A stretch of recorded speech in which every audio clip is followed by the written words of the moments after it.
All right, a very good morning, everybody. This is day 2 of Reuters NEXT.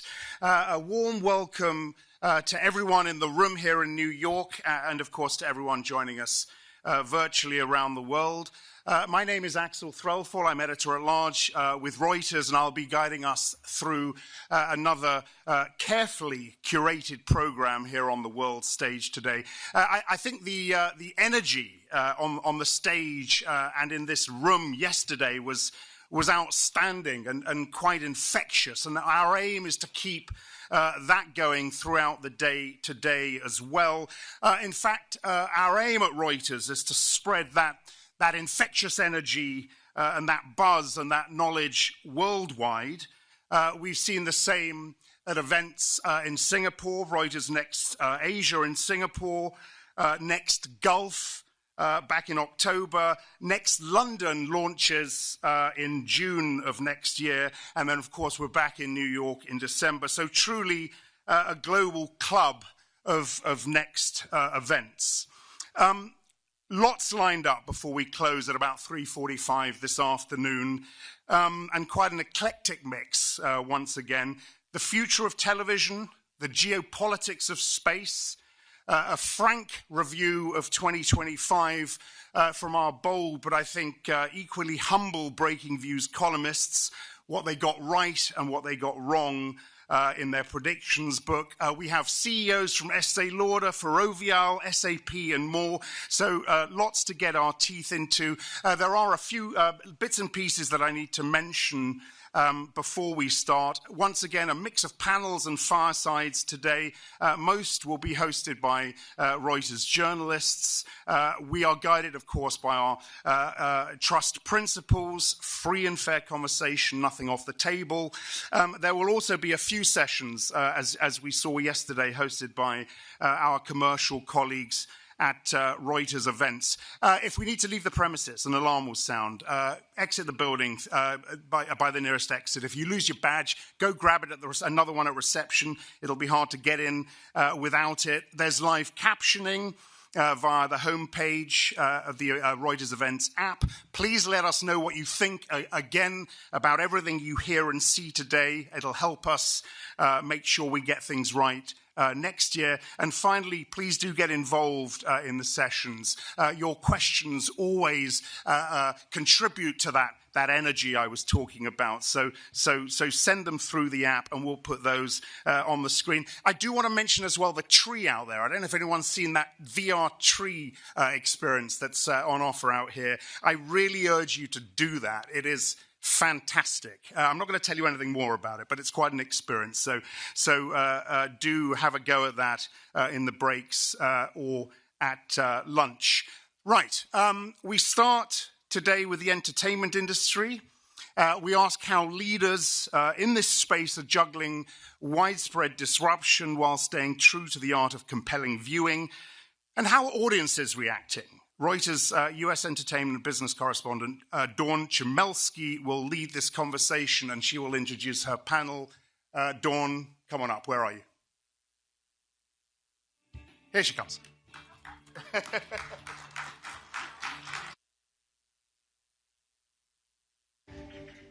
Thanks so much. Give me a moment to introduce our guest this evening, or this morning. Geez, I guess I haven't had enough coffee. So allow me to introduce Mike Schur, who's the creator of such hit TV shows as The Good Place and A Man on the Inside. He's co-creator of Parks and Rec and Brooklyn Nine-Nine, and the executive producer of one of my favorite shows, Hacks and The Office. Mike, come on out.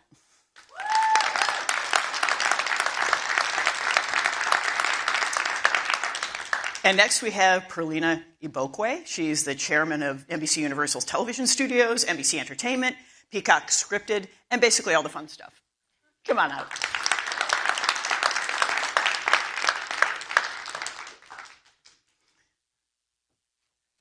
Good morning.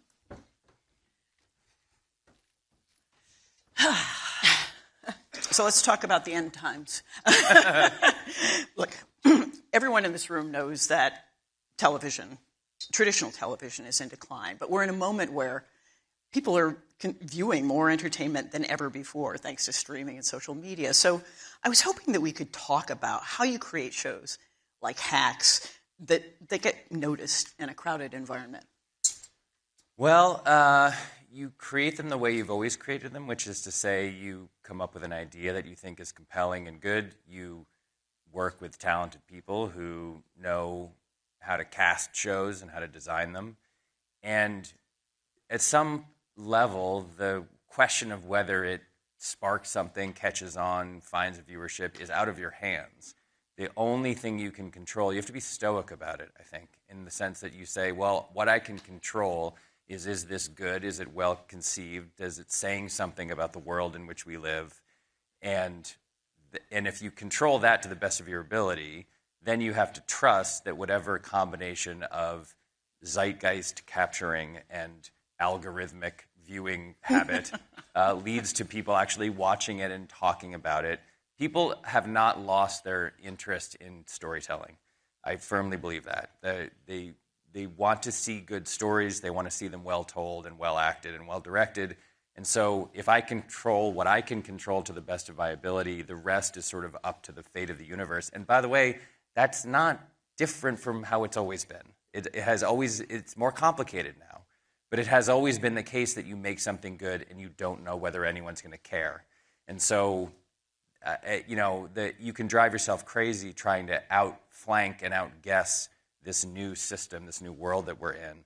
Or you can just say, I'm going to make this and I'm going to assert to the world that it is good and trust that people will find it somehow or another. I will say I'm going to take issue with your premise of TV the end times. Yes, and TV being in decline. I think it's in transition or it's evolving, because I think in some ways we're all consuming more entertainment than we've ever done before. We're doing it in different ways. And I think linear broadcast television, in the way we've known it, perhaps isn't the most dominant way that we consume it. But, I think what people call television, what my 20-year-old calls television versus what I call television, different definitions, right? So I don't know if it's in decline. It's just evolving. How about that? That's fair. Yeah. Talk to me about your collaboration, how you two came to work together, and how that's evolved with the times. Well, Perlina is an extremely cruel and mean person. And so she screams at me a lot. I heard she was a screamer. Creator executive relationships are a bit like arranged marriages in the sense that I've been at this company for 30 years now, almost. Perlina had worked in the Showtime Paramount universe and then came over here 23 They've had 15 years? Yeah. So it's been 10 years now. And so you don't, neither of us gets to choose the other. But the process of working together has been, I would say, publicly, so that she can't yell at me, extremely easy. Like it's a very good relationship. It's very respectful in both directions. Like she has always been a person who has taken the attitude of like, make what you think is good, and we will do our best to find an audience and to produce it to the best of our ability. And I have always taken the position of like, I think I understand what the company is looking for, and if I don't, I will ask questions and learn what they're looking for. And so it's been, as far as these things go, and I have a lot of friends at a lot of companies, and we talk all the time about our arranged marriages, and I think mine functions at a much higher level than most. So I'm very grateful for that. It's been a truly, it's been a very, very, very good creative experience. Well, as you can see, Mike is very gracious, which is one of the reasons why we so enjoy working with him. And yeah, when I came to the studio, obviously Mike was one of the creators at our studio, and you look around and you see who are the people you're working with, right? And for me, I feel like my job really is to try to be a good picker, right? To try to pick the best people, the most talented people, and Mike has an incredible track record, some of which you heard. And then my job is to, I know you hear this a lot, but to get out of their way, trust their record. And I will say not everyone gets the same benefit that Mike gets because of, who he is. But it really is to try to support talent, in the best way possible if you very much feel that you have the right people. So I have the pleasure of working with people, like Mike or Tina Fey or Lorne Michaels or Dick Wolf. And for the most part, when they call me and tell me I want to do X, my job is to say, okay, how can I help you do, help you do X? Right. Can we talk about comedy in the contemporary? No. We're done. Go home. Talk to me about how you go about creating comedy at a time when we're so divided politically. Can you talk about your approach to comedy? Forgive me, we won't make this a terrible academic exercise, but it really is sort of interesting challenge that it seems like you've managed to navigate. Well, comedy is an enormous umbrella term, right? So there's not one kind of comedy. The kind of comedy I like to write usually involves groups of people who are in what I would call chosen families. I haven't in my career written a lot of actual family, like nuclear family stories. It's more workplace comedies, and those are chosen families because, as in the original British Office, there's a great line where the character Tim says, you spend 8 hours a day with these people, and the only thing you have in common is that you happen to share a bit of carpet with them. And I always thought that was sort of a beautiful way to look at it. And so that has been my milieu generally. And, the world ebbs and flows and changes, and different people have different, effects on that world from a government level or from a political level. But people still go to work. They still have to share a bit of carpet with a large group of people that they didn't choose to share that carpet with. And those dynamics are eternal, I think. And the themes behind groups of people having to make it work in some scenario or another, that is still the case today. So I have tended to sidestep, to some degree, whatever the flavor of the week is, or the person who everyone is talking about in the world, and that is a benefit. I made the show The Good Place, and The Good Place ran from 2016 to 2020. Right. A tricky period of American entertainment history. All of the characters in The Good Place were dead, and they didn't know what was happening on Earth. And so that was just a fortunate coincidence that we didn't have to talk about anything that was happening on Earth, because they were all dead. So sometimes it's just happens to be that the project you're working on sidesteps some of the thornier issues naturally. Sometimes you have to choose whether you're going to engage or not, but people still work in offices and people still want to laugh, and as long as that's true, I think it will be possible to write good workplace comedy shows. In terms of politics, there's one area where contemporary events are really core to the experience, and that is late night. I mean, it's a format that NBC pioneered with Steve Allen, and it's in an interesting juncture. So it's struggling financially, and it's also become like this new battlefield in our discussions about free speech. You well know that President Trump has called for Seth Meyers to be fired. So, Perlina, that is now part of your purview, under your purview. How do you navigate this difficult terrain, and what's the path forward? Well, I think as you noted, late night is really a part of the fabric of NBC, very much so, right? I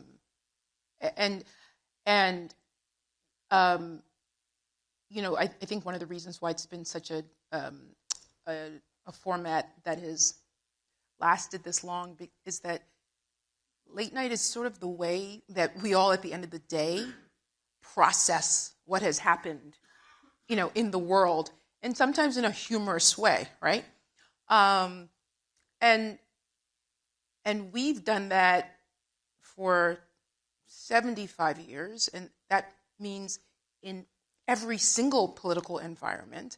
And I think the most successful, and the reason why it's been successful is because it's an equal opportunity commentator, right? And I think for us going forward to remain successful, we have to continue to do exactly that. And I think that one thing that's really interesting right now is that in some ways late night has never been more relevant, right? And so, we have to do what we've always done, which is, for us, Seth Meyers, Jimmy Fallon, Lorne Michaels, and the SNL team. That's our late night, lineup. They're going to continue to comment on, society and social issues the way they've always done. So that's really, when you ask, how are we dealing with the moment, we're going to continue to do what we've been doing really successfully for 75 years. Right.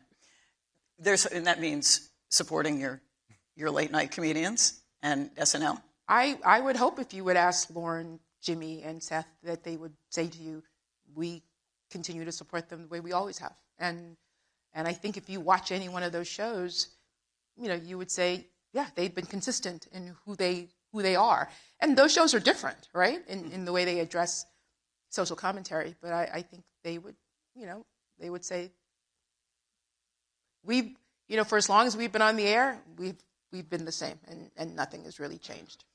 How do you deal with sort of the changes in the audience? I know that I'm perhaps a wimpy human who can't stay up until 11 o'clock, 11:30 at night, and go to sleep with the late night show, as people maybe did in a generation earlier. But I am enjoying the commentary on social media next, but the economics aren't the same. So, what does the new business model look like, or is it? How are you solving that equation? Specifically for late night. For late night? I mean, but it's true also of SNL. Yeah. To some degree. Yeah. I mean, I think you bring up a really great point there in that, the digital world, the digital age, and social media has really allowed the reach and relevance of late night to extend even further than just the people who are watching from 11 to 11:30, 11:30 to 12, or to 1. I think it is, what we've seen is, we're monetizing, that digital space. We're also, I think, Jimmy Fallon, for us in our company, Jimmy, he has become a little bit more of the face of our company. So Jimmy's brand has extended in so many other ways that bring value, to the company. I think Jimmy, and SNL and Seth create incredible value for our affiliates. So there are ways that, we are able to create value from those shows that aren't necessarily what on a P&L in terms of dollars and cents. And those are as important to us as anything else. So, those are the things that we're looking at when we're assessing, late night. Can we another new area of your portfolio is Peacock, which is still smaller than some of its rivals, as everyone in this room knows. What sorts of stories are right for Peacock, and what are you looking at? And I'm hoping, Mike, you can talk about your forthcoming project in this context. How do you bring more viewers to that platform? Yeah, well, look, the streaming space, as you said, it's incredibly competitive, right? We're up against, I don't need to give my competitors any more airtime, but we know them. Yes, you do. It is, for us, we look at, one of the wonderful things about Peacock is that Peacock is a part of a larger ecosystem, right? Where it's not just the one business of streaming. We also have this broadcast network called NBC that we're attached to. And we also have this highly branded cable network called Bravo that we're attached to. And they bring incredibly vibrant and large and devoted audiences. And so we talk about how can we make, these streaming shows or premium shows for the people who are also already in our ecosystem who love what we do on NBC, the dramas and the comedies that we make on NBC, and those audiences, who love all the housewives and all the shows that we do for Bravo. So, we think a lot about, and we also have a huge sports portfolio, in our company. So we think about very much how do we address those audiences in particular. And so right now we have a show on our platform called All Her Fault that Sarah Snook and Dakota Fanning are starring in. And it's been incredibly successful because it's been, it reaches one of our core audiences, that there's a female audience that's, leaning very much into this female-led mystery, thriller, which is another core tenet of our company, of people who watch, say, SVU, And so that has really worked when we really target who are the people already in our ecosystem, obviously with a great show, extremely well executed show. Mike, you're working on a new project now with one of your longtime collaborators, Amy Poehler. Do you have a moment to talk about that? No. Okay. We'll be ending early. I just like doing a panel and just saying no to every question. Excellent. I won't ask any more open-ended questions then. I will say before I talk about it that there's another aspect of Peacock that I think is very exciting to creators, which is that when I was a kid, so I'm 50, and when I was a kid, seeing the NBC Peacock and hearing the chime was like it created a Pavlovian response in me, which was, I'm about to see something I'm going to like.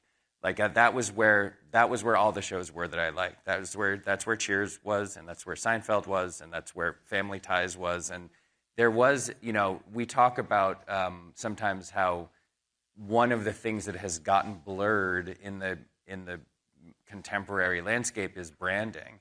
But I think that NBC still has a brand, especially when it comes to comedy.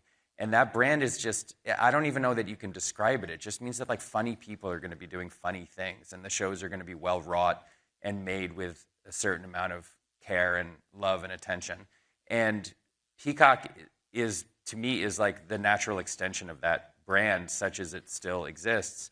And Amy Poehler, so I met Amy Poehler when I was writing at Saturday Night Live in the year 2001.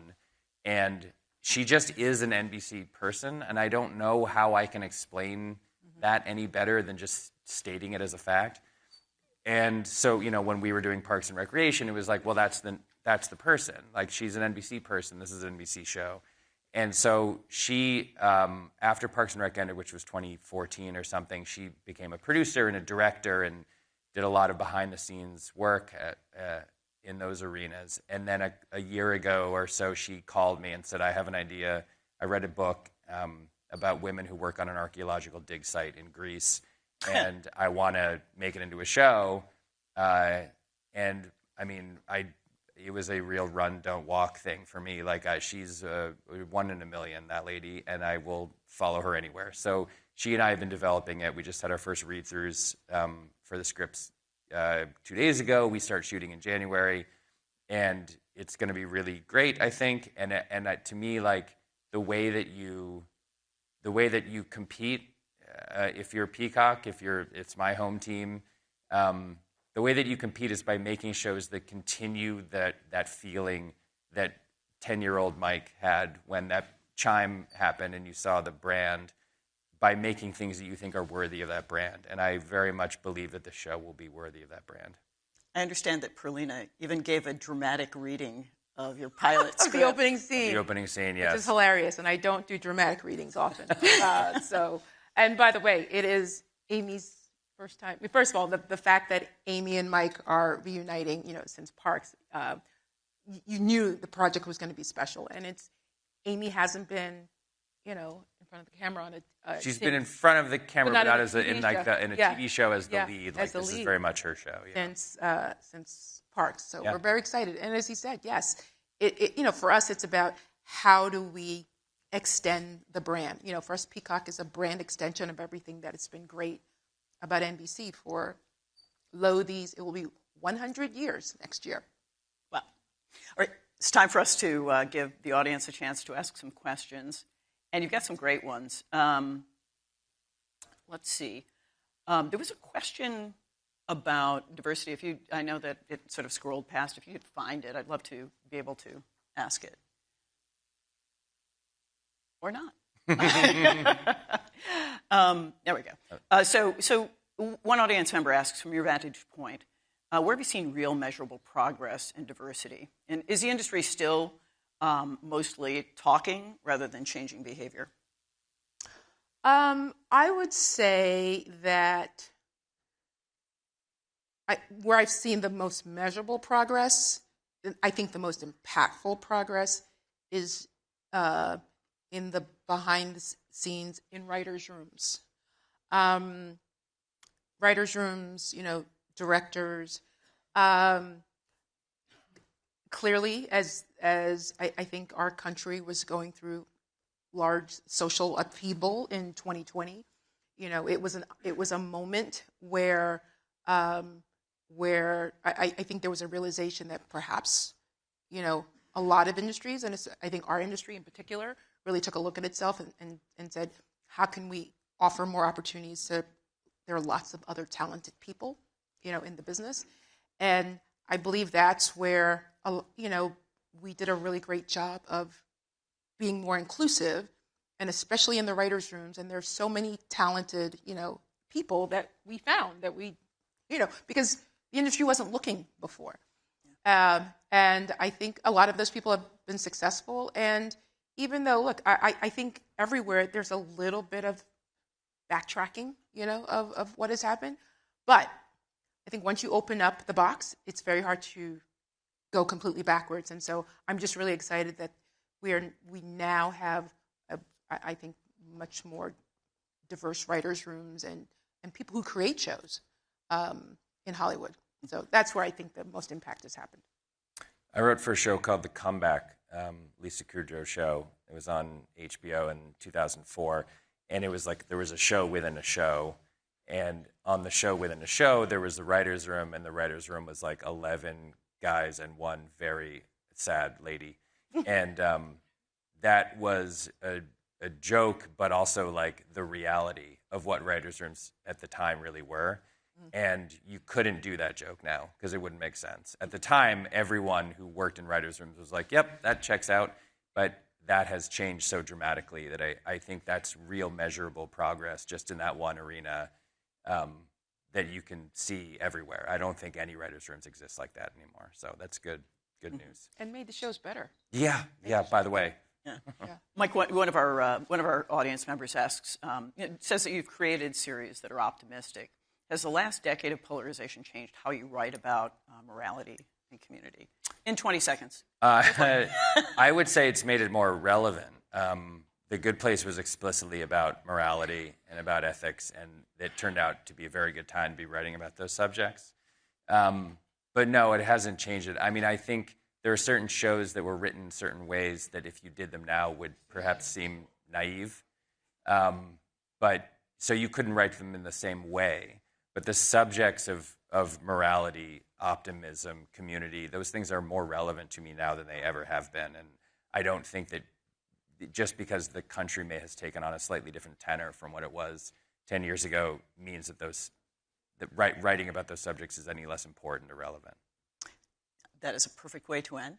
Thank you both for your time. Really Thank you. appreciate it. Thank you. Yeah, thank you. We're exiting.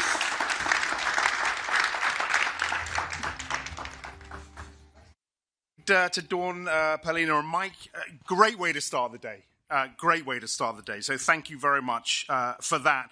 Now, look, we don't want you to leave this space, but there is plenty happening on our other stage today, Crossroads Hub 2 space. It's the AI stage. The first workshop there starts in about 5 minutes.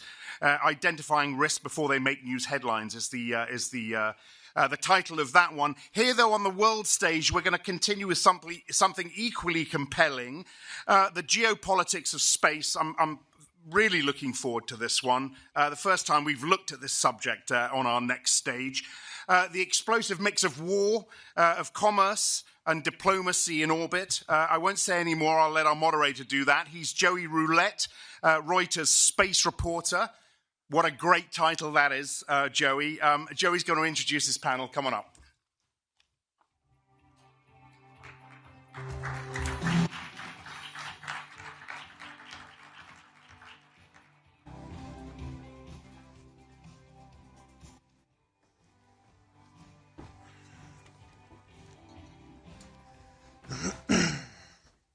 Thank you all for being here. We have an exciting topic today, talking about space.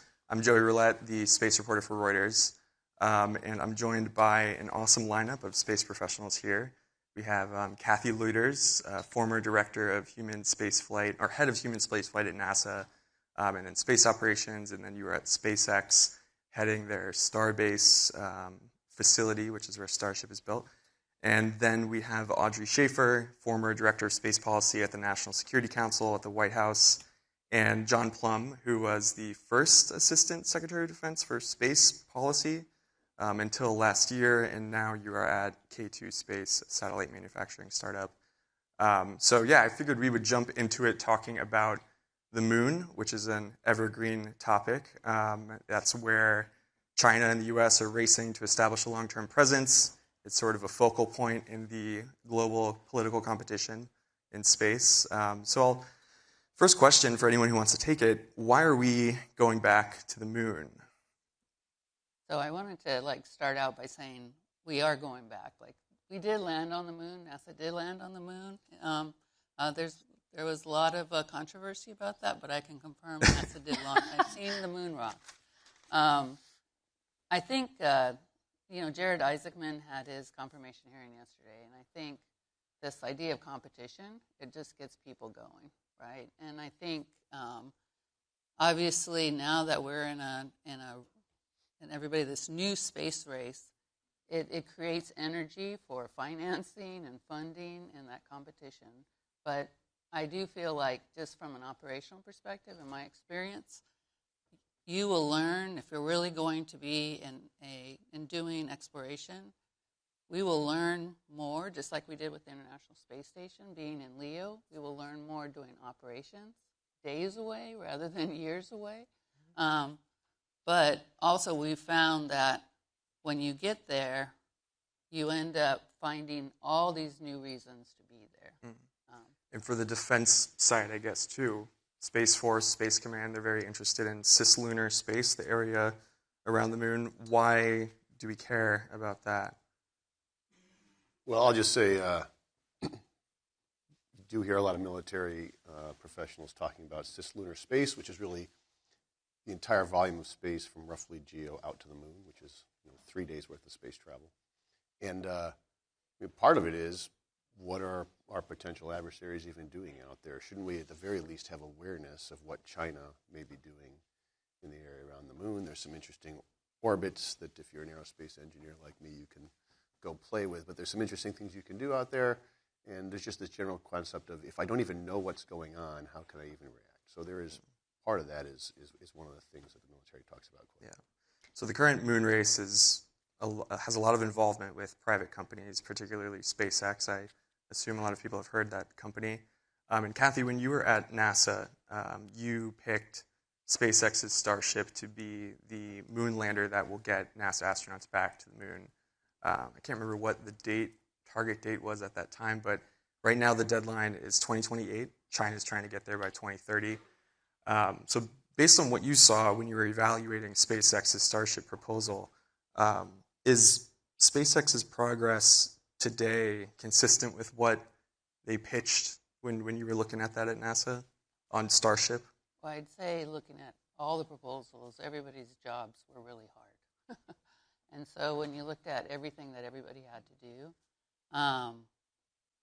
and as we know, when we're doing a pretty significant development, you've got to get through all the steps to achieve kind of like your goals, right? So I'd say, Joey, they're definitely working through their goals. Are they working through them as fast as they want to?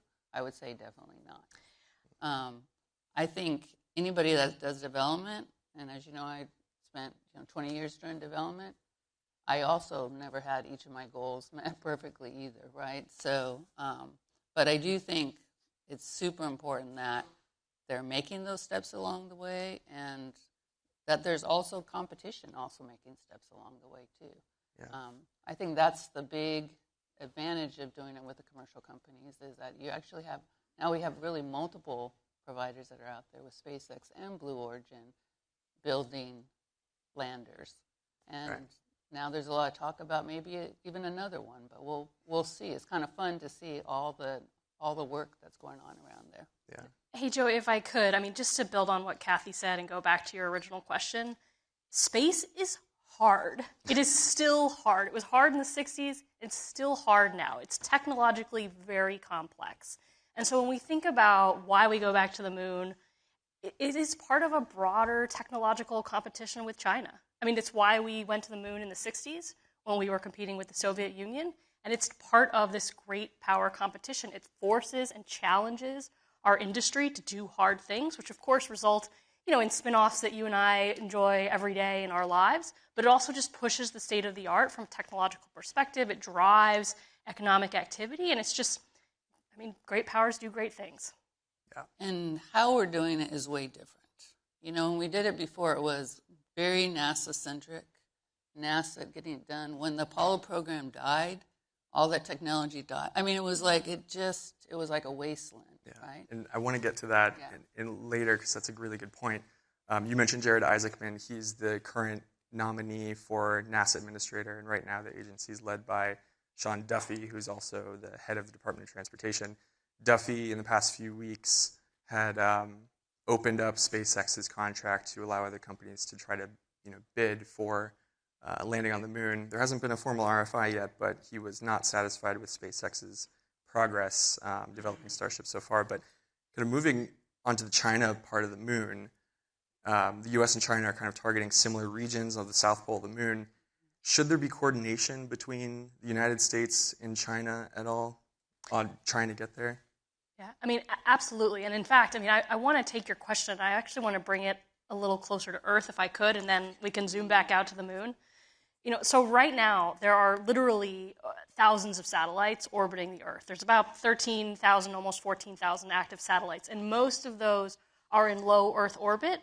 And there are a few types of orbits that are just more useful for the kinds of applications that we rely on space for here on Earth, which means that while space is really big, there are certain places in space that are becoming more crowded.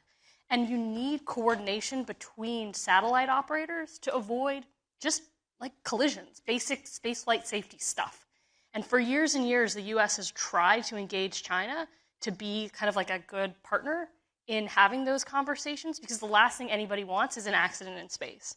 And we're finally, and I say this having worked on this issue for over a decade when I was in government, we are finally starting to see the fruits of that labor, where just about a month ago, maybe 2 months, China actually reached out to NASA to coordinate a space safety issue. And so I think that's incredibly promising. And when you think about these areas on the lunar surface, which, again, like in low Earth orbit, there are a few places on the moon which are just more interesting because they have resources or because of their geography. If we're going to have two different, moon bases, there absolutely needs to be lines of communication between those. Can I just take that a little farther? So I think we have over-indexed on competition with China, and the right way to do geopolitics is both competition and cooperation. What do you mean by over-indexed? If everything about the U.S. government is standoff with China, that is not a way to promote peace and stability. It is not a way to look forward. And frankly, when it comes to scientific exploration, it's a pretty inefficient way to do things. But so when I think about what is the kind of low-hanging fruit on what we might do with China, to me, human space flight is really interesting. We've had astronauts stranded in space. They've had astronauts stranded in space. I think all of our docking systems are compatible because there is an international docking standard. There's no international spacesuit standard. They're not even in the United States. Even our spacesuits are incompatible in the U.S. They should, I think, looking for a way to coordinate with China, both for low Earth orbit at our space stations, and extending that to a future where we're both on the moon, whether that's in 2 years, we'll see, but in some number of years where we actually have places where people can be on the moon, you definitely want, for emergency situations, compatibility. And, part of that coordination was really, if you look at the timing, it's when they were doing on-orbit operations, right? So once both of you start operating in the same area, you start realizing why it's very, very important to be working together. I mean, it's honestly why NASA was pushing the Artemis Accords, which were kind of brought out during the first Trump administration as a way to start establishing rules and having the different countries sign up to kind of standard rules for how to operate together on the moon. One quick point I want to make to that is that it fluctuates, right? Like the extent of coordination between the U.S. and China. I think you mentioned there were some promising signs of coordination, but then sometimes the bar is so low. So Russia, right? I mean, the International Space Station, the NASA program, have been a history of entangling Russia and the United States. And obviously, just that alone is not enough to keep the two countries at peace. But even right now, we have cosmonauts and astronauts on the space station. So it is just one part of a geopolitical play, and I think we've become quite short-sighted about how to use space to that advantage. Yeah, and so the private sector is apparently, pretty heavily involved in both sides of it, right?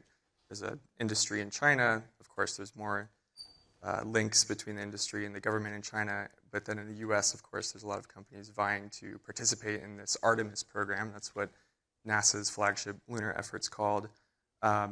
What's in it for the companies? I mean, and where are the parts either on the moon or in orbit that are better for companies, and what should be better for purely government-owned operations? Anyone? Well, Joey, I kind of want to turn it around. I saw a statistic, can't even say that word, statistic, that there's now over 80 space agencies across the world, right? So there are lots of countries out there that are looking for people to deliver their science, their payloads to space. And so what's different, I think, right now is that there is this larger government market that is really looking for industry to be able to come in with solutions, right? And so this idea of what's purely government-owned and what's purely commercially owned is changed by what have been like kind of these very straightforward rules 30, 40 years ago. I really feel like obviously companies have to meet the government standards for security and but the government really benefits by companies being out there and thinking of ways to be able to solve the problems that the government has. It used to be before the government would be telling them, this is exactly how I want you to build something because you don't know what you're doing. And that's how we treated industry. And now it's more high level, here's the kinds of things that I would like you to be bringing solutions to the table for me to be able to work through that. So I think it's just, if you look at the Trump announcement yesterday, Golden Dome, 1,000 suppliers, you're like, it's just a new way of kind of creating capability. Can we just talk about that and maybe pivot to Department of Defense commercial acquisition? So I think this question of should it be government-owned or contractor-owned, that's not really at the heart of what we're trying to accomplish, both in industry and this administration, I believe, not speaking for them, for commercial integration. The whole point is we've spent decades in a system that's a bloated bureaucracy where we buy really expensive things from the primes, where we've got a system that has incentivized cost overruns and exquisite cost because the government just keeps doling out more and more money to buy the thing we need. And if we can flip that around and say, I have a problem, who can solve it at the best price, that is the kind of thing that could speed us up. And that's where this kind of explosion of commercial industry folks, including my company, including Audrey's company, who are working on commercial solutions to hard problems that have commercial problem set, but also national security problem set. How can we use that to the Department of Defense, or in NASA's case, and not as versed myself there, or in NASA's case, how can we use that to do things cheaper and faster? Two things that the government acquisition process does not encourage. They encourage slow, methodical cost overruns. And we have to get out of that. We spend $1 trillion a year just on the Department of Defense alone. We should get a lot more capability for what we're spending. Yeah, and it's certainly not a perfect system, right? I mean, there are a lot of companies that are racing to meet this government demand, as I'm sure you all know, having just currently in the private sector. And particularly on Golden Dome, which you mentioned, that's Trump's flagship, missile defense project. In some areas it's controversial, but there's a lot of companies that are very excited about that. And maneuverable space vehicles and spacecraft that can shoot missiles at Earth to intercept missiles coming from Earth is a core component of that. But how does that kind of, what needs to be fixed about that process? I mean, there's a lot of companies. Is the demand enough to sate all these companies, or what are the struggles that companies are kind of facing there? Yeah, I mean, look, the hottest topic in Washington right now, where all three of us are, is acquisition reform in the Defense Department. And about a month ago, Secretary Hegseth gave a big speech about how the department was going to do things faster and different and all these things. Look, I've seen that movie before, but I've never seen it with quite this level of urgency. So I actually do have some hope that this time will be a little bit different. But at the end of the day, I mean, John is exactly right. I mean, the system as it is right now does not incentivize risk-taking at all, and therefore it's sort of biased towards larger, more legacy-established players. And so what's kind of interesting about the Golden Dome, there was just I don't want to get into like the contracting mechanics. There was a filtering of companies that was just announced the other day, where it was sort of like, tell us your technology and your ideas, and we'll tell you whether or not you're eligible to compete for future Golden Dome awards. There were over 2,500 companies that submitted responses to that call, and about 1,000 were selected. And if that just doesn't tell you something about the state of the defense tech industry, I don't know what will. So if you think about the traditional players, and I'm not going to really name them, but the big primes, there's only a handful of them. So the real hard problem is, how are we going to award to 1,000 companies who have useful technology that could be applied to this really hard problem? Oh, and by the way, on the timeline that the president has set, which is just crazy in terms of like the defense industrial base, not the technology delivery, but actually like the system of acquisitions moving that fast. Yeah. And when you talk about 80 companies, so 1,000, that was the MDA piece, which is a lot. That's a lot. A lot, right? But so just if you sold a stadium or we just use your number of 80. That's right. They're going to fill a stadium. No, they literally did for the first industry day.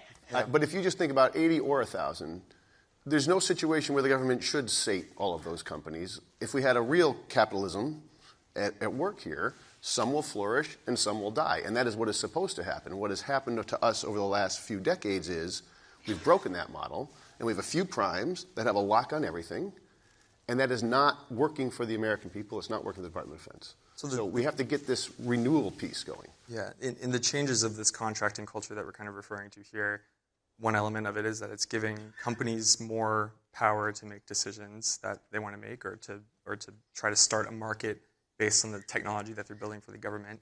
And I want to talk about LEO, low Earth orbit, which is kind of a particularly hot region of space right now.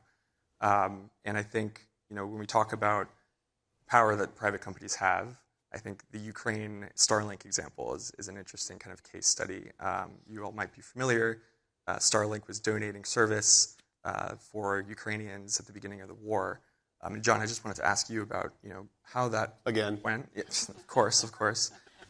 Where did that benefit Ukrainians and Audrey and anyone else who wants to chime in, of course? And where did it go wrong? What was not cool about that situation? One, I'm not entirely sure where it went wrong is the right framing, but I'll just say Starlink is a way to provide high bandwidth communications to a terminal, not to your phone yet, that's coming, but to your terminal, which means you don't have to have wires that can be disrupted. And it's because it's coming from low Earth orbit, which is pretty close to the Earth, it's much harder to jam because when there's thousands of satellites, it's hard for an adversary to jam all those satellites. Up until Starlink's arrival, almost all communications were being done from a stationary point over the Earth that spins at the same rate as the Earth spins. And if you want to jam that thing from the ground, you just focus a dish on it, you put energy on it, and now people can't use it. So very simple to jam. In fact, the Viasat hack's a little bit like that early in the Ukraine war. So Starlink comes along, and suddenly there's a conflict that forces might benefit from having this type of communications ability in a world where electronic warfare is just part of the domain now. No matter where you are in warfare right now, if you're fighting anything close to a modern adversary, they have electronic warfare trying to jam your communications. And Starlink overcomes a lot of that, at least it does when it's first introduced. And that provided the Ukrainians the ability to coordinate all sorts of military activity that without which you just have individual elements unable to talk to each other. And they use it to tremendous effect. Where it started to go wrong, I don't know if that's the right thing, but like the Russians realized that Starlink was better than anything they had. So they started trying to use it too, and they figured out there's all these loopholes in the way you do it. I mean, it's just licenses are pretty get-aroundable by a nation-state trying to use force. And so how to have use control is an interesting problem. I think in the future, everyone will have SATCOM all of the time, but very hard to jam. So I don't know if that totally answers your question, but I think it's a really powerful thing provided by a private company with I guess the U.S. granted them authority to operate in that conflict area.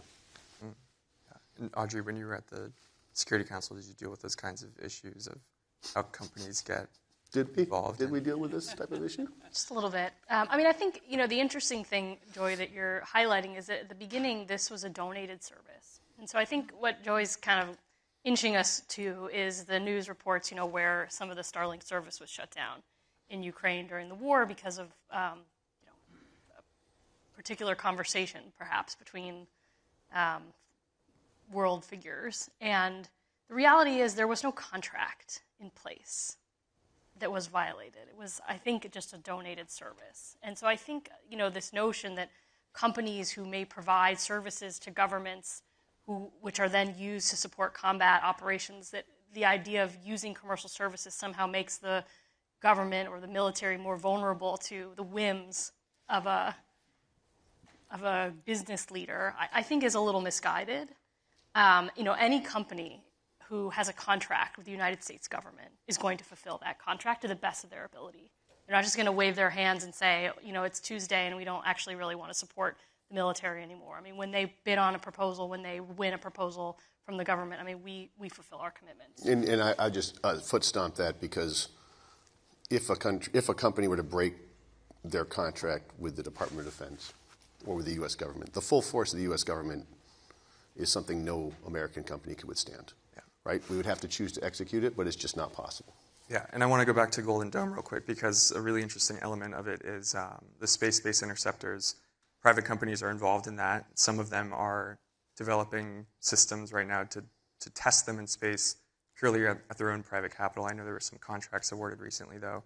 How does that work when a company is building a weapon for space, basically? Like we've never seen that before. I don't think.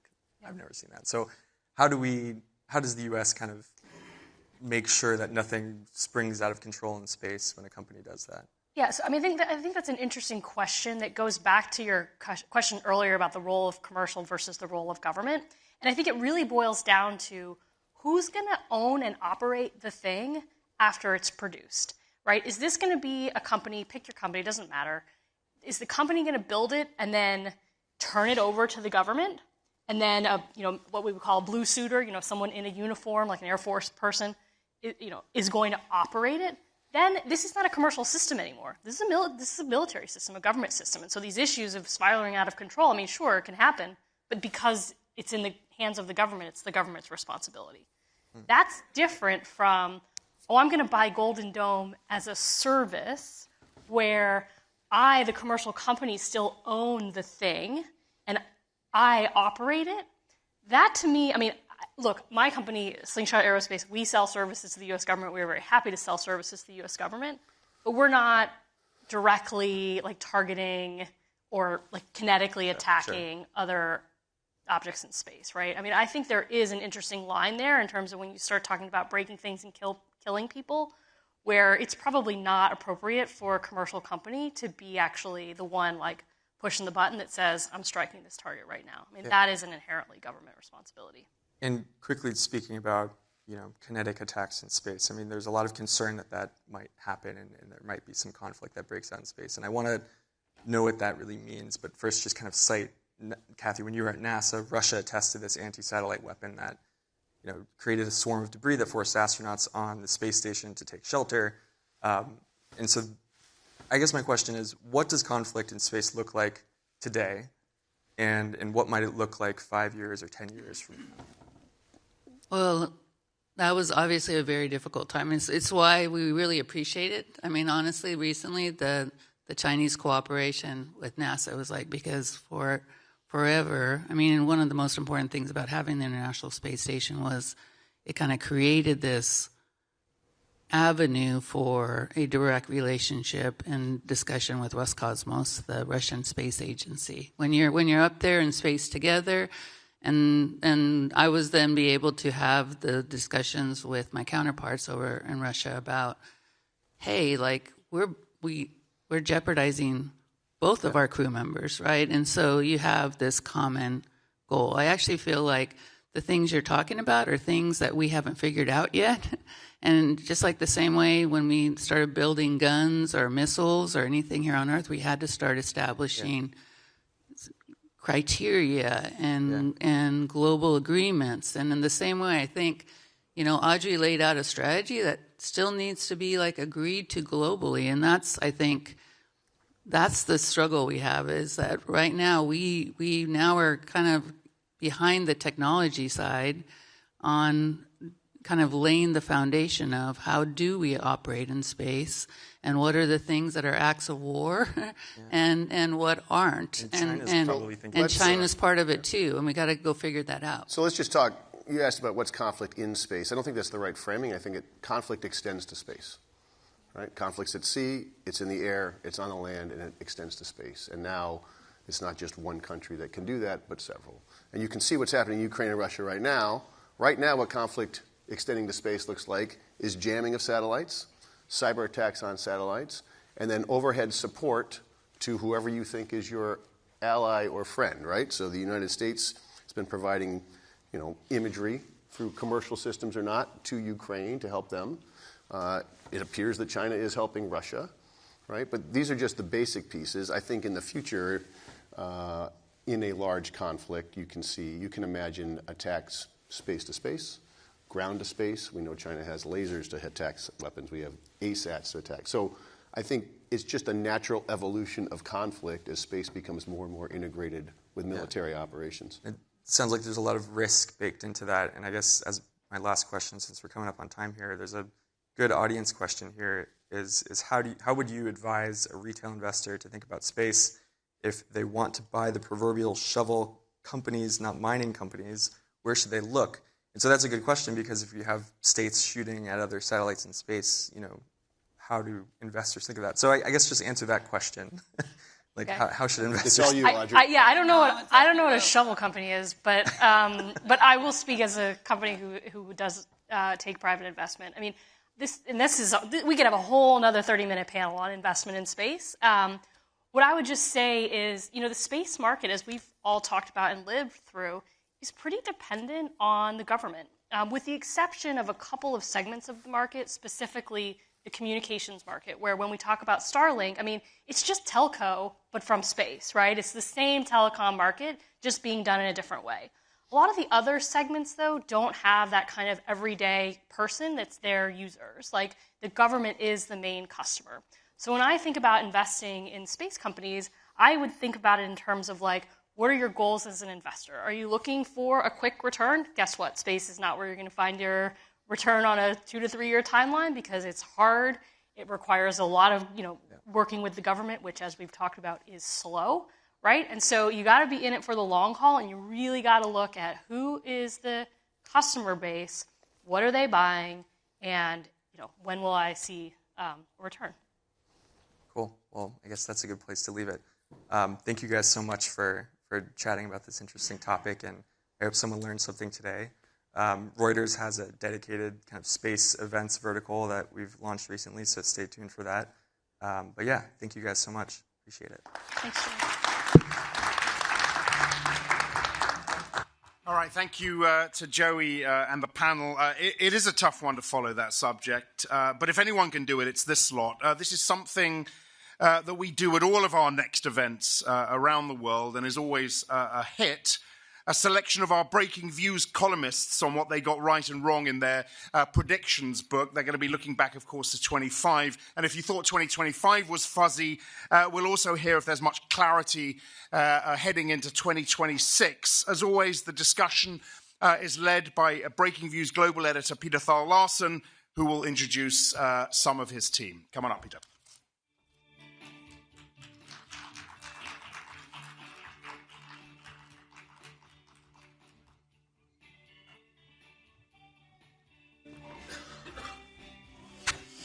Good. Thank you, Axel, for that introduction. Thank you. Hello, everyone. I'm Peter Thal-Larsen. I'm the global editor of Breaking Views.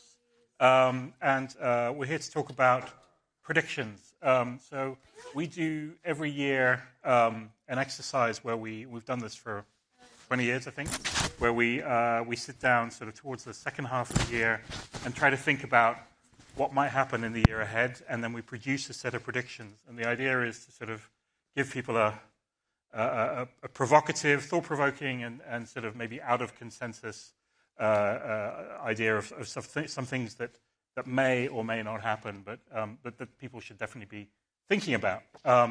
So we've been doing that again this year. We're not quite ready to give you the big reveal on what we're predicting for the year ahead, but we can give you some clues and some pointers. But we are also going to do something which we don't normally do, which is look back and see how we did last year. So, which is a slightly uncomfortable exercise, but we're going to do it anyway. So, and also, obviously, quite interested to hear from all of you about what you might be predicting for the year ahead. So, if you I think you can use Slido to submit some questions, or if you want to offer some suggestions that we might borrow from you and incorporate into our work, then that would be very welcome.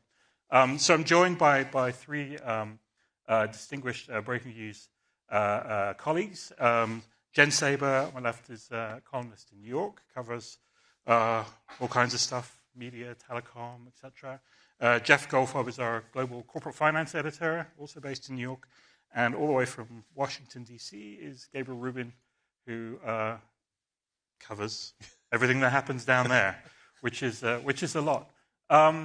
So I think maybe it would be helpful just to start by giving people a bit of an insight into the process by which we make these predictions. So Jen, you were sort of heavily involved in this year. How does it work?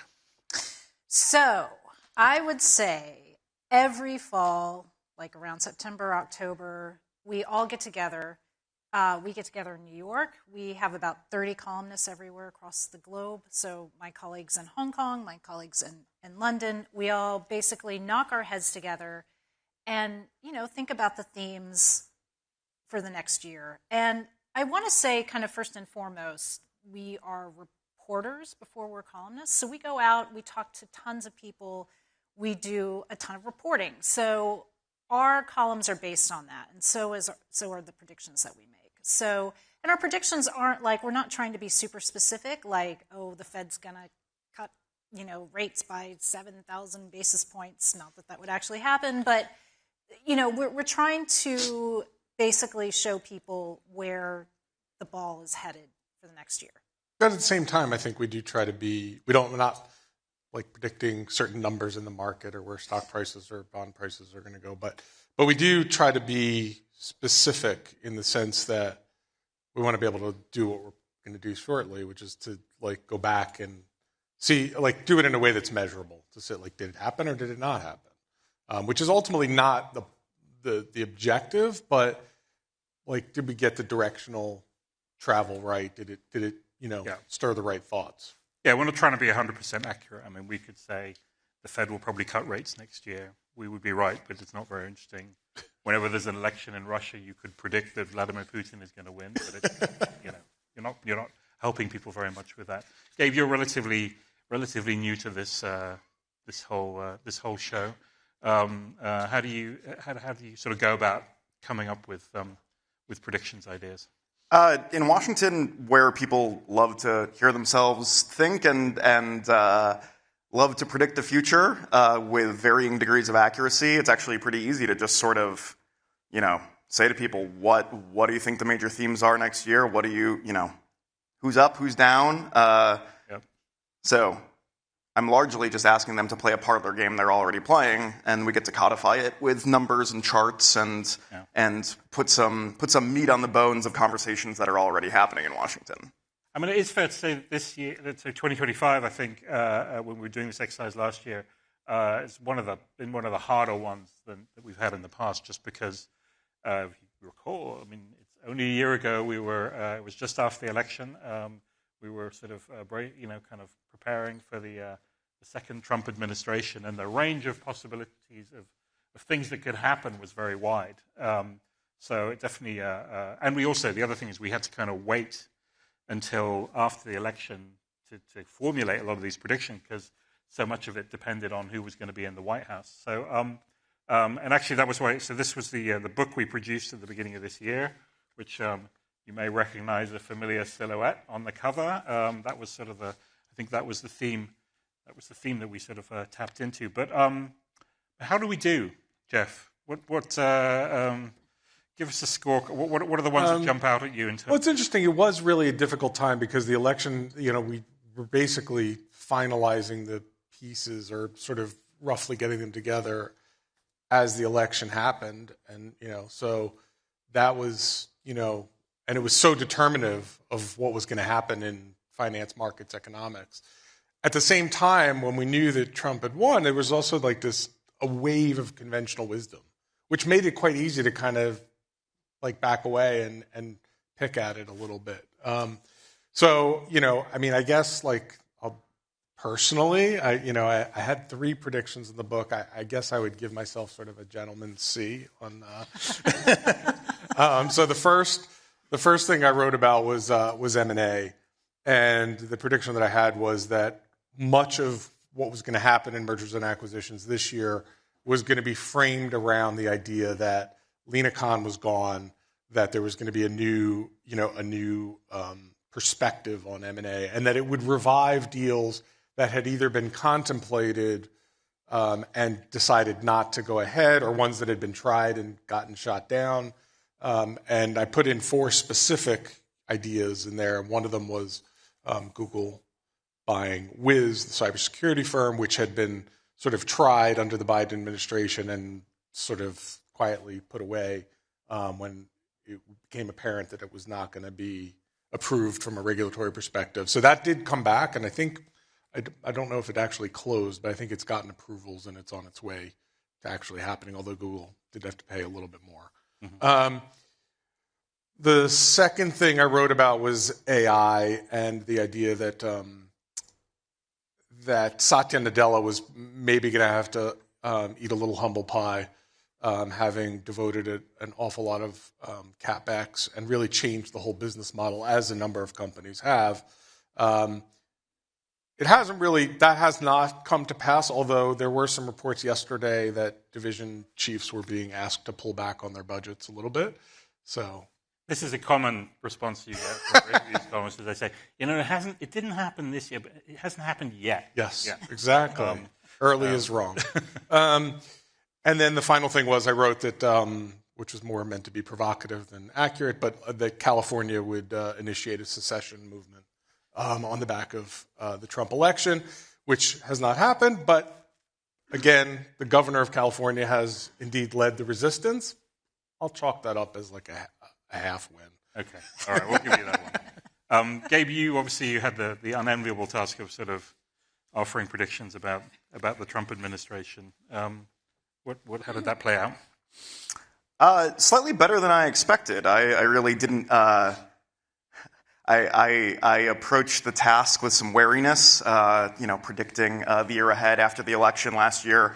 But my main prediction was a piece about how bond markets would act as, if not a brake, at least a sort of speed bump for the Trump administration for some of its economic policies. And I think that came true to some degree. Perhaps a gentleman's B-, a B even. Because, we saw in April after so-called Liberation Day and the rollout of the so-called reciprocal tariffs on every trading partner, including uninhabited islands and the Antarctic, the bond markets did react, equity markets did react. We saw, long-term bond yields go up, past 5%.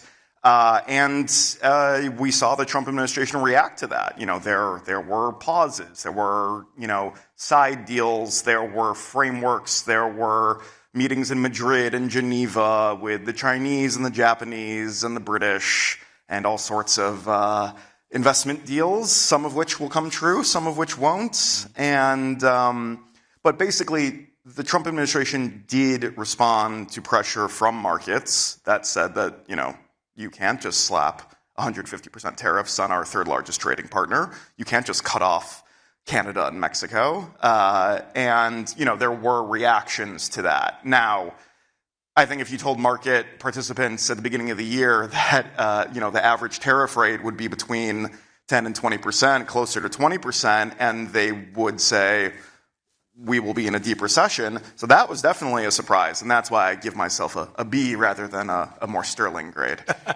Yeah, no, I think that's definitely right. A lot of the consensus was wrong. The consensus this time last year, the consensus was, it's all a negotiating ploy. He won't actually really do it, which was wrong. And then when it happened, obviously there was the expectation there'd be inflation, recession, stagflation. Yeah. And again, that hasn't happened. So definitely a reminder that actually, I in some ways I take it. If you look back, we've been doing this for for many years. If you just look back over the last 5 years and you think of everything that's happened, pandemic, inflation, sharp rise in interest rates, war in Ukraine, war in the Middle East, and then the second Trump administration. It's kind of amazing, actually, that the world economy has basically kind of kept going, and we haven't had any kind of major economic or financial accidents, which we may come back to. Jen, are you going to mark your own homework as well? I'm going to give myself a mark, and I'm actually going to say that, when I set this up, I went we try not to be very specific, and I was actually quite specific with one of my predictions last year, and I was helping Jeff with the M&A prediction, and I was like, Comcast, the cable firm, owns NBC Universal. I was like, they're going to go out. They tried, maybe 6 or 7 years ago to buy their rival Charter. I was like, Trump is going to be in office. He's going to let everything slide, and Comcast is going to go after Charter. And that turned out to be completely wrong. And instead, but directionally correct, because Comcast is now going after pieces of Warner Brothers Discovery, and Charter actually bought Cox. So that's kind of an example of we can see where things are headed. Maybe pinpointing it exactly can be very difficult. There is a famous investor called Howard Marks who just says very bluntly, to be early is to be wrong. So timing is everything in these markets. Okay, let's talk about the year ahead, which brings with it its own challenges. Jeff, maybe just focusing on the deal world. Again, we're not going to give you the the full chapter and verse on this, but we will be publishing those in the coming weeks. But give us a bit of an idea of how you're thinking about what. Yeah, I mean, so this year in M&A, I mean, obviously we saw a pretty robust second half, and a lot of it was driven by mega deals, right? So we've had more deals so far through Thanksgiving, basically, more deals of at least $10 billion than we've ever had. I think it was like 63 or so. The number of transactions is way down. And that seems to be where, I think investment bankers would like to be doing more deals rather than more big deals because there's more money in it. But I think that trend will probably continue, and it feeds into all of the things that we talked about sort of heading into this year, which was the immense amount of capital that's available, stock prices high, which make them usable currency, which we're seeing in a lot of deals, the regulatory landscape. So all of those factors, and also private equity sitting on tons and tons of money that they have yet to deploy. So I think that we will see that the mega deal trend, as sort of the prediction that I wrote, sort of riffs on that and how that will play out in 26. I mean, the other thing that obviously, which kind of applies across the board, is we're seeing much more government intervention in the business world, right? I mean, I think actually we had a prediction in the book that said Intel was going to be taken over, and actually what happened was the government took a stake right. in Intel. The state capitalism sort of, for what it's worth, however, look, I'm old enough to remember the repeated cries and howls about Solyndra, right? And that the government shouldn't be picking winners and losers. Most of those howls came from the Republican side of the aisle. Whether you want to consider this hypocrisy or an evolution of thought, this government is clearly immersed in the idea of government influence over companies. And so we've seen Intel, we've seen U.S. Steel, we've seen some mining companies. And also in other ways too, right? Block things, and there's no real thumb on the scale kind of things. But no rhyme or reason, I would say. Yeah. So I think that we've spent some time thinking for a prediction about where does this go from here, and what comes next in this brave new world of government investment. Which lucky company is going to be next? Yeah. We'll find out. Gabe, obviously a big year for the Federal Reserve. I think we kind of know who's going to be the next chair, probably. If you combine the president saying that he has narrowed his list down to one and then introducing Kevin Hassett as a potential Fed chair, I think if you put those two comments together, you can make a pretty educated guess. But he's not going to announce it till next year. But he's not going to announce it until next year. Which gives me plenty of time to work on my pre-writes. So you're predicting that Kevin Hassett will I am going out on a limb and predicting that Kevin Hassett will be the Fed chair, yes. Okay, but what is that? So then to play that forward, how does that play out in terms of markets and? So the administration has made no secret, and Treasury Secretary Scott Bessent has said this publicly. I mean, he wants to dial back the powers that the Fed has taken on over the past, let's say, 15 years, since longer than 15 years, the past 20 years, the crisis and then COVID, specifically the two main inflection points. With Hassett, obviously, as a White House staffer, he's a close loyalist of President Trump. He was in the first term as well. You will find yourself in a situation where the institutionalists on the Fed will be butting heads with the sort of Trump loyalist wing, including Stephen Moran, who was recently appointed. And you're going to have Hassett himself, if he is indeed the choice, is going to have a major challenge wrangling those two sides into consensus because the Federal Open Market Committee, which sets rates, is a consensus-based organization. I mean, for the past couple of decades, we haven't seen that many dissents. That's starting to change. So you're going to see a lot more dissents next year, and you're going to see some wildly different understandings of inflation in the labor market because people have different incentives on the Fed board. I mean, it's interesting because there's a question from the audience about a non-consensus call on interest rates markets or a major asset class. I don't know if you agree with this. We haven't talked about this, but my non-consensus call would be that actually interest rates will be higher this time next year than they are right now. I think there's just too many forces that will, and I'm not saying it'll be back to whatever 5, 6, 7%, but I do think they will be at least a few, call it 25, 50 basis points higher than where they are now. At the very least, they're not going to be able to, Hassett or whoever will not be able to lower them as much as Trump wants. I mean, Trump wants interest rates closer to 1%. That's simply not going to happen, nothing remotely like that. Some of the, I saw Bank of America yesterday, they're penciling in cuts, in June and July because that's, those will be the first meetings of the new Fed chair. But beyond that, there's not a lot of consensus that there will be any more cuts in 2026. So, as Secretary Besant said yesterday at a rival publications conference, the Fed chair gets one vote. And, if the other people on the board want to vote for something else, then you're not going to see the right path that the president wants. Well, that's interesting. And then I guess what follows on from that probably, I would say, is that again, the consensus is probably for the dollar to stay weak or weaken, but I think in that scenario, probably the dollar goes back up, which could also be interesting. Jen, I want to talk. Time is ticking on.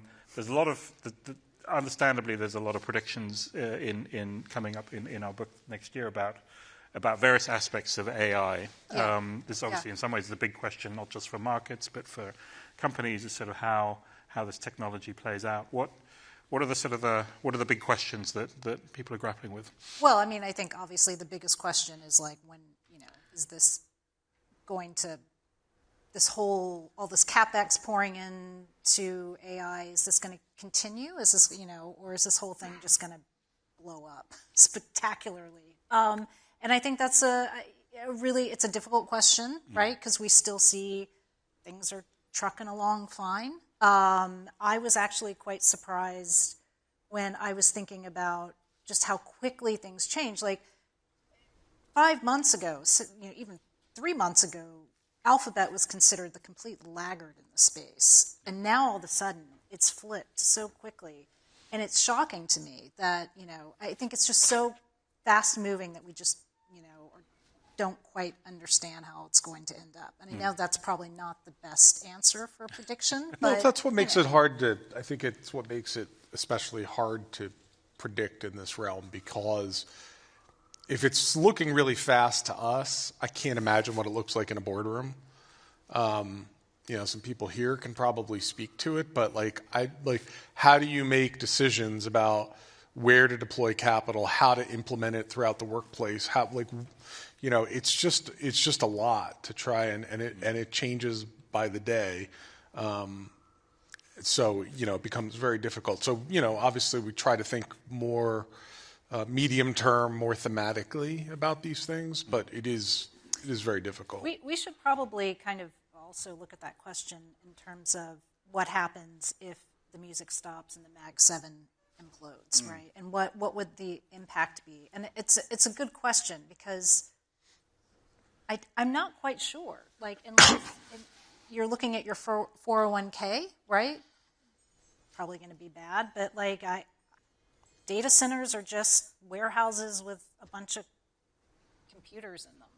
It's not like they're hiring a bunch of people. The CapEx is so I don't know what would. I sort of feel like maybe things are trucking along.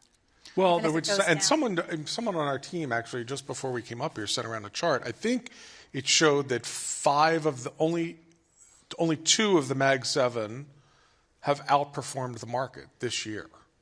Yeah, so we're already NVIDIA, seeing it. NVIDIA I mean, and it's Alphabet.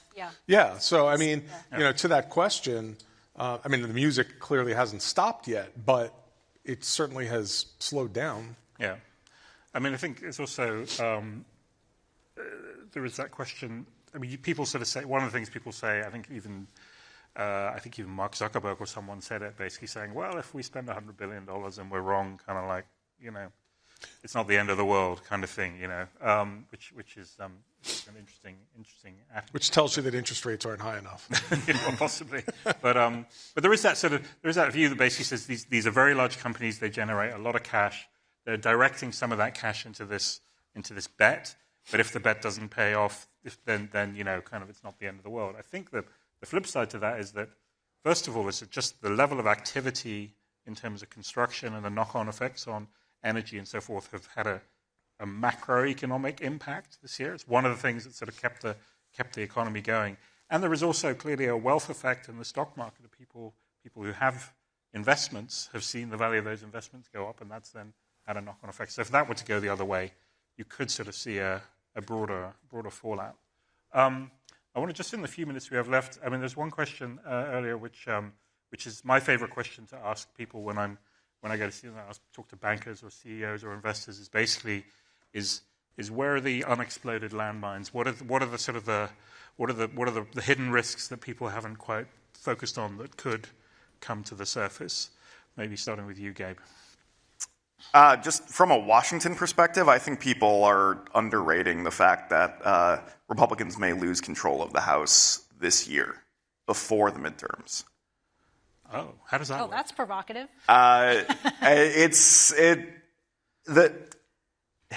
There are multiple special elections coming up, and the margins are so thin that after these special elections are completed in the next couple of months, they will have if they all go as they are likely to go based on their fundamentals, Republicans will have a 1-vote margin in the House. 435 members, deaths, retirements, it happens. Marjorie Taylor Greene very prominently retiring before the end of her term.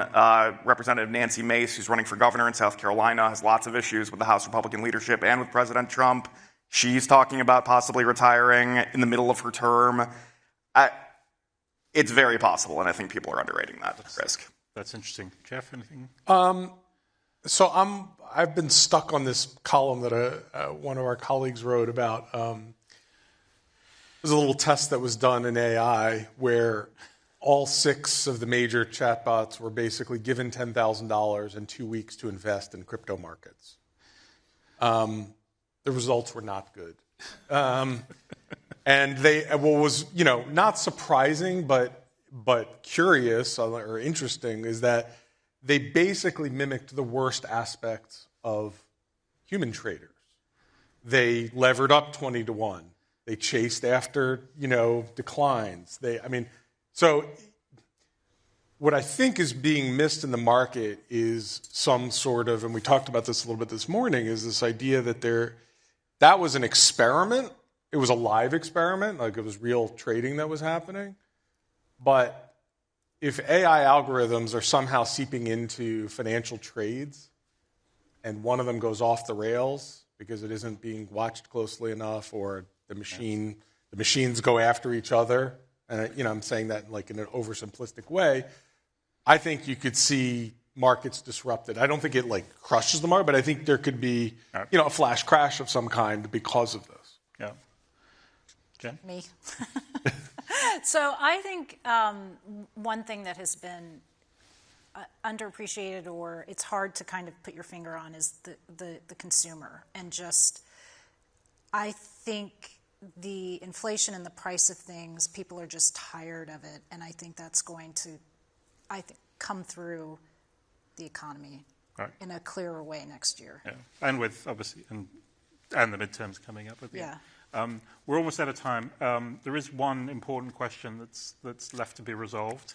Obviously, it's a World Cup soccer World Cup, for those of you who are wondering, coming over here next year. We're going to ask you all to predict a winner. I'm actually Dutch, so I will predict confidently that the Dutch will not win because they never win. But Jen, who do you reckon? Arsenal? No, I'm totally kidding. I'm going to say Italy. I go against my head, but having grown up in Sao Paulo, I always pick Brazil. So, I've been captivated by the romance of Curaçao. And despite the fact that all of their players, I think, are from the Netherlands proper, I'm going to choose Curaçao, because why not? Choose an underdog. Definitely out of consensus trade. Okay, we're out of time. Thank you all for listening. Thank you guys for these insights. We will be publishing, Baker Views will be publishing its predictions starting a week on Monday, and we'll do that sort of over the festive period, and then in the beginning of January, we'll publish another one of these with a different cover, which will bring all the predictions together. So be sure to check that out, and please do let us know what you think, what we missed, what we got wrong, kind of what else we should be thinking about. And we'll hopefully be back next year, and we'll give ourselves some higher grades. Scores again. Yeah. Thanks very much. Thanks.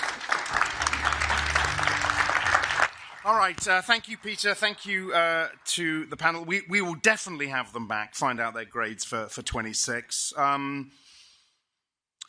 Plenty to talk about there as well. World Cup, flash crash, losing control of the House before midterms was a big one, of course. Now, we've got one more fireside before we break for coffee, after which our focus will shift to luxury, to travel, to keeping up with fast-changing consumer habits. Look, we talked a lot about the next Fed chair during that panel just now, so we'll stick with the central bank theme. We're thrilled to welcome virtually Syria's central bank governor, and this conversation will be moderated by our US economics editor, who might also give us his predictions on the Fed chair, Dan Burns. Come on up, Dan.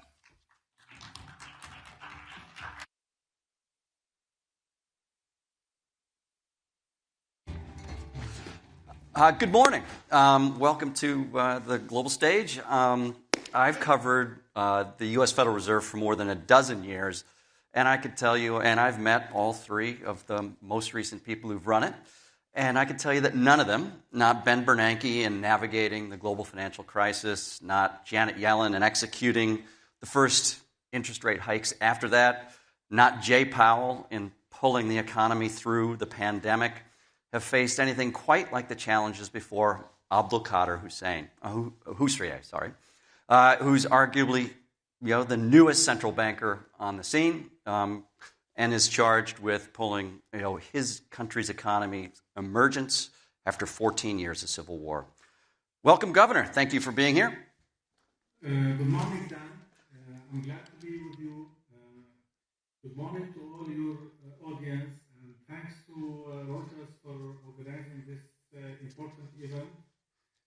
As you rightly said, we have a very challenging situation. Actually, when we took over last April, the central bank had a lot of challenges, inflation rate, hyperinflation, public debt of more than 4 to 5 billion US dollar, internal debt, exposure to Lebanon. So since then, our focus has been on stabilization of the currency, of the monetary policy, and we have managed to achieve the appreciation of the Syrian pound by like 30 to 40%, and now it's moving within acceptable range and within our expectations. So also we have focused from day number one on lifting the sanctions. What's happening in sanctions is a miracle. Nobody expected that we can achieve what we have achieved. Actually, when we took office, everybody was saying, look, you have to be patient, 5 years, 10 years, but now we are at the very last mile of the race towards lifting the sanctions totally with the repeal of Caesar Act. Yeah, that is something I do want to get into with you. But look, let's start first. We're about 3 weeks removed from an IMF staff visit to Syria that found the economy showing signs of recovery and improving prospects. What did your discussions with the IMF focus on They did not come away with an indication of an immediate program for you, though. Yes, thank you. Actually, we have engaged with IMF and World Bank since April, even before clearing the arrears.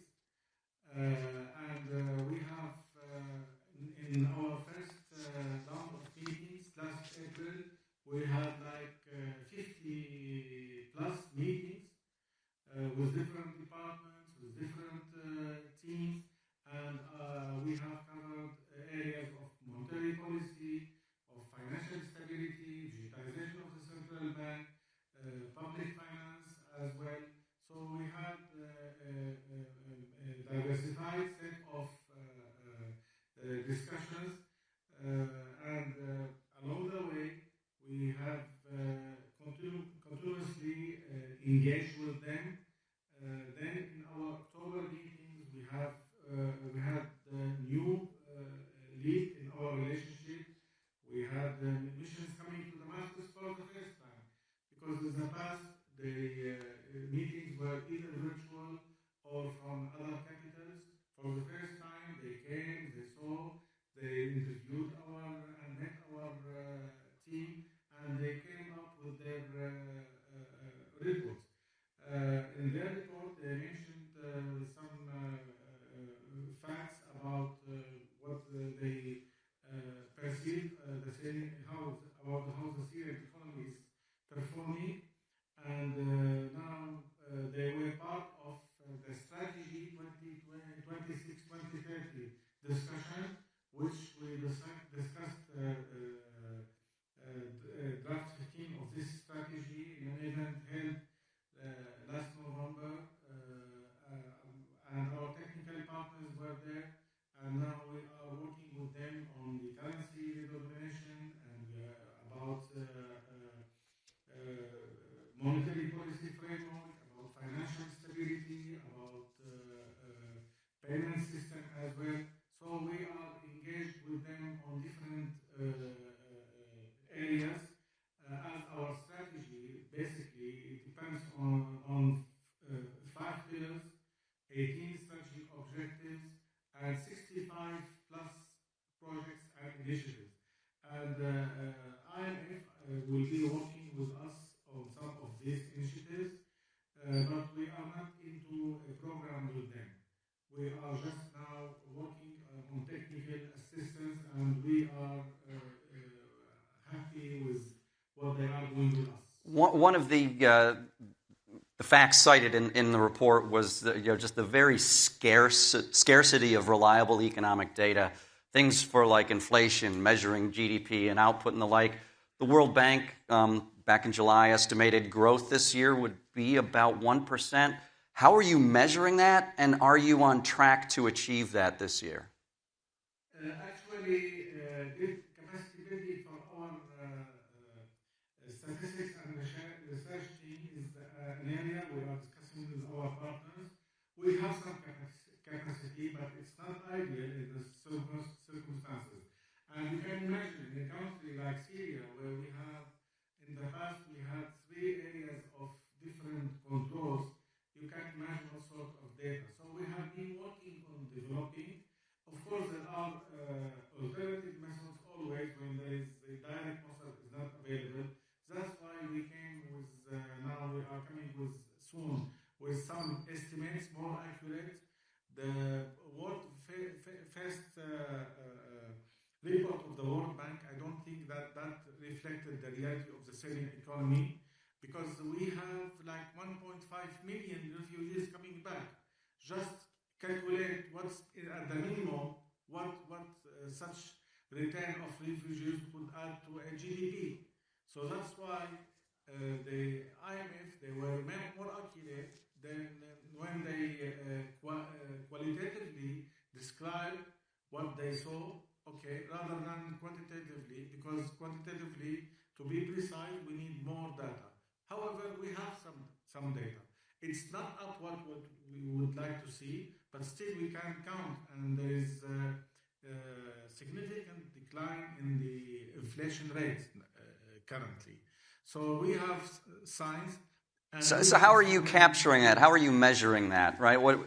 In the absence of higher quality data, what are you using every day to get your sense of how the economy is performing, how inflation is being controlled?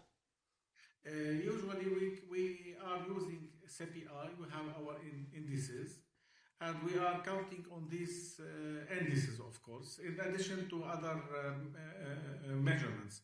So we are always, as I said, there are, of course, other indicators of the economic performance of the Syrian economy in general, whether it's inflation, whether it's growth rate. For example, the Syrian pound here, the exchange rate of the Syrian pound is an anchor for the Syrian economy, because in the past, inflation targeting was not used as a tool in monetary policy or as a goal.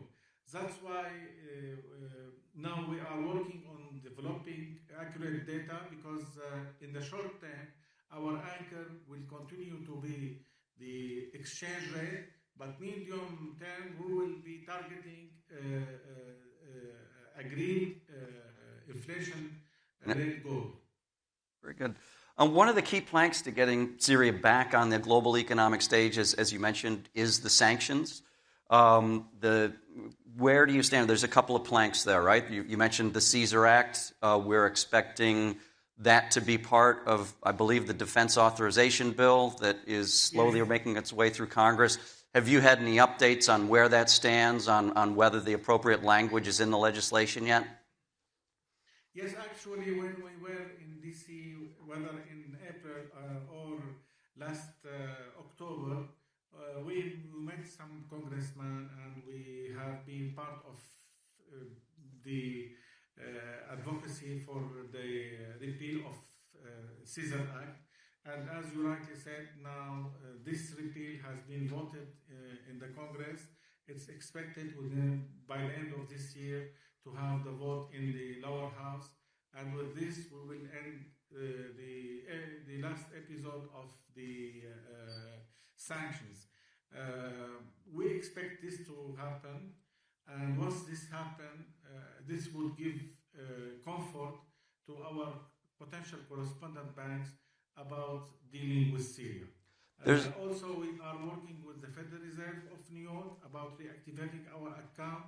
We have developed a supervisory framework specifically for correspondent banks. We are revamping our AML-CFT framework. We have special commission for CFT, AML for anti-money laundering, and we are revamping this. And we are working to sign MOUs with other international FIUs, which would, of course, give comfort and assurance to our partners about compliance with our institutions. Also, we will have part of the supervisory framework. We will have monitoring of all transactions coming out of Syria. Each transaction will be subject to due diligence by the central bank. This would give comfort to our partners, and also we are organizing workshops with our partners. We organized preliminary one last June with the U.S. banks. We are organizing another one with the U.S. banks in Istanbul next month. We organized yesterday one with Jordan. We expect one with Austria. So we are working to expedite, because as you know, removal of the sanction is prerequisite, but correspondent relationship establishment is phased, and it needs some efforts. It needs a structured method, and we are doing this. And the central bank is taking lead in re-establishing a relationship, because now we are not talking about rebuilding Syria. Rebuilding Syria will take us to another Cuba. We would like to see new Syria, in which we are talking about more than $1 trillion. So this is big opportunity. So we have the business case for correspondent banking. What we need to have the regulatory, the comfort part, which we need to work on for our future correspondent partners. You mentioned the currency. You have a plan to essentially come out with a brand new currency, removing several zeros from the notes. How soon are you from being able to launch that? When and where should we expect notes to begin to be produced and distributed? Yes, we are working diligently. We have been working diligently in terms of design, planning, feature, distribution, capacity building, also availability of the requirements. So we are in advanced stage, and what we need to make, just to verify, we have some discussions with IMF. Oh, have we lost the feed? Governor? Testing. 1, 2, 3. Sorry. Governor AlHussreih, are you there? Oh, there we are. 2 days, which should be... Oh, again. Not sure if our... shortly, not... Governor, we seem to be having a little bit of technical difficulty. I see you again now. Are you hearing me? Yes. Oh, good. All right. Please continue. We were talking about the currency relaunch. Yes. So we hopefully in the coming future we will have the new currency introduced. And as I said, we have been preparing for the logistics, and we have decided to delete 2 zeros. That will make it simpler, better, and of course, it's a new beginning. Actually, after the liberation, political liberation, now the financial liberation will. This new currency will be a signal and symbol for this financial liberation. We will finish with the past of 7 decades of financing budget deficit, of mismanagement of the central bank and the public finance. We have a new beginning. We have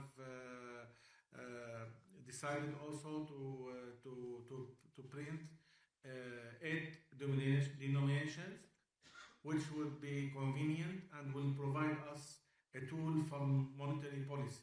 Did you say 8 denominations? Yes. 8? Okay, I just wanted to clarify that.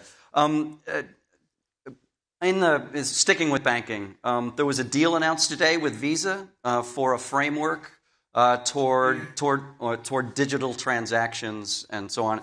Can you tell us a little bit more about that? We have less than a minute to go. Yes, actually, we're glad that we are working with Visa and MasterCard after having the relationship started and progressing very well with MasterCard. Now we have meetings today, which capitalized on the meeting I had in DC with the CEO, Mr. Oliver of Visa, and we are talking about payment system. We are talking about digitization. We have meetings today. We will have workshop in January, and we are working to have fully fledged payment system in which we have global partners, because our vision is to have Syria as a hub, financial hub for the Levant, given the size of the Syrian economy, given the size of population, the fundamentals of the Syrian economy going forward. We believe that fully fledged digitized payment system is an essential part, and actually it's one of our pillars of our strategy. Very good. And there's so much more we could talk about, but I'm afraid that's all the time we have with you today. Again, Governor, thank you so much for joining us here at Reuters Next. Thank you. Thank you.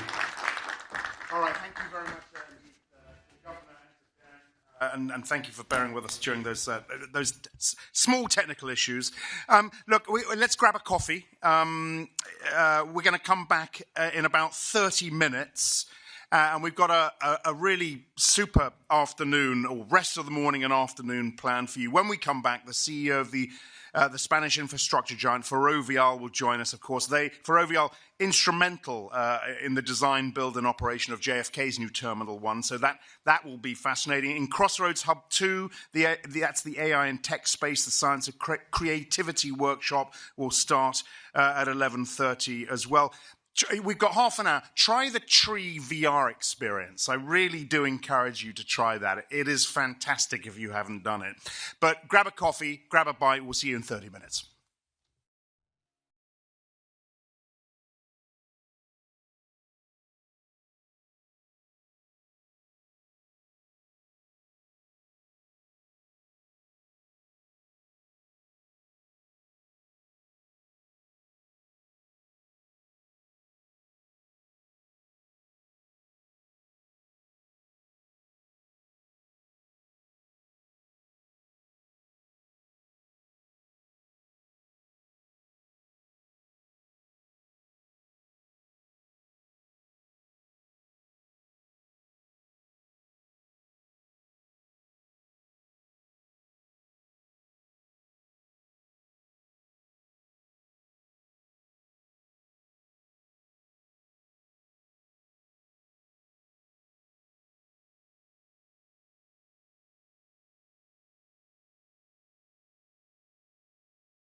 The endless flow of news and misinformation, what's true can easily become unclear.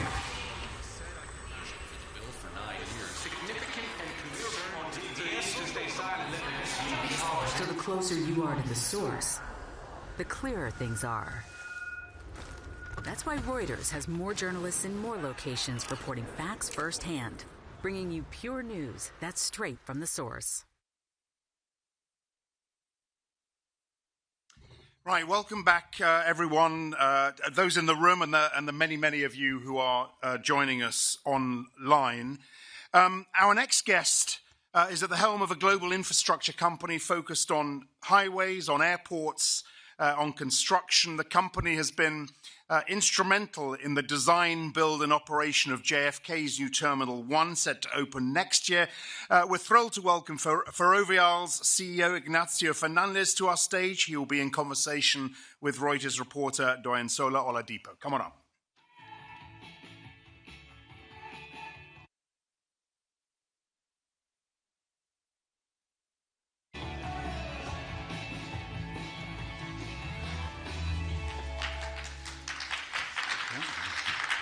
Thank you, Axel.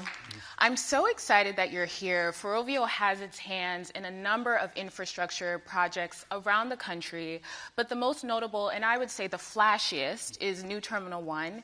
It has a $9.5 billion price tag. So welcome. Thank you. I cover travel, and a trend that we've noticed this year is that inbound international travel is down. Are you regretting such a massive investment in an airport terminal? Well, no. I think that when you see air traffic passengers over the years, worldwide it has grown above GDP historically. From time to time you have issues like COVID, or you have a Middle East conflict, and then you have a reduction in certain airports or certain areas. But when you see long-term trends, what you see is growth above GDP for air traffic. And on top of that, New York, we think, is a destination, original destination that is quite unique.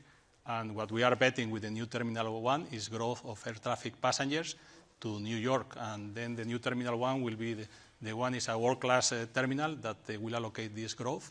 And hopefully it's a very good investment for us. Yeah. And your business model is to develop infrastructure, and then when the growth surpasses inflation, you then sell your stake. Has the decline in international travel changed your timeline on when you plan to exit New Terminal 1? Well, as you mentioned, we develop infrastructure, and we participate in the whole cycle, from the conceptualization of the projects to the design, the funding, the construction, and also the maintenance. And the way we create value as a company is the risk in the assets, construction risk and then revenue risk. And at the same time, we have some key assets in our portfolio, like the 407 highways, like the 407 or the new managed lanes, that they have a lot of value and they are growing revenues over a long period of time.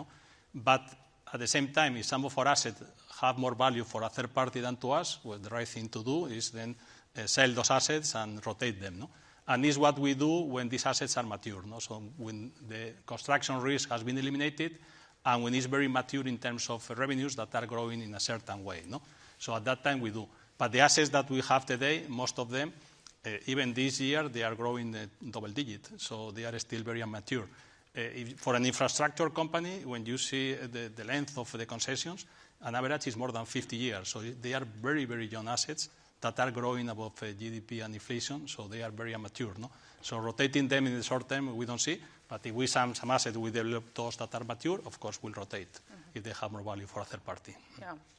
And so Phase A is set to be completed next year, and then Phase B will start in terms of New Terminal 1. The municipal bonds that were sold for Phase A were oversubscribed 7.7 times, which suggests that there was a lot of investor interest. Do you think you'll have the same amount of interest for Phase B, or are investors thinking, I'm not interested in investing in airport terminals right now? Well, hopefully they are also interested.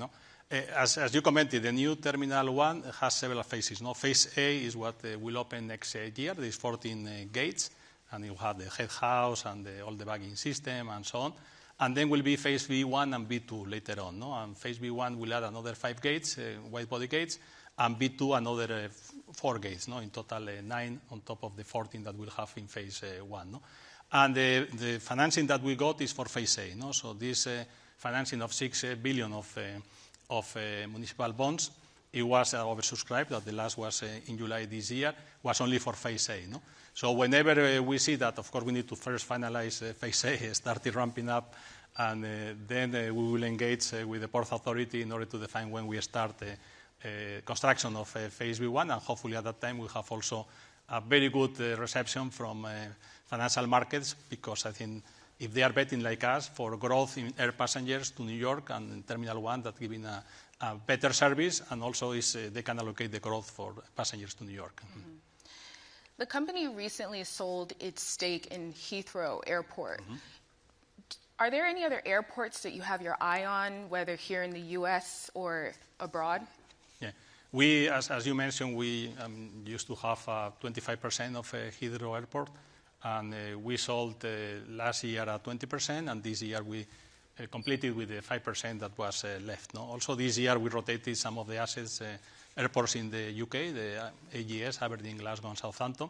It's part of what I commented previously, rotation of mature assets that we do regularly when it's mature and it has more value for third parties. No? So this is part of the plan. But as I commented, the business model is to develop greenfield infrastructure mainly. That is where we have differential capabilities, because usually infra funds don't do construction projects and construction companies don't invest equity in the projects. So we do this type of greenfield projects like New Terminal 1, and of course we are trying to do something similar in the US, no? Because we see opportunities. No?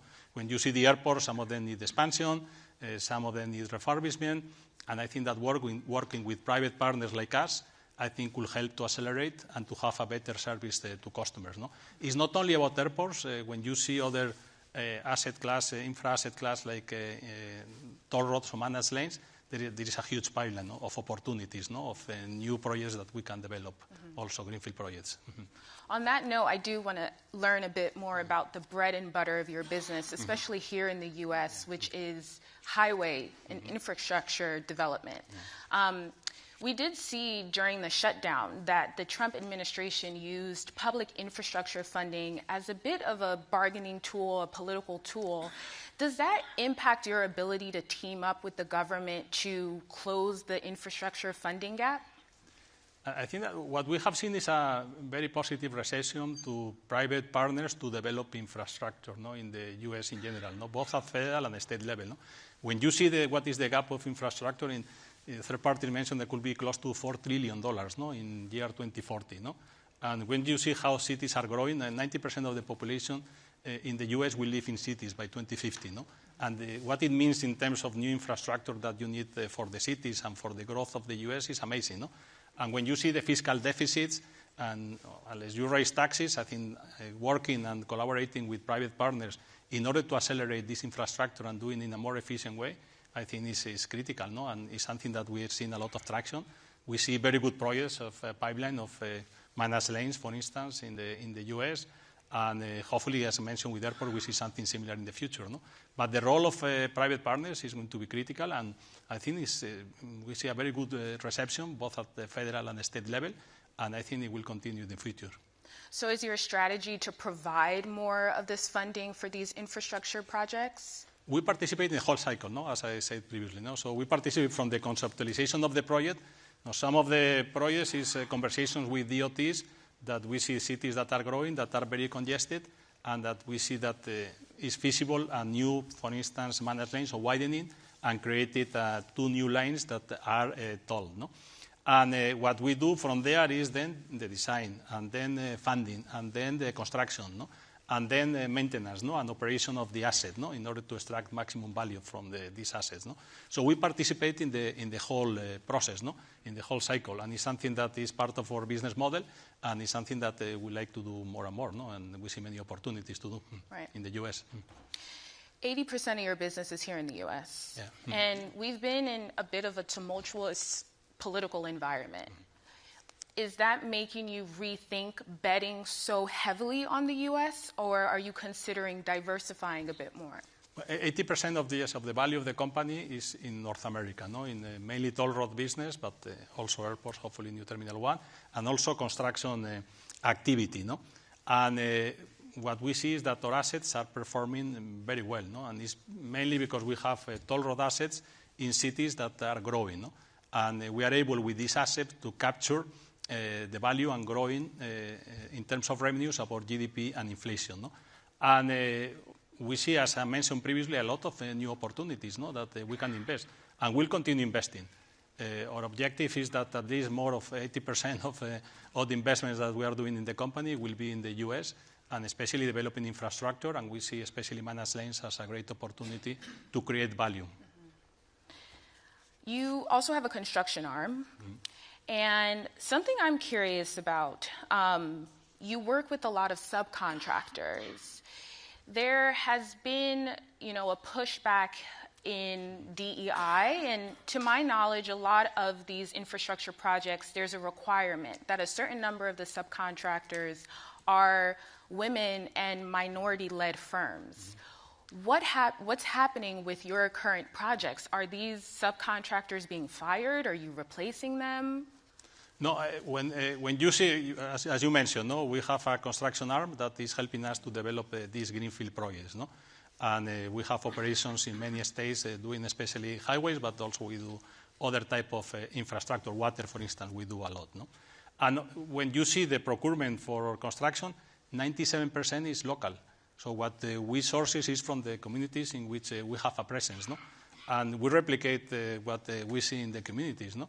And we work with minorities businesses, of course, a business run by women, but it's responding to the communities in which we have a presence, and it cannot be in a different way, no? And I think that this is working very well.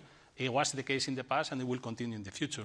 A problem for our industry is attracting talent, and we need to make sure that we have the best talent in the company. And I think the talent is widely spread in the communities, and we need to make sure that we bring talent from everywhere in the communities. So it sounds like you and your local partners in terms of state or even more local are pushing back against that, and you're still going to hire. I don't see them pushing back. What I see is a lack of talent and a lack of getting employees, and that we need to make sure that we attract them from everywhere, no?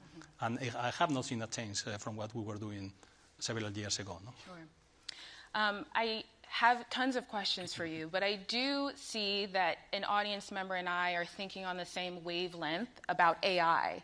And what does it look like to use AI to develop infrastructure? Could you paint a picture for us? Yes.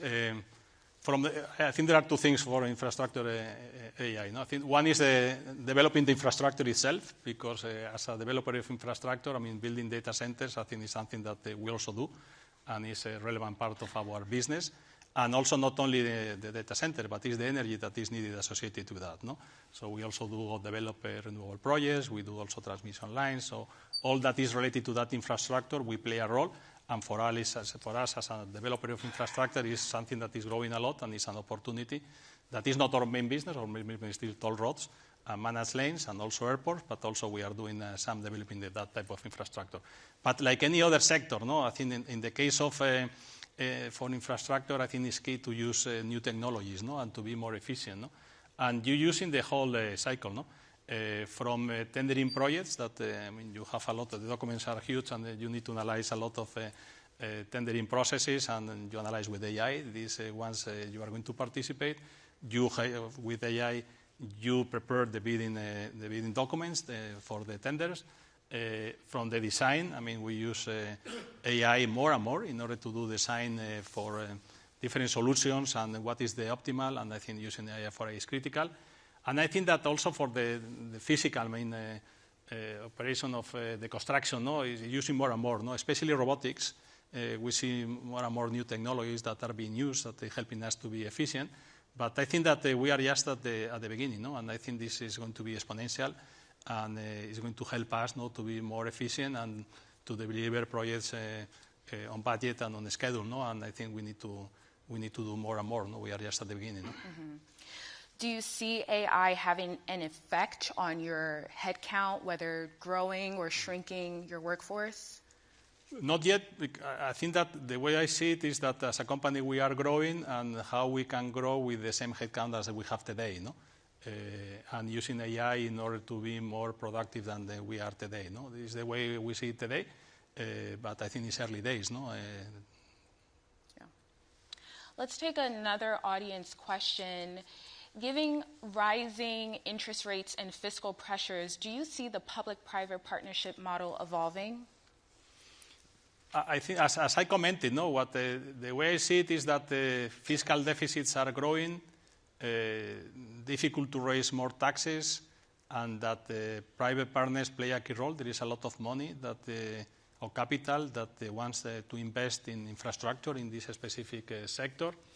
I think when you have a long-dated assets like we have us with cash flows coming later in the 50 years of the concession, lower interest rates is good for infrastructure in general because you have more value for the assets, but it's easier to finance also some of the projects. And so I see in general a positive environment to develop infrastructure, and infrastructure has been very resilient to different cycles. It's capturing growth, but also when this growth is lower, I mean, you have steady cash flows in the future, and then as you are discounting these cash flows with a lower interest, you are creating additional value. Mm-hmm. Again, going back to the bread and butter of your business, which is highway development, I'm curious how you continue to grow revenue, which depends on more drivers being on the road, paying tolls. You mentioned being in dense cities, but then also thinking about the fact that globally we are thinking of how to reduce greenhouse emissions. So how do you balance getting more people on the road, paying tolls, but also everyone's thinking,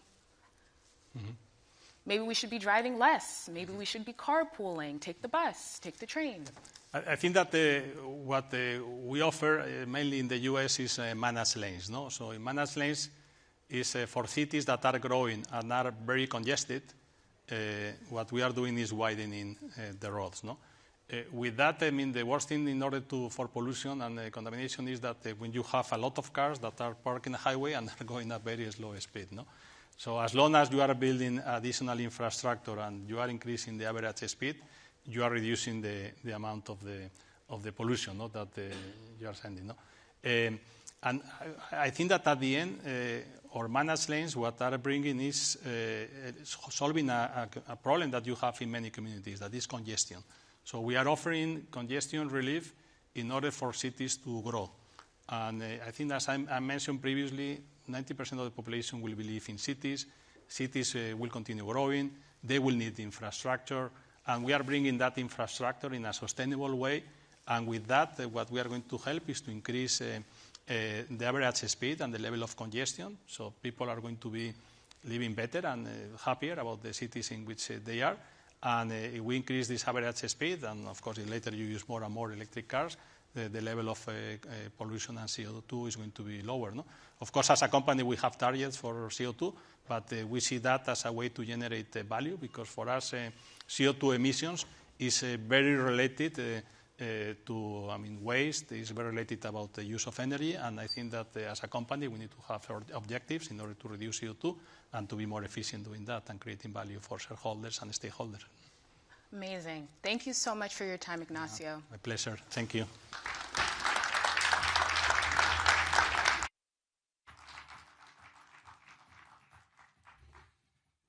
Thank you very much indeed, Doyen Sola, and to Ignacio, and more. But there plenty of AI chat there, of course, more after this next session as well with Cisco. How to engage a fast-shifting luxury market and with the next-gen affluence that comes with that is the premise of this next panel discussion. Reuters consumer products correspondent Jessica Di Napoli speaks with the heads of 3 high-end brands about how they are navigating this sometimes, actually often, complicated context. So Jessica, come on out.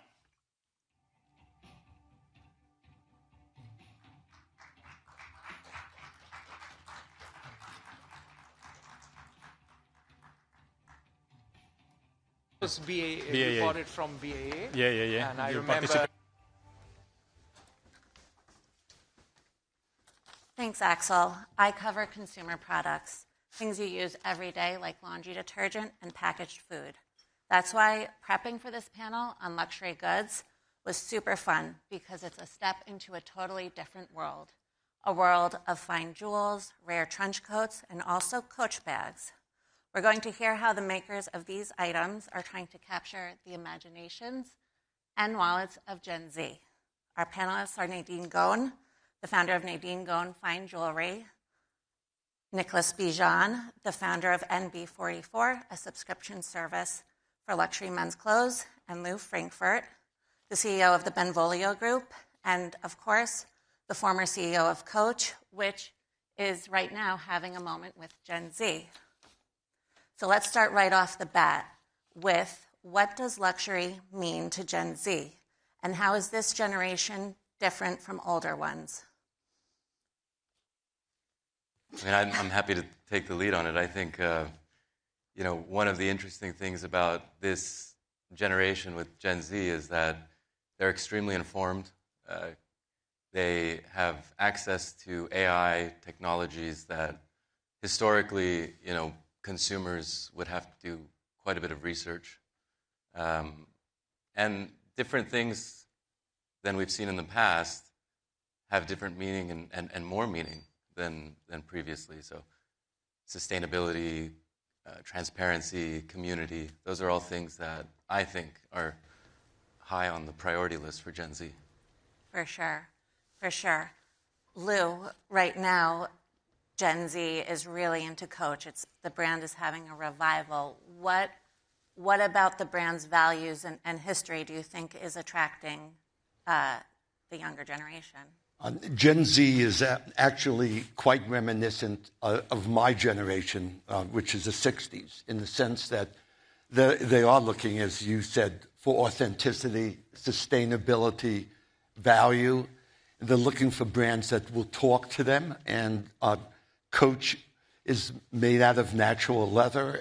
It develops a patina over time, most of its products. It represents good value. We also have started Coachtopia, which is where we're using recycled materials. And Coach is beloved by generations and is now reaching all-time highs. Nice. And so your customers and clients, how many of them are Gen Z? Nadine, your pieces are very creative and kind of recreate like childhood objects, like a Crayola crayon. Does that resonate with Gen Z? Yeah, I would just echo what they said, that I think that what speaks to Gen Z is authenticity. And in my brand, I really try to take the ordinary and make it extraordinary. And so there's like a value in that I think resonates with them, this kind of like bringing out people's inner child. And I feel like the Zers respond really well to that. And social media allows a window into a brand creation with a little bit of behind the scenes. And they feel like they're part of the journey. So I feel like that's worked for my brand. And are your customers Gen Zers, or do you cater? Your products are pretty expensive. Sure. You'd be surprised. I mean, we're seeing one of the more surprising things at my brand NB44 is how many of our members, because we serve our clients through membership, are actually older Gen Z and younger millennials, and they have a very high spending capacity, which is something that I think many people would be surprised by. Last year and this year, I think out of our top 5 customers by revenue, 3 or maybe even 4 were Gen Z or younger millennials. So, and those are very big dollar amounts in terms of average orders. And one interesting element of your business is that it's not just a brand; it also you have a sense of community. Could you tell us a little about that? Yeah, absolutely. I mean, I think what we do is really trying to blend luxury with kind of a redefining e-commerce experience. And in many ways, we are an innovative business, but in many ways also we're very old-fashioned because we really believe in building a strong relationship with our clients. To take that a step further, we also love, it's optional to them, but we love giving the opportunity for them to have a relationship with each other. Almost like you would see with many high-end luxury brands like watch companies and even car companies. It's almost like, when you see somebody wearing NB44, you guys both have that in common and you can immediately be friends. We took that to the next level and we said, let's have events that people can meet each other and we can put them in a room that's with a common value, like if they love a certain topic, then we would make it around that. And it's been one of the coolest parts, I think, about starting this luxury brand is seeing that part grow. And it makes sense because I think post-pandemic there's an appetite for that. For sure. Yeah. So you mentioned 3 of your 5 top spenders are Gen Z. How did you attract these clients? What works to grab the attention and build a consumer base in Gen Z? Is it social media? Is it influencers? What works? I mean, social media is an enormous tool. My late father was an amazing fashion designer, and I learned a great deal from him. And one thing that I think was always such an important thing for him when I was growing up was the red carpet and the Oscars. That was like, for the fashion business, our Super Bowl. This last award season, we had the opportunity to dress somebody who was nominated for 10 Academy Awards, his film. And he wore our clothing. It was fantastic. But about a week later, a member of ours who has a big YouTube following on social media just briefly in one sentence mentioned, what's your favorite brand? Oh, probably NB44. We saw, I want to say, at least 700 or 800 applications for membership with NB44 come in. So it just has changed totally. And now with ChatGPT, we're seeing people finding out about our brand and really becoming very informed consumers through AI. So that might be the next step. We'll definitely come back to that. Nadine, I wanted to ask you, do celebrity endorsements and celebrity partnerships work? I think you have some famous Gen Z clients.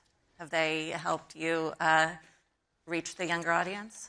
I think I'm very lucky that I have celebrities who I would say push the brand, but mostly because they're actually clients of mine. And I think that genuine connection resonates with Gen Zers. I wouldn't, again, I don't sell only to Gen Zers. I kind of sell to someone with a mindset that's a very open-minded mindset that's willing to wear something a little bit different and build dialogue around that. So I don't know. I'm not a firm believer in influencers. I think I've been in the business for 10 years, and I definitely saw big brands really pushing on influencers, gifting, et cetera. Like, that's just not the marketing I do. It's just much more organic, word of mouth, and kind of like what Nicholas said, it creates a community. And I think that community is very connected and authentic and interested usually in the same things, whether it's luxury experiences, cars, restaurants, et cetera. And so that just naturally has worked, I think, in the favor of my brand. Nice. And when in your investments, how do you, what makes a good investment in terms of how they're reaching Gen Z? And kind of on the same page, like with Coach, it's been worn by celebrities across generations. Was that important in building the brand over the decades? It was increasingly important as we became a larger brand and we became much more accustomed to the digital world. The reality is that when we talk about Gen Z, today they only represent about 15% of global spending, but they will represent over 40% in 15 years. And Coach has always been consumer-centric, really focused on the hearts and minds of young consumers. And as I say in my memoir, Bagman, we are a democratized luxury brand. And when we think of Gen Z, we think they do shop high and low. They shop in the resale market. They want immediate gratification. They're much more likely to look for brands that they perceive as real, less interested in conspicuous consumption. And at Coach, we do a considerable amount of customization. And last night at an event, I spoke with many Coach owners who had their unique Coach bag with different design elements to it. You can also have bags made customized. So even though we're a brand of large scale, we think of every single customer, and everything depends upon satisfying long-term relationships. We have 4 generations that shop Coach today. That makes exciting. I think the customization element is really key because I think all of our brands do it. At least for me, all my pieces are made to order, so I can't satisfy the person who wants to buy it immediately. But what I can satisfy is someone who wants something that's unique to them and customized to them. So I have clients who are like, my child's name is, X, and I want blue stones here, and et cetera. And it becomes like a conversation we have, and they have one piece that's one of one to them, but that is also recognizable if you know the brand. Yeah, definitely. I agree with you. I agree with you 100%. That's luxury, having that ability to do that. You're not buying a commodity. How do you tailor your products? You also make pieces that are like one of one, one of 4. Yes. But they arrive to people's homes in these boxes. Yeah. No, they're not really boxes. Trunks. They're trunks. Yeah. How does that work? So, we really believe that when you're buying a luxury product, which our pieces are very expensive. I mean, if you're talking about a jacket for thousands of dollars, you should really be one of the only people in the world wearing that piece. Yeah. And it should, even to go a step further, be made with you in mind. So we actually will design our seasonal collections with our members in mind. Now, each of those pieces don't end up needing to be purchased by that person because they are all collectible. But I think when you're spending that hard-earned money on a luxury item, you shouldn't see every single person wearing the same piece.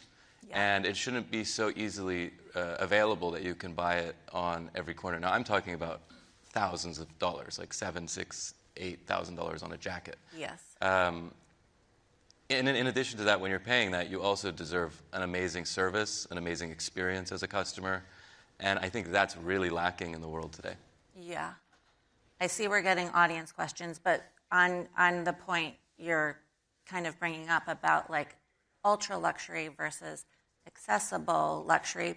Coach is the icon of accessible luxury. What is the balance between what is accessible and what is ultra luxury, and what is the role of ultra luxury in that kind of ecosystem? Is it meant to influence mass luxury and like fast fashion, or is it supposed to be in kind of a like a gilded tower? What is the role of it? Do you want to start? Maybe Luke.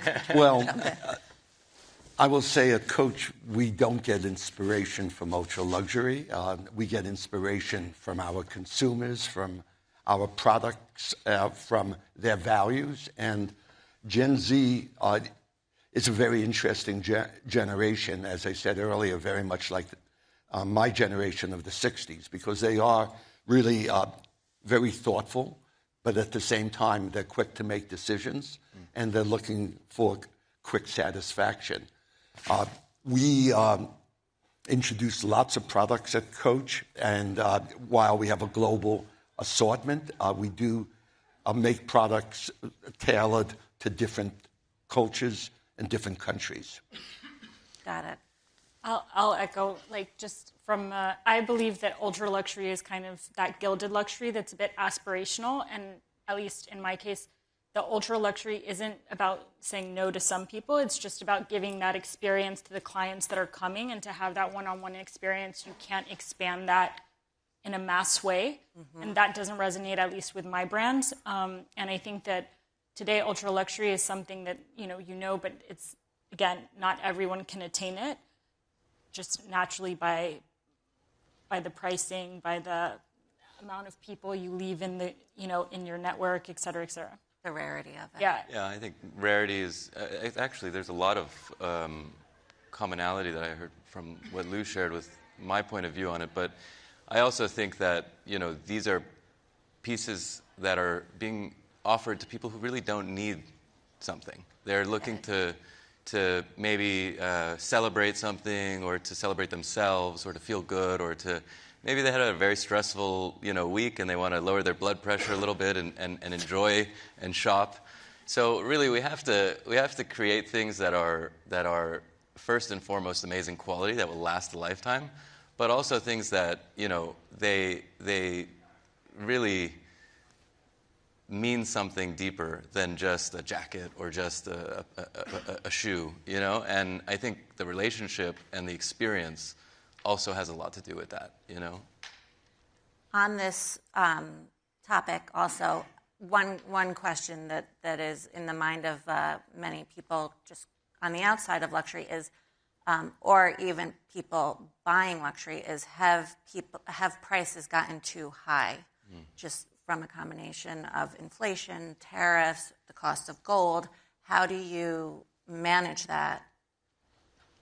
So I think because my prices are probably the highest on the stage, I can speak to it just a touch. I think prices have gotten very high.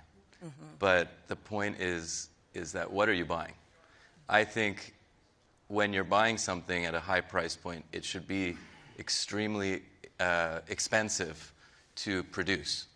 The quality of that garment, or the raw materials of that garment, or even the limited nature of that garment should allow it to be justified to charge that price.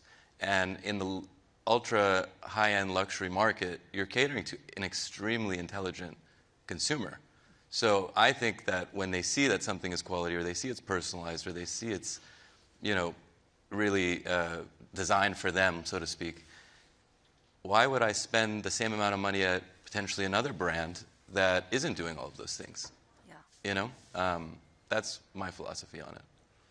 In the case of Coach, Coach has a very diversified assortment and has price points that are compelling to consumers at all levels. And since Coach is today an expressive luxury brand, one of the things Coach did do is go back to its archives to reinterpret the bags and products from the 60s and 70s and bring it forward to this decade, which is really resonating well.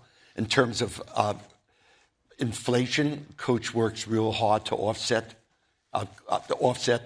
inflationary costs and pass as little on to consumers as possible. That makes sense. I do see some interesting questions that I didn't think of on here.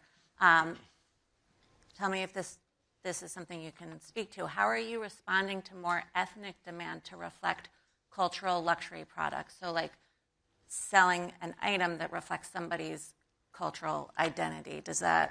Do you deal with that at all in jewelry, or does that? Yeah. I think among Gen Z, globally, because of everyone having access to information around the world instantaneously, I think there's a commonality in terms of what people like, regardless of where they live. In the case of bags and accessories, adjustments are made for cultures where people might be using public transportation more than cars. There's adjustments that are made around color that can skew more locally. But in terms of overall interest, it's really remarkable, the globalization of values among Gen Z. Yeah, I mean, for us, it's part of our DNA. I mean, we're designing clothing and delivering it to our members around the world, so we really have to take into consideration where they live and the places they're visiting. A very brief example is we use a beautiful material of silk, Japanese silk, that we obviously create in Italy. But in some of the countries that we're serving, they don't wear silk that much because it might be against their religious beliefs. So we will design something using a really beautiful cotton and in a similar design. And only offer that to those members in those countries. So absolutely, and I think that that's what you're paying for when you're buying a luxury product. It needs to be thoughtfully produced like that. That makes sense. So another kind of perennial topic in retail is the relevance and importance of brick and mortar stores. Some luxury brands have amazing physical locations, like the Louis in Shanghai and here in Manhattan. There's plenty. How do you view it for your brand, Nadine? I think you've had some pop-ups, and you have a unique take on it. Yeah, I don't have retail space, and I think a lot of people recommend that I should. But my thinking is, most of my clients come directly through Instagram or my website. And I don't know, I think the retail model for me is a bit expired. And the way to bring in the clients and have them see it in person is through very customized, I would say, events or pop-ups where I'm present. I can explain the collection and I can customize for the clients who are there. So for example, in January, I'm doing something similar in Saudi Arabia, and there's going to be a group of people coming in. They're going to see the pieces. We're going to place orders and customize, and that's worked for my business. I wouldn't call it a trunk.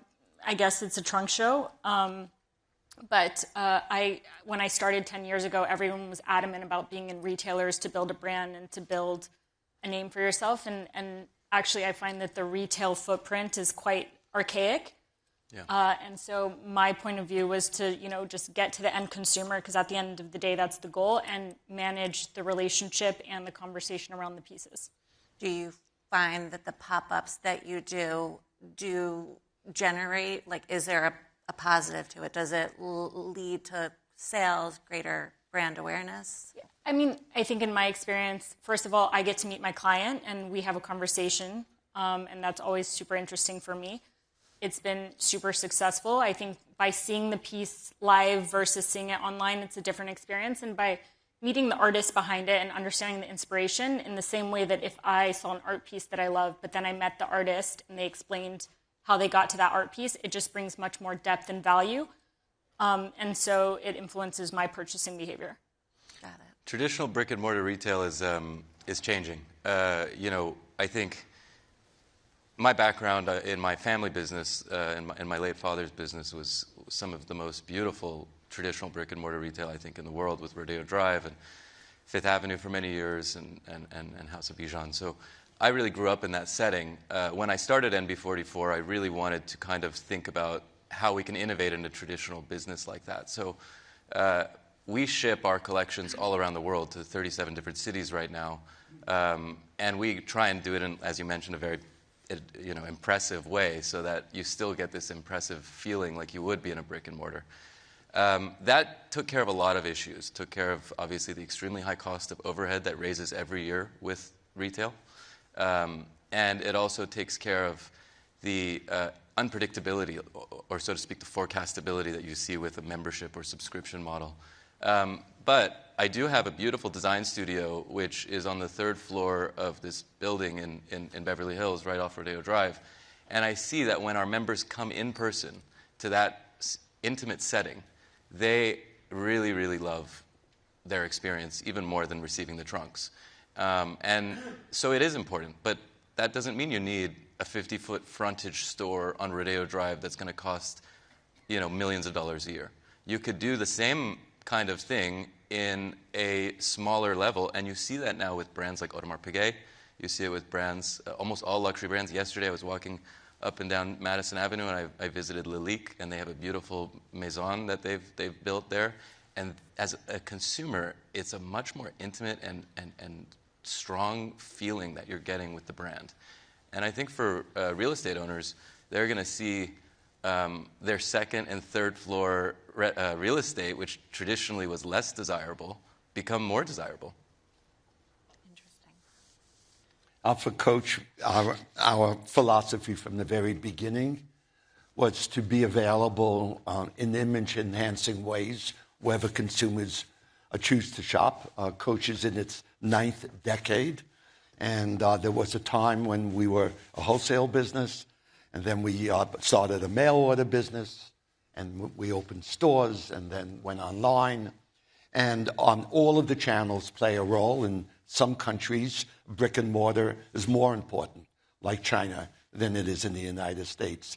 But for a brand where the touch and feel of products are important, if you're substantial enough, you'll be able, and have a strong enough brand, you'll be able to support some physical locations.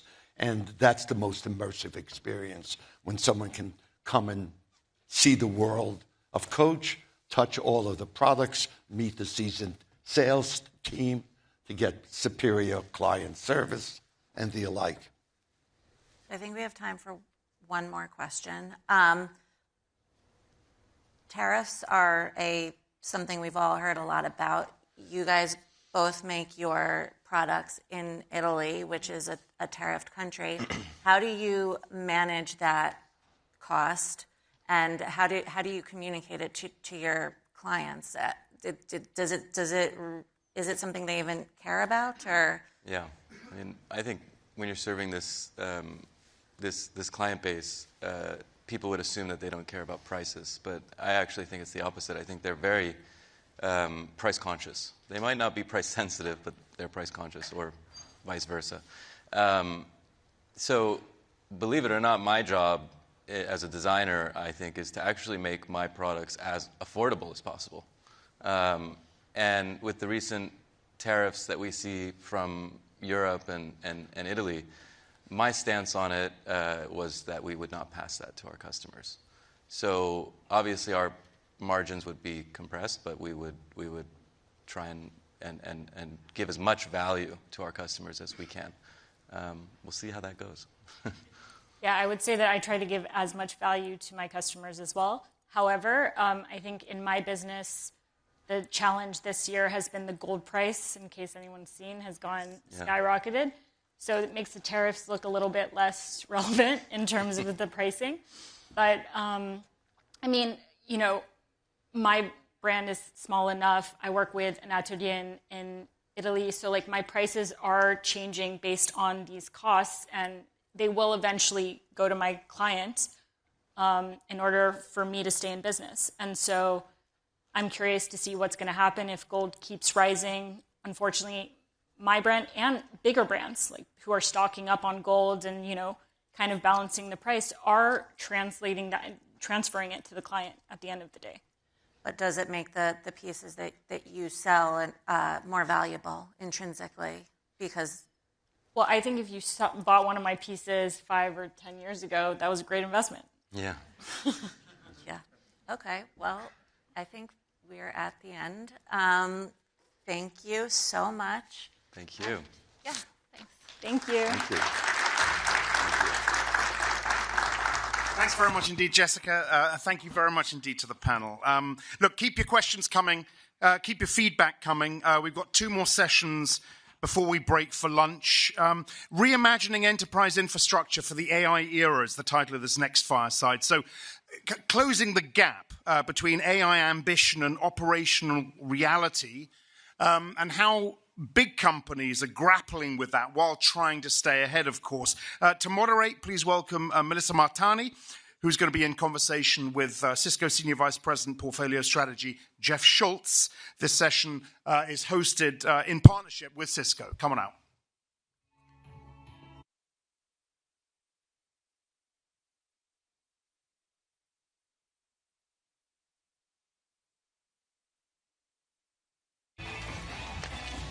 Right.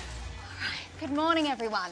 Jeff, thanks for being here. My pleasure. So I'm going to dive straight in. All Yes. anyone can talk about at the moment is AI. Yes. And I'm interested from Cisco's perspective as a safe, trusted brand. That's how most people know Cisco. You've been around for decades. Does this reputation help you or harm you as you reinvent yourself in this fast-paced AI era? Well, I think overall, I think it absolutely helps us, but there's no question that we've had to change, and pretty dramatically. If you think about Cisco's been around for over 40 years now, and it has been the trusted brand for networking and infrastructure. And we've done a lot of acquisitions, brought in lots of different things. Actually, Slido is part of our portfolio, which you all are using today. That's how we're seeing your questions. That's how you're getting our questions. But I think if we take a step back, what we really had to do is dramatically accelerate our pace of innovation as we think about this new opportunity. And then also really think about how do we change the thinking around Cisco as really just a networking company or as a sum of a couple different parts, and think about the outcomes that our customers need to drive in the AI era. And so we've really rethought our operation and even our product organization around three key outcomes, one being AI-ready data centers and what do our customers need from an infrastructure perspective to take on this challenge. And those customers are everyone from the hyperscalers and the neoclouds as well as our enterprise customers. We've thought about the workplace and what we call a future-proof workplace because AI is very rapidly coming into where we work and where we serve customers. And so that has to dramatically change from an infrastructure perspective. And then the third outcome is digital resilience, which is really about how do we keep all of this up and running in the face of much more infrastructure complexity as well as security threats. And so we've really taken on this challenge of by reorganizing around these three key outcomes and then driving faster than ever before. And we like to talk about driving at startup speed, but at Cisco scale. Well, security is very important. I do want to talk about that. But on the first part, the traffic, 2025 was a year about AI chatbots. 2026 seems to be about AI agents. Yes. That's where everyone seems to be moving. And Cisco's own research showed that AI agents generate up to 25 times more network traffic. Yes. So just to put that in perspective, if anyone in here is a company owner, if your company is comfortably handling network traffic today, that's set to spike by like 25%. So my question for you, Jeff, is are companies ready for this? And if not, what's the first thing that breaks? Yeah, well, generally not, and so we are working with a lot of companies to get them to the right place to do this. And if you think about it, what's happening again when you move from chatbots to agentic, chatbot traffic was very spiky. So like people would ask questions, it would go off do research, fairly short time frames, come back with answers. So you'd see spikes of network traffic and infrastructure traffic. With agentic, you now have the ability to do full tasks and full workloads with agents working with other agents over extremely extended periods of time. So what happens is the traffic spikes and it stays high for a sustained amount of times. And so what we're seeing is really three key things. We're seeing an infrastructure constraint. So are customers ready for the infrastructure that's required? And that means not just the networking, but the power and the compute and the simplicity of operations to get that to work. We're seeing a security or a trust gap, which is that now you have more of this traffic, more opportunity for people to attack you and move around your organization laterally. And so being able to then, that traffic actually brings on an additional security challenge, which means that infrastructure now needs to be very aware of the security posture, not just separate security and networking. And then the third thing is a data gap. With all of this additional traffic, we're generating massive amounts of telemetry that actually hold the key to performance and your business and security, but it's very, very hard for our customers to capture all of that. So what we're really doing is, as we think about this with our customers, is really those three key challenges that have to be sort of met head on.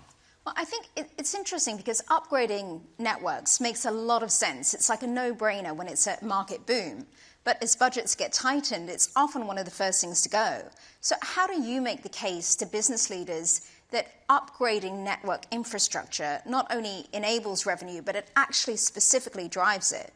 Yeah, so I think it's interesting because when you think about the AI opportunity and whether that's agentic AI or sort of that next stage, which is physical AI, which is robotics and sensors and all the other things that are entering our workplace, we think that you have to treat this as a revenue opportunity. Your ability, and by the way, it's also a cost-cutting opportunity. I mean, we know, and not from a people perspective, but from a pure productivity perspective, we're seeing a huge opportunity for AI to just give humans superpowers in the office. Think of like a population of 8 billion having the power of 80 billion people or more, just with all of this assistance. And so we really don't, even in a rough economic scenario, we don't see an opportunity where you really should be thinking about not doing this, because in this world, infrastructure and AI sort of go hand in hand. Like, you can't think about upgrading your infrastructure later as you start thinking about adopting AI. If you want to bring robotics into a manufacturing environment or even into your workplace, you're going to need the infrastructure to handle that, and most organizations don't have that today. We're still working on infrastructure that was probably put in 10 years ago. And, I mean, is there a way to quantify this in terms of return on investment? How do you quantify that in terms of infrastructure? Yeah, so I think that there's a couple ways to look at it, and there's sort of the very traditional ways of looking at ROI, and are you more productive, and are you able to, for instance, improve your customer service by bringing in chatbots and things like that. But one of the areas that we think is really interesting is ultimately, if you think about the AI challenge, what our customers need to do is generate and process as many tokens as possible at as low a price as possible. So think of a token in a language model as every word that needs to come together, and then every word and sentence pair that comes out. And again, what the key to competitiveness is really going to be about how many tokens can you process, and can you do it affordably? And so one of the areas that we're working with our customers on from an ROI perspective is we call tokenomics, which is literally being able to look at when you bring in your infrastructure, whether it's compute, it's storage, it's the networking, all of this combined. What is your cost per token in processing? And ultimately, we think that to be most competitive in your industry, you're going to need to have the lowest cost per token. And so I think that's a huge ROI measurement opportunity. I mean, well, you mentioned it just before about the cost cutting and the power that AI has, which is great for the customer. But there are huge sustainability concerns when it comes to AI, and especially when you're trying to scale infrastructure. How are you mitigating some of those energy and efficiency concerns? Yeah, so it's really definitely a huge challenge. I mean, if you think about, and it's all over the news, of course, we know that the infrastructure needed to run AI does consume more power than traditional applications. The chips consume more power, and therefore, everyone we're working with has to figure out new ways of solving that problem. And so lots of new innovation around liquid cooling and other types of cooling mechanisms within the infrastructure. But there's a couple other areas that we think are really interesting. First, as you think about data center build-outs, because of power and sustainability and other energy issues, you simply can't build data centers big enough to handle all of the load. So what we're finding is our customers are needing to distribute and build multiple data centers, and you've seen that in the news a lot. And those data centers can be close to each other in a metropolitan area. They can be very far. But they need to be interconnected at speeds that are like at massively different rates than what you would normally interconnect across data centers. You need to almost have the performance across data centers that you would normally have within a data center. And again, that's a very power-intensive issue. And so one of the areas that we're looking at in particular is the sort of the silicon, the chips that run in the routers and the switches themselves. And how do we think about sustainability from that perspective? And so we recently launched new capabilities around our routers that very, very high power efficiency in connecting data centers. And then within the data centers, even chip technology that, for instance, can look at a switch and decide if there's traffic on it and actually toggle off a port, to turn ports off so that they're not generating heat while they're idle. And so I think there's a lot of technology that has to still be built to handle that. Well, I'm interested. So if you have data centers that are in separate places, and the same thing with routers, does this help in terms of cybersecurity, or does it not make a difference? Because there's a cybersecurity threat. Is it a good thing to have different data centers or not? In a way, it actually increases the threat. But I think at the same time, we're seeing that across the board. Like, if you think about the cybersecurity threats that our customers face, I mean, our worlds have become more hyper-distributed regardless. And so there's more applications and workloads running in clouds and talking to things that are on-premise. And so this is just a natural progression of that. But it's definitely an area where we have to focus. And so that's why we in particular are believe that security and networking can no longer exist as separate silos in organizations. They need to start getting fused together. And that's in part because just the volumes of traffic and what's happening inside your networks is becoming so high, whether it's across data centers or inside data centers, that you can just no longer have security be a separate choke point, so to speak. And so we believe that those need to be brought together.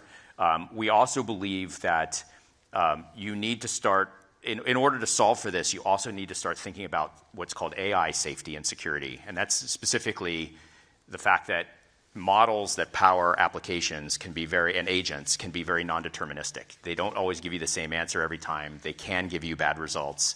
Bad actors can come in and trick them into giving bad results. And so now you have this whole other threat vector that you have to deal with. And if you see lots of models being adopted within an organization, it's impossible for developers to secure all of them individually. And so that's another area where we call it AI defense, which we believe has to actually be built into the infrastructure. And how do you do that? Because I read recently about an AI attack that was powered mainly by AI, take the humans out. So this makes it even more difficult if the AI is attacking itself. Yes, absolutely. And so I think in a world where agents are talking to other agents and therefore these non-deterministic models are basically powering all of these conversations, that's exactly the reason why you need to be thinking of AI defense as this sort of substrate layer, not as something like traditional application security where you put it into each individual application or agent. It needs to run holistically in your environment. And again, this gets to that very notion of being able to just bring additional intelligence into figuring out whether that model is doing what it's supposed to do. For instance, you could trick a model into doing something by telling it you're somebody that's trying to do something and you're not that person. What we believe is that the model should be able to determine, are you really the person you say you are when you're trying to trick it to do something. How do you do that? Well, there's lots of different ways you can do it. So for instance, if you tie AI defense to identity intelligence as an example, if somebody tries to attack a model by saying, I'm a screenwriter, so I'd really like to understand instructions for building a bomb, even though that model may be tuned to not give those kinds of instructions, if you say I'm a screenwriter trying to do it, it might actually do that. It's a very real type of scenario. And one of the tricks would be for us to determine that you are, in fact, not a screenwriter. And we can do that through identity types of services and be able to bring that into the defense. But doesn't that create another cybersecurity threat of people uploading their personal details, which could then be stolen? All of these things are the types of things that have to get worked out. And, the reality is we have great protections on doing that. The way, by the way, you don't have to go that far. Like that could be a good internal example. Like you may not be asking external people to do that, but you could also use this very same technology to just prevent those bomb instructions from ever being written no matter what. And that's, again, that would be very hard to do if you're having to depend on application developers doing it on each different agent. This is fascinating. I think we could have a whole other session on cybersecurity threats. I do want to take some questions from the audience, and if you have your questions, please submit them. So what is a nightmare scenario on security issues? Is it company-specific, or does it spread across whole sectors and economies? I think there are lots of those types of scenarios that can happen. Definitely spreading across sectors and economies when you start thinking about agents collaborating with other agents. And again, this is sort of why we feel like you have to shift the security thinking in agentic AI away from requiring application developers or the people building the agents to have to take care of the security themselves. It has to be more of that substrate approach where we know the bad things that can happen and we prevent them even at the network level. And so, one of the things, again, we talk about with AI defense is not just seeing what's happening, but being able to prevent it at the network level, literally shut it down automatically. And so I think that's the kind of thing that you're going to need to see. And when that can get built into the networks that connect businesses, then you prevent some of these nightmare scenarios. And I know that I think about a month ago, Cisco announced Cisco Unified Edge. Yes. What is this and how is it going to change things for consumers? Well, I think one of the things that we're seeing is as these power requirements and compute requirements expand, you're not going to have all this token generation happening in data centers. It's going to happen at the edge in your businesses, in your offices. Think about if you have robotics as an example or computer vision applications. We're going to want AI running there. And so our unified edge was basically built to be able to allow our customers to bring this AI processing safely into their remote locations, knowing that they have space constraints, power constraints, many times don't have IT staff in hand. So we're bringing all of our expertise together to make it really easy to bring a very modular AI system into these remote locations and manage them holistically. So I'm just so I understand correctly, so for the last decade or so, we've been told that to store everything in the cloud, and that was the way it was going.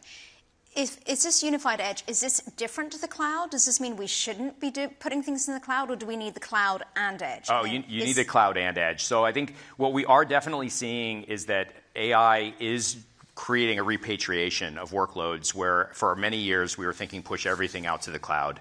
Now we're seeing a lot of our customers want to bring workloads back into their on-prem data centers or into these edge types of scenarios because it's just not practical. If you have inferencing at the edge for robotics, you're not going to want to send all that traffic up to the cloud, or you're only going to want to send some of it.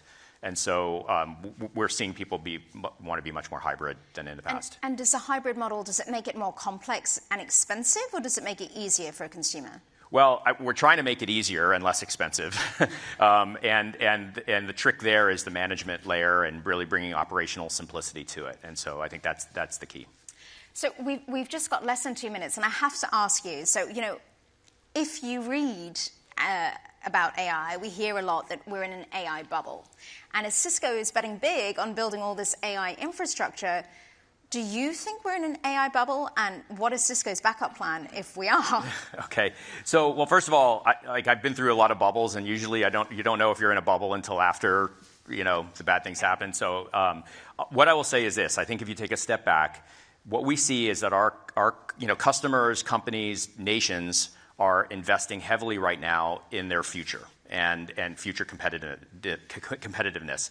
And if you think about what I said before about tokenomics, we really think that the ability for companies and nations to be able to generate and work on tokens at the lowest possible cost is both an economic competitive advantage as well as a national defense issue.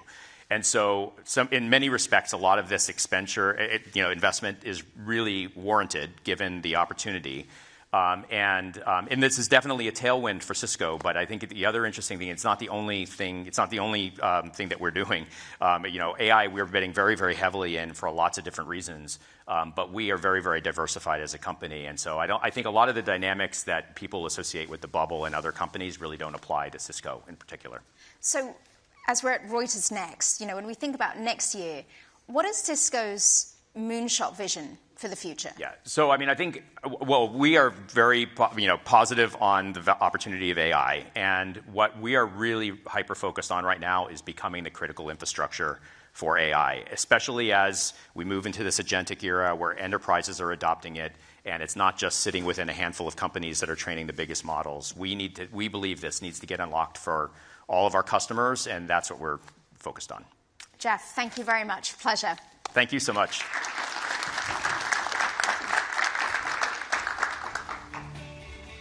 Very much, Melissa. Thank you very much to Jeff. Look, we've got one more session before we break for lunch. I've just been informed, by the way, there are over 1 million watching the live stream. So stay with us, everyone watching the live stream. We've got one more session before lunch and then a really super energetic, action-packed afternoon ahead when we switch back to tech and to AI as well. Right, we shift our attention back now to how business leaders are navigating the impact that geopolitics and economic uncertainty is having on their consumers, how to build a strategy that is versatile enough to stay abreast of all the unpredictability out there while keeping the consumer front and center. Vanessa O'Connell is Reuters editorial events editor. She is an expert in the consumer goods space. And Vanessa will moderate this discussion. Come on out.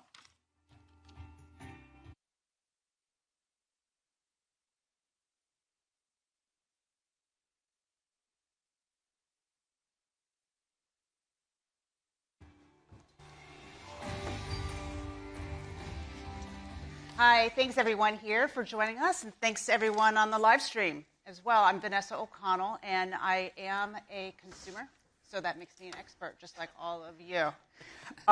It's a privilege for me to introduce our guests today. I'm really excited to have you here. I'm going to start by the company with the biggest revenue.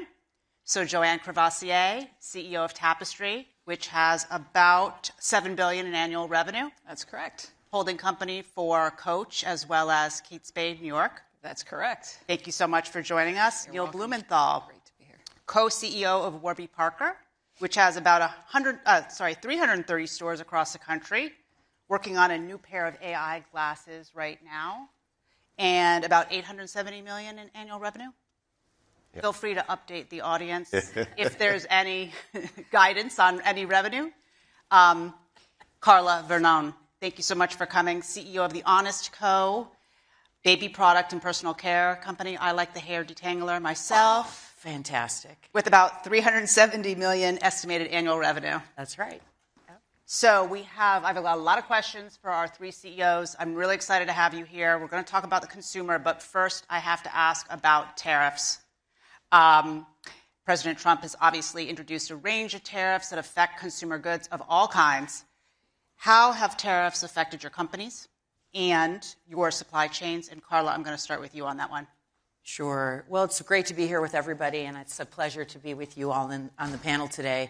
For The Honest Company, which, as you mentioned, is a personal care company, for people who don't know, we make personal care products across the spectrum, baby care to household personal care to skincare. We focus very much on clean formulations that people can trust to be good for their loved ones, themselves, their surfaces. And for us at Honest, we don't own our manufacturing, so tariffs are a component of our strategy. They're not a new component for us because even in previous administrations, we had to have plans to manage and mitigate any tariff impact. So for us, especially the tariffs related to products manufactured in China, that is something that we've been handling with a team we call the tariff tacklers. If we love one thing at Honest, it's like to give something a catchy brand name. And so we have a team that's been working to mitigate both how we partner with our supply chain co-manufacturers and then also how we plan for it on our business model strategy. Follow up on that. What's the latest thing they have flagged, the tariff trackers? I think there's optimism. We've managed to be able to continue delivering growth without having to have a real extreme pricing strategy. We've managed to mitigate the cost through internal activities and through partnerships externally. And that's what we're really striving to do, is continue to make sure we can just manage the price-value equation with our consumers. Joanne, tell me about tariffs and Tapestry. Well, I'll start by talking about our supply chain, which I think is a competitive advantage for our company. Fundamentally, what we deliver is incredible value to our consumers. That's our brand promise. We deliver unbeatable quality and innovation for what I think is an unbeatable value in the marketplace. And we've developed a supply chain over the last 2 decades that allows us to deliver that value. We don't do much manufacturing in China.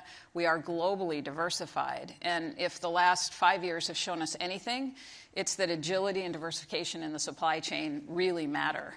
And our teams have done an unbelievable job navigating everything from supply chain disruptions where COVID shut down entire countries for production to Suez Canal blockages and some of the other things that have been thrown at us from a supply chain standpoint, and we've been able to consistently deliver that value and innovation for our consumers. So tariffs are another one of those things that we've all had to deal with. And in our case, we've seen the tariff impact rise. It's been a rising tide across all countries. It's been very uniform almost across countries, so it's hard to avoid a tariff. But we have been able to navigate and mitigate from a cost perspective And an efficiency perspective, we've got plans in place over time to fully mitigate the tariffs, but we're driving more efficiency across our organization with, better tools, better data, better analytics, more efficiency. And we are being thoughtful about pricing because we are committed to delivering that incredible value for our consumers. So it's not a knee-jerk, we're just going to take prices up. We're looking very thoughtfully about that value proposition that we deliver to consumers, and we feel very well positioned in this environment to deliver compelling value, and we see consumers responding more and more to that value that we deliver, so we feel that we're really well positioned in this market. A follow-up on that, where have you had to raise prices? What products and by how much? We're seeing a lot of success in what I guess you would call pricing power that stems from it really is a combination of understanding our consumer and delivering innovation. So where we're able to take price and where we see the consumers responding is when we're delivering more innovation to our consumers. It's not about pricing up the same old product with the same old materials and the same old functionality. It's about delivering more functionality, better materials, new innovation that they're looking for in their lives with the products we deliver. We're delivering innovation and experiences because it starts with knowing our customers. And when we think about a tariff environment, what I think about first is how that environment not is impacting our cost, it's how that environment is impacting our customer.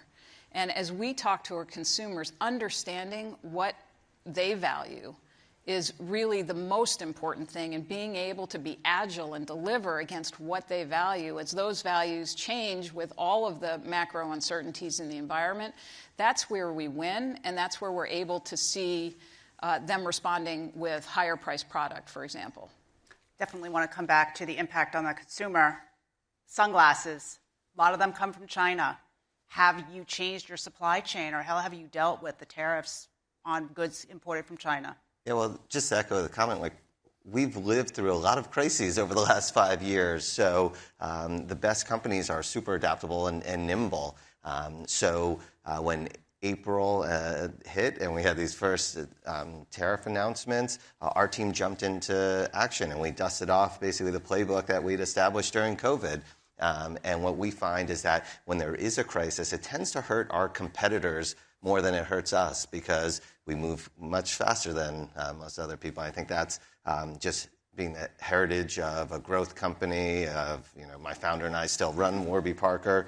We're a tech-enabled brand, so we leverage technology to move quickly. We've, over the years, also strengthened our supply chain. We have 2 manufacturing facilities here in the U.S. Where we cut lenses, insert them into our frames. The lenses tend to be the biggest piece of a cost of goods sold of glasses, both prescription glasses and sunglasses. Yes, we needed to make some changes on the spot, whether that was moving some semi-finished goods from one country to another. But we're going to end this year more profitable than we thought we were because of the fast actions of our team. And the thing that I'm most proud of is we provide prescription glasses and sunglasses for a fraction of what our competitors sell them for. So for 15 years, we started in 2010, glasses like the ones I'm wearing, we're still charging $95 for, even in spite of tariffs. And we've seen our competitors raise prices every single year. And this would typically cost $400 or $500 someplace else. Now, that doesn't mean that we haven't taken price in some other premium products that we sell, whether certain lens options or premium lens coatings. So we've managed, but we're coming out of this year sort of stronger than even sort of the pre-tariff environment. What's the latest guidance on margins, if you've been able to keep prices steady on some of your more popular glasses? Yeah, so our long-term guidance is high teens, 20% grower, and expanding EBITDA 100 to 200 basis points per year. We think long-term we're a 20% EBITDA business. Last quarter, we grew EBITDA over 200 basis points. We think that will continue to actually accelerate our EBITDA growth thanks to a lot of emerging technologies using AI to drive productivity throughout the business. Definitely going to come back to AI in a bit, but let's just talk about macro pressures on the consumer. Are you seeing that in the United States? And if so, where?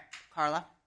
It's truly a mixed environment. Our products play a very particular role for people, and because of the way we design and formulate our products to have 3,500 ingredients that we don't allow in our personal care products that are commonly found in many of your mainstream and large-scale personal care products, we have a cost structure that means we have to accommodate the ability to formulate to this really special, designed for sensitive skin and designed for people whose really skin and body just doesn't react well to some of those known irritants.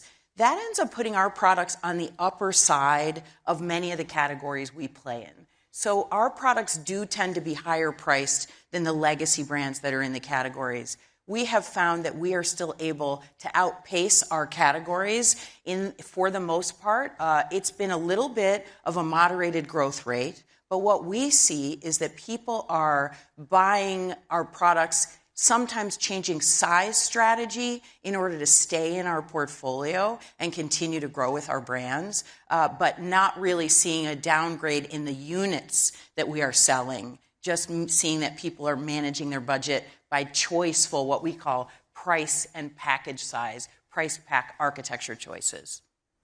And Joanne, it's the big shopping season right now for you and your company. Mm-hmm. Are you seeing softness in the consumer, and if so, where? Well, in fact, we're seeing resiliency across the world, and it is the right time to be talking about handbags as a gift. So for those of you who thought I'd put a little plug in there. But what we're seeing in our last quarter exemplifies this. We're seeing strong growth, and I think that is a sign of a resilient consumer. To put it in some perspective for you, we grew high teens in North America in the last quarter. We grew high teens in China in the last quarter, and we grew over 30% in Europe. And these are businesses. Our business is fairly scaled, as you mentioned earlier, and we've been in these regions for a long time. So this is not growth just because we're new and it's greenfield. This is growth on top of mature businesses in these markets. And we're seeing a lot of traction, first with younger consumers. That's our target customer, and we're spending time on the key fundamentals of brand building, which starts with knowing the consumer. And I talked about it with tariffs, understanding how tariffs may be impacting their job prospects or their outlook or how they feel about the economy or buying things and what's important to them. We go into consumers' homes to understand this and get this data and these rich insights. And as an example, young consumers may be putting off life moments like getting married or buying a home, which they see as unachievable, but they are still participating, right? They still have a big friend group. They like to gift. And what's important to them is versatility. They want to buy a product that they know can last and is versatile to go from day to night. So our Duo bag at Kate Spade, as an example, was developed with those insights to be worn, able to be worn 6 ways. You can wear it as a clutch. You can wear it crossbody or as a shoulder bag. And it's with these insights that we're delivering innovation and they're responding. And we're seeing that across the world. We're seeing a lot of consistency in some of that feedback from that young Gen Z consumer in the US and in China and in Europe.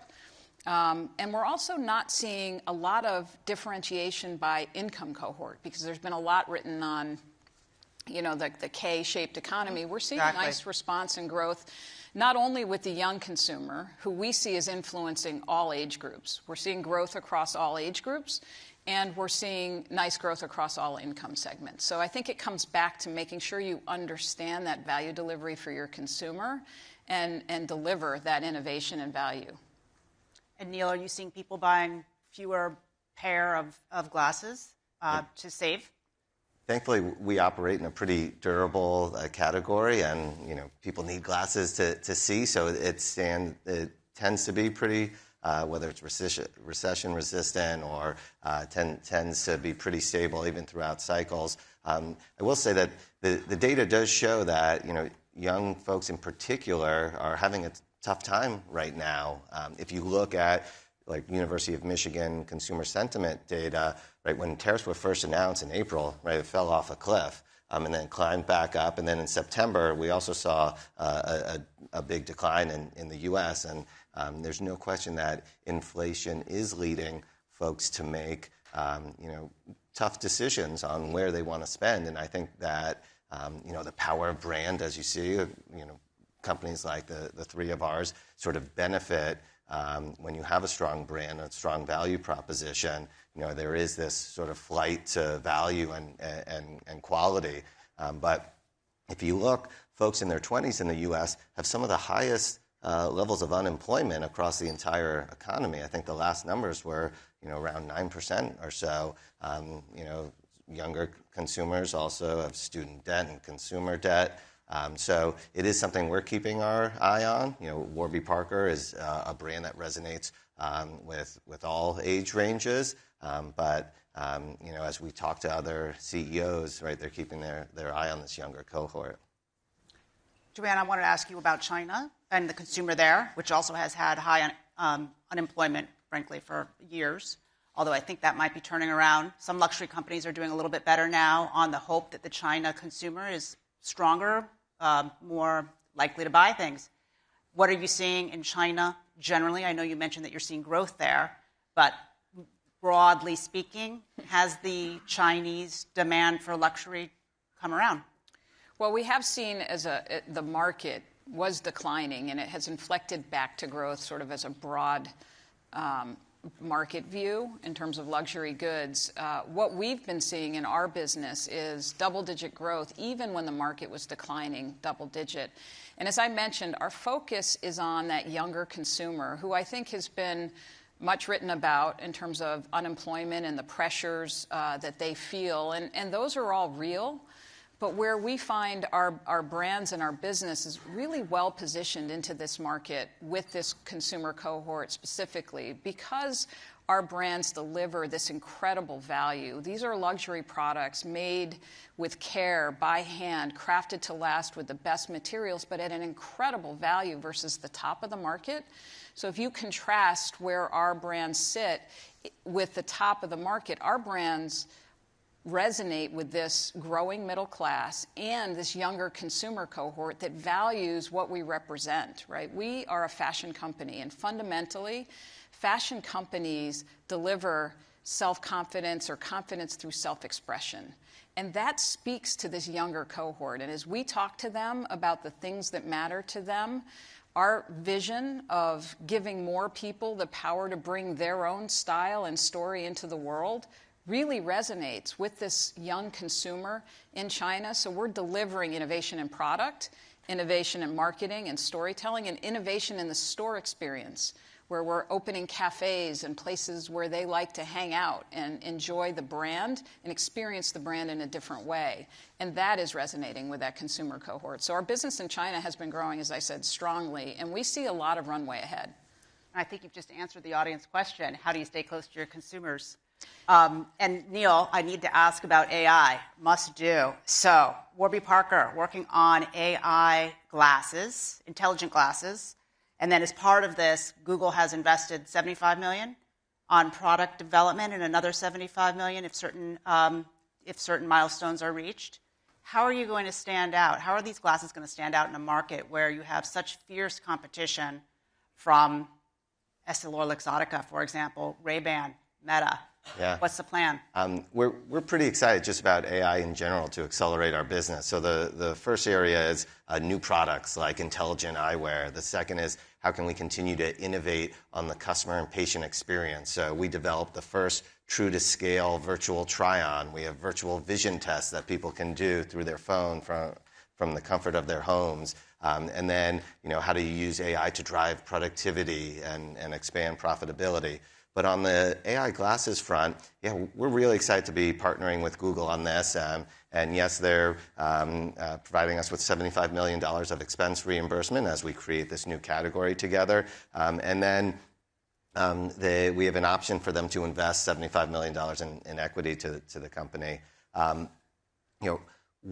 Google literally wrote the research on AI, right? OpenAI and ChatGPT is based on research that DeepMind and Google did and then open sourced it. And if you just think about which companies are best positioned to win here, we're super bullish on Google. They have 15 products that over 500 million people use globally almost every day, 9 products that over 1 billion people use, 7 of which over 2 billion people use. So if you think about how AI is going to be used over the next decade, we're already using it in every aspect of our life. But what's the form factor that is sort of the best suited for you to take advantage of this emerging technology? It's really glasses, something that sees what you see, hears what you hear.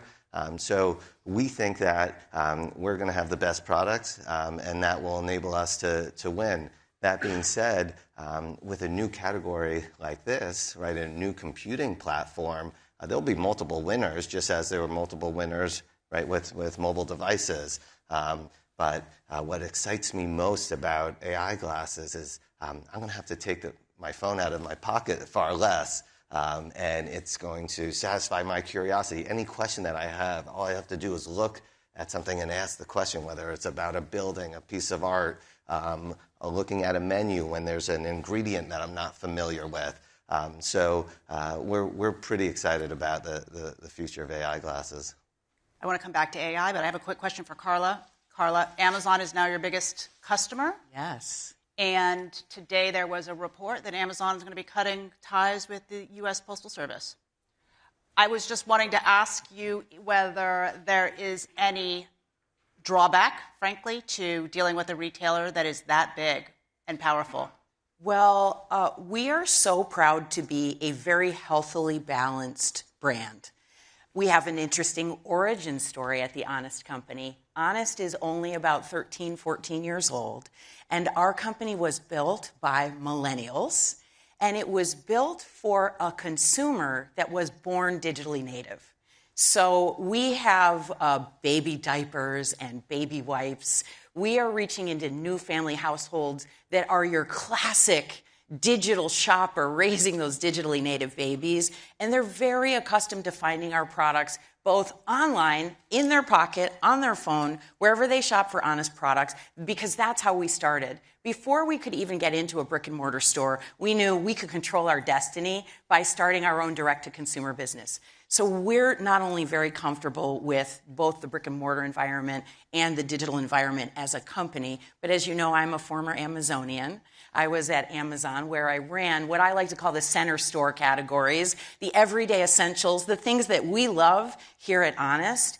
And we find that Amazon is constantly innovating. So at the same time as they're announcing those changes, they're also doing a lot of advancements to make shopping faster and more convenient, as we're seeing happen with many of the top retailers. We also love that we're driving digital growth with Walmart. And if you've read the recent Walmart investor news, we know that they're growing enormously with both upper income households and digitally native households, and they're really making sure the platform works. So what I like is we're prepared. We're available in the stores when you walk in physically. We're available in your pocket. So we've got a really nice balance of how we can reach our consumers. So we're out of time, but I do have one last question. How is AI affecting current and future hiring plans? I'm going to start with Joanne at Tapestry because you've got, I think, 16,000 employees? 19,000 employees worldwide. Yes, globally. I think from a hiring practice standpoint, we target young people in terms of our product and our execution. So hiring young people is helpful to us. And so we are leveraging AI in some of our process work. But I think as we think about Gen Z employees and Gen Alpha employees, not only having digital native employees, but AI native employees as Gen Alpha comes into the workforce, we're spending a lot of time making sure that we can be an attractive place to work for those employees, because fundamentally, we need to empower those people to help us make our product and our delivery better for our consumers who are increasingly AI facile, right? Searching for brands using AI. So we're doing a lot of work in that space. Carla, are you hiring fewer people because of the productivity gains of AI? Fortunately, we are a young and small company, so we were already pretty efficient as far as our operation and our structure. However, I am all in on always learning whatever is new that's going to make the game better for my employees, the employment environment better, the product environment, the product design faster, getting innovation speed to market better. So AI is one of many technologies that we embrace, and we certainly look for that competency in the people we hire. My own cheat code, my kids are Gen Z, so I'm constantly asking them what AI they're using, and I set aside every other Monday on my schedule, I have something called Think Time Mondays, and I assign myself a technology to play around with. Because I not only want it in the people I hire, but I want to look around my management team and be able to talk about it fluently. And how about you, Neil? Yeah. Hiring fewer people? AI gives us superpowers, so it's definitely supercharging every individual at Warby Parker. We have roughly 4,000 employees across the U.S. and Canada. The majority of our hiring tends to now be in our stores, and we're hiring lots of eye doctors, for example, and we're able to use these tools to help our doctors provide more sort of attention to the patient and sort of remove all the administrative tasks. So it just makes for a better customer and patient experience. Thank you so much. Thank you, Neil. Thank you, Joanne. Thank you, Carla. I'm so sorry for going a little over time. I really appreciate this session. It's been Thank fun. you. Thank you. Thank you so much. Thank you, everybody. Wonderful session as we head into lunch. Right. Let's break for lunch. Let me very quickly, though, as you're walking out, whet your appetite for what's coming up this afternoon on this stage. Estée Lauder, so we're going to continue the luxury theme. Estée Lauder, we've got a new CEO in that role, so we'll try and find out if there's any change in the strategy. CEOs of SAP, of Cohere, a panel on the ethics of AI. So lots coming up. 2:10, we're back in this room. We'll see you then.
Welcome back, everyone. You can tell our guests are itching to get this afternoon started. I'll introduce you both in just a moment. But look, a selection there that you just saw of photographs and video from our wonderful photographers around the world. A reminder, I think, of how tumultuous the context is that we're all operating in. It's something I always find uplifting, moving, frightening, and humbling. I hope lunch was good. I want to remind you to get involved. You and I think we're up to about 1.2 million watching on the live stream right now. Get involved, ask your questions. We'll put those up on the screen. Give us your feedback. It'll help us do even better next time around. We really have a fantastic lineup to close out the day. I think we're done 3:45-ish or so. The Estée Lauder company's got a new CEO back in January. He sat on the stage with us right now. Stéphane de la Faverie was brought in to kickstart a turnaround at the company.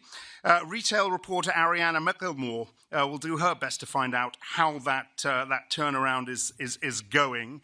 No pressure. Ariana, the stage is yours. Thank you so much. Thank you. And thank you for joining us, Stéphane. Thank you for having me, Ariana. Thank you. So, as Axel alluded to, you have this new strategy. It has 5 pillars. And I want to know, how long has the board given you to prove that it's working? Wow, no pressure. I think, the beauty of it, our turnaround is called Beauty Reimagine. And there's a reason why it's called Beauty Reimagine, because in this moment in time, the beauty industry is going through a big reinvention. So we want to reinvent beauty, and we want to lead this reinvention. The good news is that next year we are turning 80 years young as a company. And we have a board and we have a family, the Lauder family, that is one of the major shareholders of the company. So we are long-term focused. Mm-hmm. But at the same time, we know that things are going fast. And we are also going fast in our turnaround, as demonstrated also in the last quarter. So we have momentum and we are excited, and we are exciting to just leading the beauty transformation around the world. Perfect. And one thing we've been seeing in the beauty industry is a lot of M&A activity. Estée Lauder has even been a part of some of that a few years ago with its acquisition of Tom Ford. So I'm curious, how important is M&A to Beauty Reimagined? Yeah. No, I think it is interesting, because we are at a moment in time, and again, 80 years young. Throughout the course of our history, we have had brands that we've incubated and grew to the size that they are today. And at the same time, we have had some acquisition. And I really believe that the future of our growth is going to be a little bit more balanced between organic and inorganic growth. Now, obviously, M&A is important, and we are always very careful at the Estée Lauder company to just bring new brands that are complementary, because we are called the Estée Lauder companies, plural, for a reason, where every single of our brands are different from one another. If you think about our luxury perfume portfolio, from Tom Ford to Jo Malone to Le Labo, Kilian, Frédéric Malle, to name a few, all these brands have a different age target, a different distribution model strategy. So we're always very careful of crafting our M&A strategy based on what is potentially available and could be complementary. But the interesting thing that I'm developing with the team is also this model of incubation of new ideas and new brands. You've mentioned Tom Ford as one of our largest acquisitions, but we also acquired Deciem, a Canadian company that created The Ordinary, one of the fastest skincare brands in the world today. But part of Deciem philosophy is also to incubate new brands. And today, in the world driven by AI, driven by speed, driven by technology disruption, we can create new brands. And recently, we've created a new bath and body brand called Loofah that we are incubating as we speak, and we are launching. So you're going to see us doing external but internal incubation through M&As to be able to continue to grow in the future. And I know focusing on Gen Z has been a huge part of your strategy. Considering that, are there any brands that you're willing to get rid of? So look, we are always looking. We have a portfolio of 20+ brands in the portfolio, and we are always looking at the evolution of our portfolio. And I've been very vocal and very open that we've hired bankers to help us to basically relook at our portfolio strategy, because I believe companies like ours are always in movement. Consumers evolve, their tastes evolve. But even recently, 2 weeks ago, we did a minority investment into our first brand from Latin America and Mexico called Zinu. So the portfolio, obviously our brand like Estée Lauder, which is our namesake brand where everything started close to 80 years ago. But at the end of the day, consumer taste and choice and category evolves, and so does our portfolio could evolve in the future. And I'm glad you mentioned Tom Ford. How is that going? How's that brand going? Going fantastically well. We're very, very excited.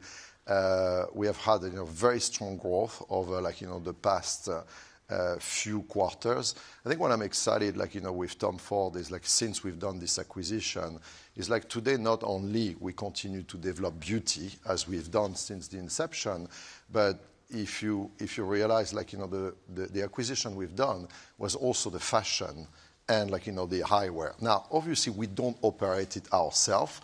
We have partners that we are working with to do so. But by being the owners of the IP of the brand image, it has allowed us really also to continue to improve and to position Tom Ford in the right way. And this is a brand that is really finding its footing both in Europe, in the Americas, in Asia, but through perfume and through makeup. So we are developing a multi-category approach that allows us to capture the mind of the consumers, various age and various geography around the world. Perfect. And I'm also really curious about this rise in Chinese and Korean-owned beauty brands. Mm-hmm. Do you see those as a threat?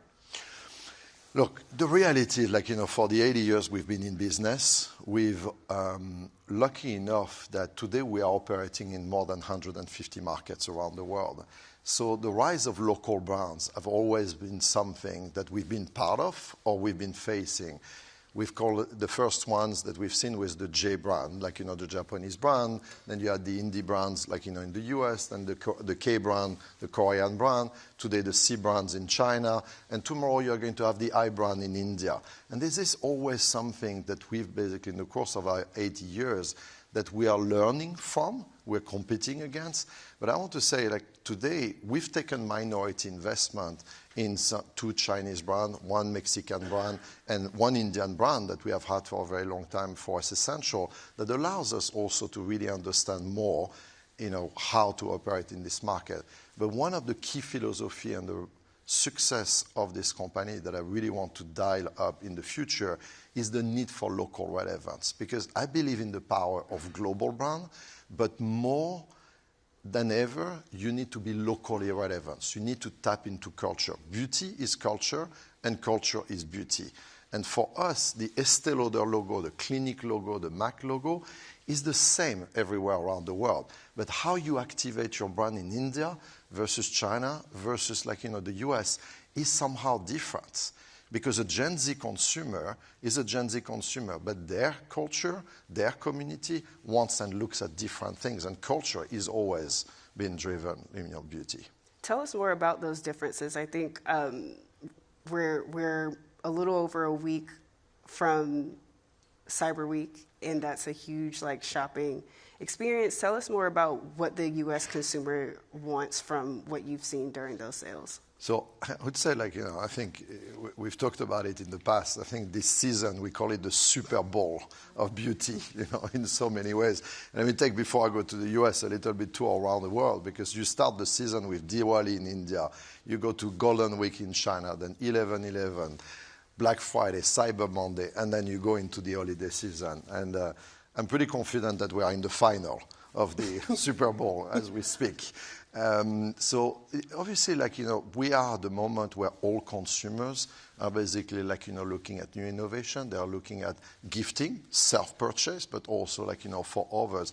So we are ready with communication, offers, the right gifting across all our brands. But I would say, what has been really interesting over the past few days, and again, few days don't define, a quarter or a year, but it's actually the resilience of the American consumer. And I think you've all seen some data coming from Adobe, 9% growth during the Black Friday time frame. And we far exceeded basically these numbers, which means, and it shows me that beauty continue to be extremely resilient. And that's what gives me great confidence, not only for now, but also that for the future, that beauty is part of the American culture, is part of the Chinese culture, and frankly, every culture around the world.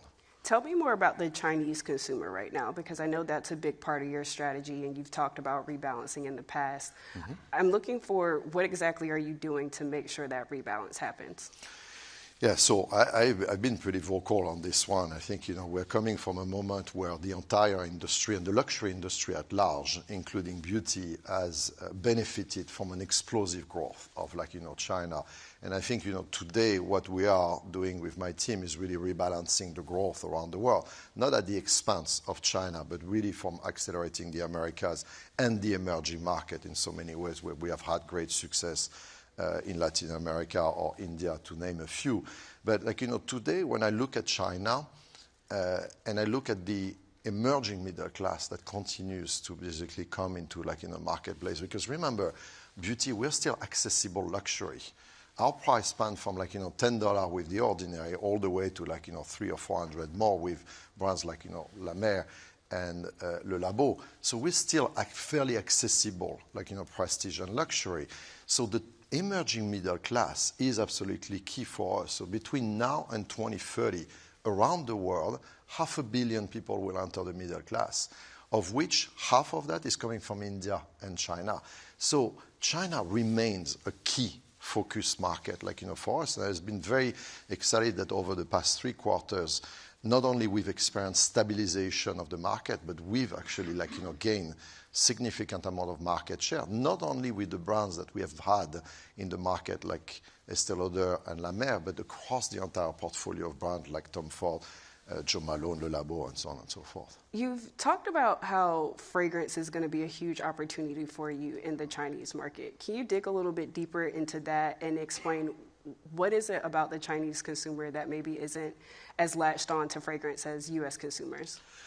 I think it's really fascinating what is happening, because you have, if I go Europe, France has always been part of culture and use of beauty. Market basically go anywhere between 40 to 60% penetration. In France is, you come to the US, about 1/3. Then in China it's less than 10% today. And the Chinese consumer, especially the younger consumer now, is basically a real appreciation of fragrances. And what has changed is we went into a market where fragrances were widely distributed. To the strategy that we took for the Estée Lauder company is to focus on the top of the pyramid with more the luxury brands like Tom Ford or Le Labo, that are brands that at their essence are telling a brand story and are storytellers. The Chinese culture is a culture of storytelling, and they'll be able to just go through moods and ingredients. The younger consumers today are going through not one single fragrance, but actually a wardrobe of fragrances that fits their mood and occasion. Today, you have younger consumers in China will have basically a fragrance for going to school, on their first interview, to go with the parents on date 1, 2, 3, or 4, whatever it's going to be. And that's really changing the habits on how consumers are shopping beauty and fragrances in China, but frankly, in a lot of markets around the world. So I remain extremely confident about the potential of fragrances, not only because it is in the culture of the West, but also because of the tremendous potential of acceleration, not only in China, but also in Japan, Korea, and many other Asian markets. Perfect. And I think we have time for one question, so we'll take the first one here. How is Estée Lauder responding to a changed marketing landscape with TikTok, content creators, and AI-driven recommendations? Well, I think we are in a world where the funnel, the media funnel has completely collapsed. So consumers are basically entering, brands, through very, very different places. And TikTok is one of the social media platform. What I find fascinating today, we're in the world of consumer centricity. And that's why part of Beauty Reimagined, I say we are really becoming and want to become the best consumer-centric beauty company in the world by putting the consumer and recognizing the consumer is in charge today of the communication. Consumers taps into TikTok because TikTok is about communities.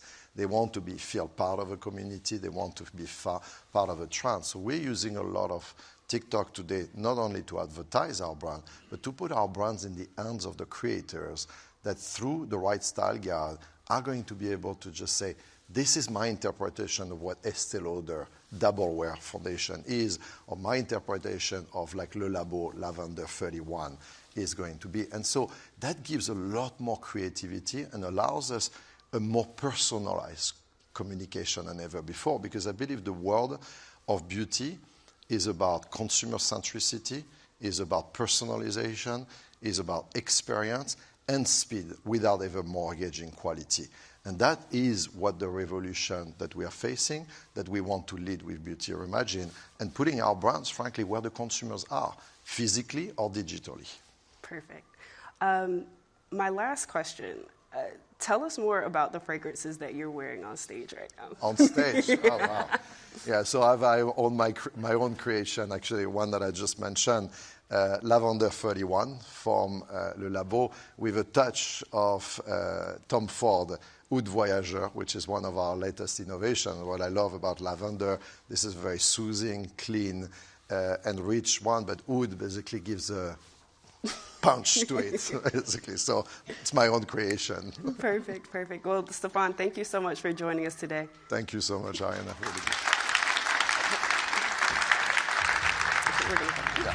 Very good, Ariana, Stéphane, thank you very Wow, that went fast, I've got to say. Thank you very much to both of you.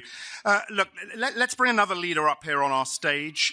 Christian Klein is the CEO at SAP. I will let Reuters technology correspondent Crystal Hughes set the stage here. Christian, come on up.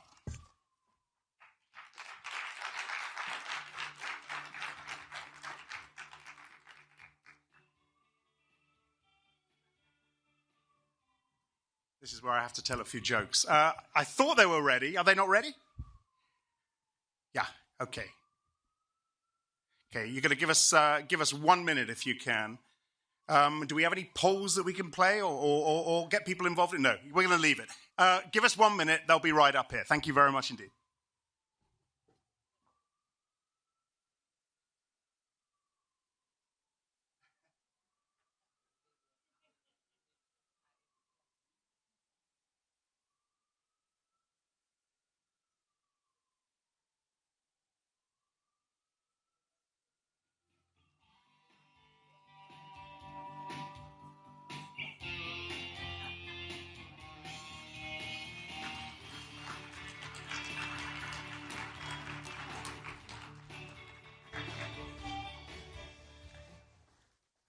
Christian, really great to have you here at Reuters NEXT. You had a pretty storied career at SAP. You joined the company in 1999 as a student, and now you become a sole CEO back in 2019 at the age of 39. Under your leadership, SAP has more than doubled its market cap.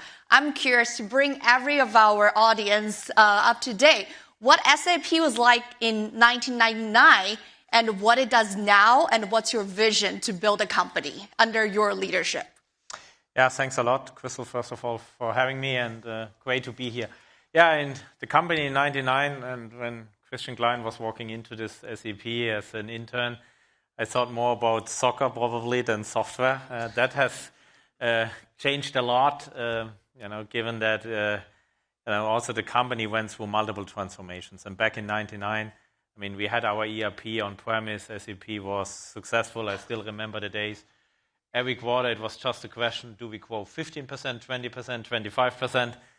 And then it was the year 2011, where suddenly you heard about companies like Salesforce and so on, and what are they doing? And SAP was a little bit late, to be honest, on that. But this is, sometimes the innovator's dilemma when you are sometimes in something in very good.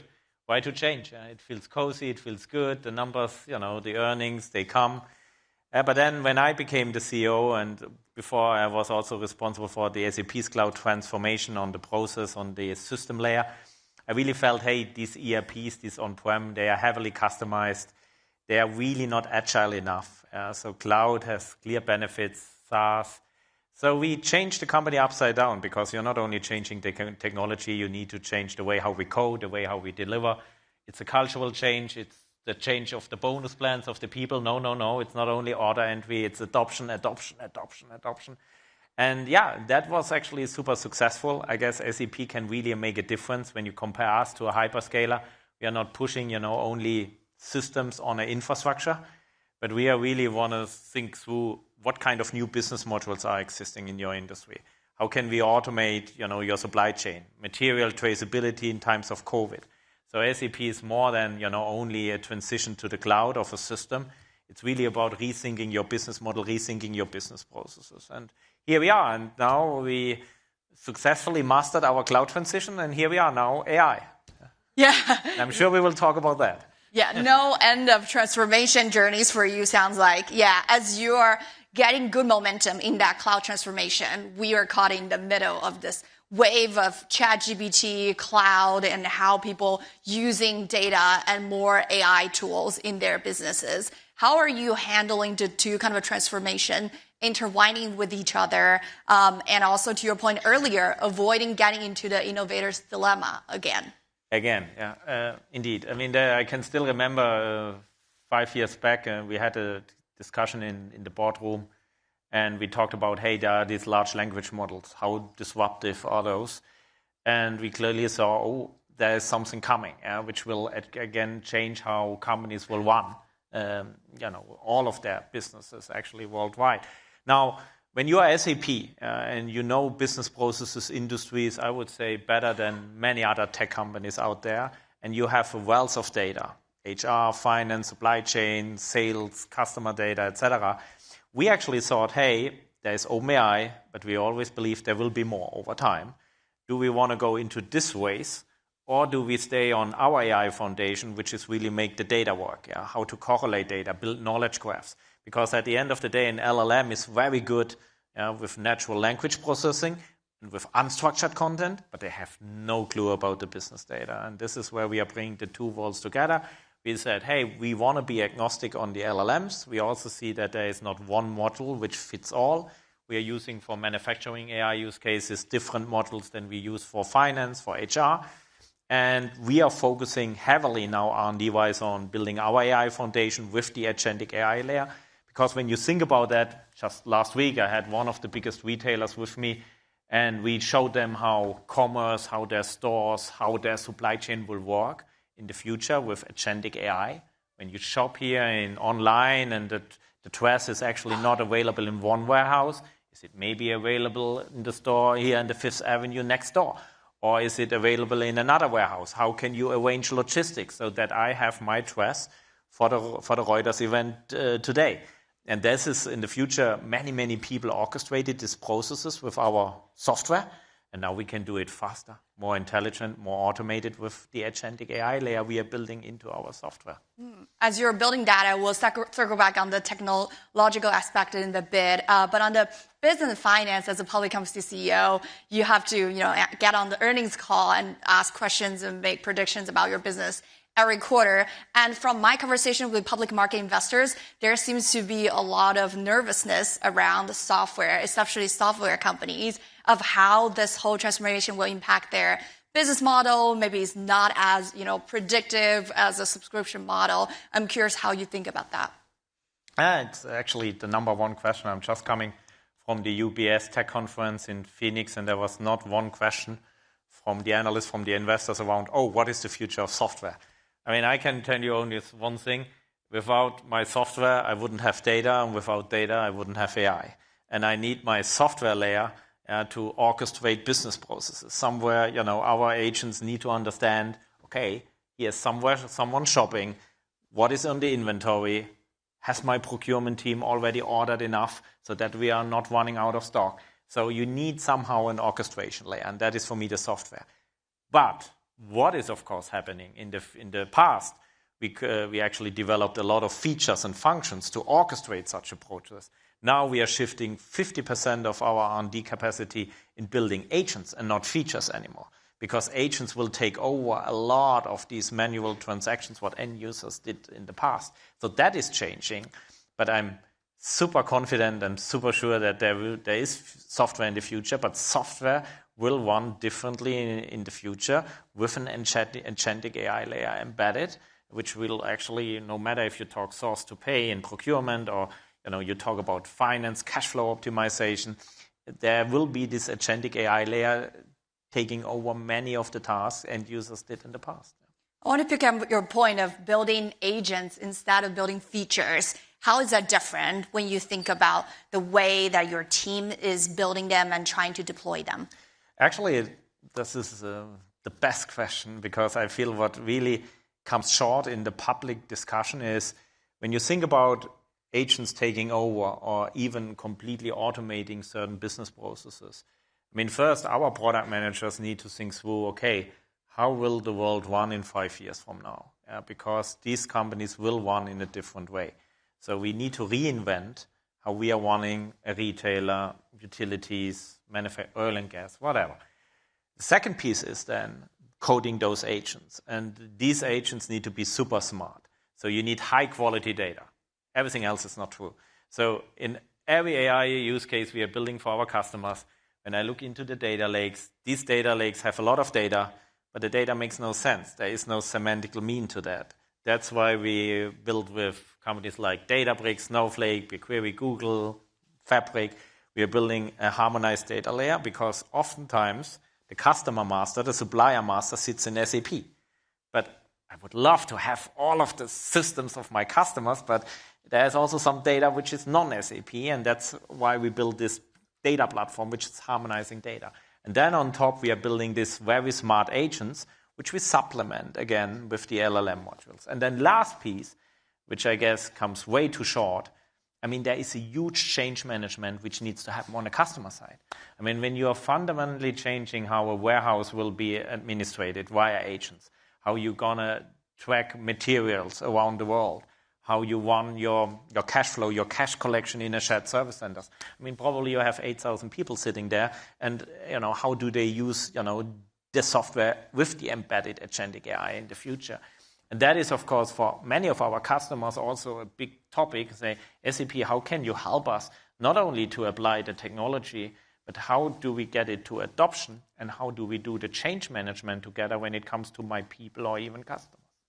I wonder, how has that workforce impact already taken place inside SAP, and how you're envisioning that may shape up in next year? Because I think you've been pretty public talking about the productivity gains you guys are getting from like specific tools like coding and cost savings there. And you had to do some pretty painful restructuring layoffs before earlier in the transformation journey. So I'm curious, how does that workplace impact in AI look like?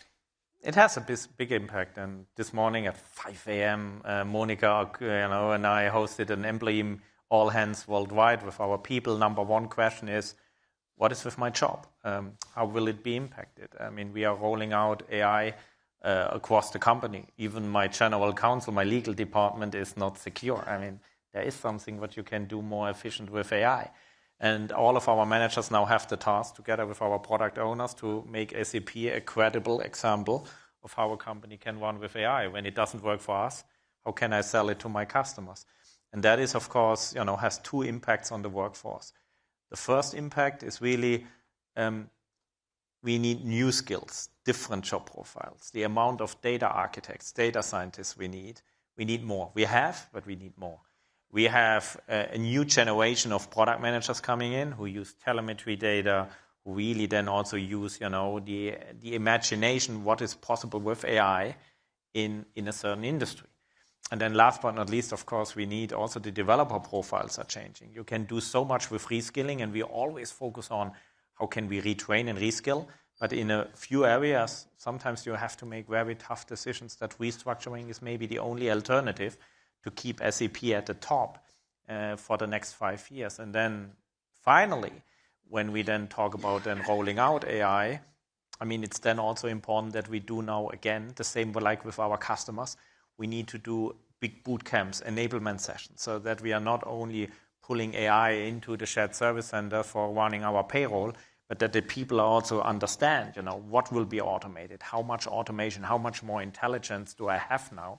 And that is, you have to do these two things in parallel to, on the one hand side, have the right workforce, have the right skills in your teams. Second, of course, also then making sure that the enablement is happening, because otherwise buying a piece of technology will not cut it. And Christian, I know you just actually was on a U.S. tour with customers. So take me on the day of like Christian's conversation in your front row seat with the biggest enterprise customers. We're sitting Q4. A lot of people are planning their budget on software. And in terms of AI budget allocation, where are you seeing people trying to doubling down on things that they have seen ROI versus maybe pulling back or be cautious a little bit? Yeah. I mean, what has really changed during the last 12 months a lot, and I'm sitting here, we have our biggest quarter running, I'm always counting the days.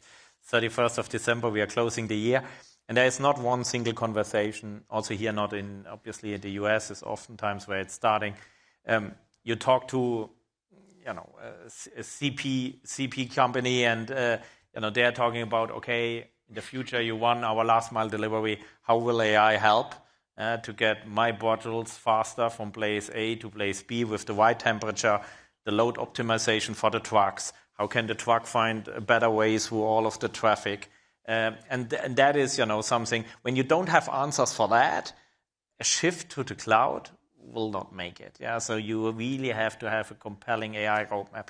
And then the second piece, of course, where many CEO or CFOs or head of supply chains again are concerned is, Christian, but please don't break my business. Yeah, when I cannot, produce anymore, when I cannot ship and when I cannot deliver anymore, who helps us to drive this change management? Coming back to the point earlier, so it's about having a convincing AI technology, but then also having a plan. How on earth do I get this into the business without too much disruption? Yeah. Interesting. How are people balancing that in real time? How are you helping them think through that? I mean, honestly, coming from Europe, we Germans are sometimes pretty risk averse, yeah, which I don't like. In other parts of the world, people are more forward leaning. Yeah, and I would now not say that, but you can clearly see that. Yeah, where does it start? Where does it go to the world? And then it also depends on the culture of a company. Yeah? Is the culture really risk averse, or is the culture really okay? We have to take a calculated business risk. And at the end, honestly, we are sitting here as the CEO.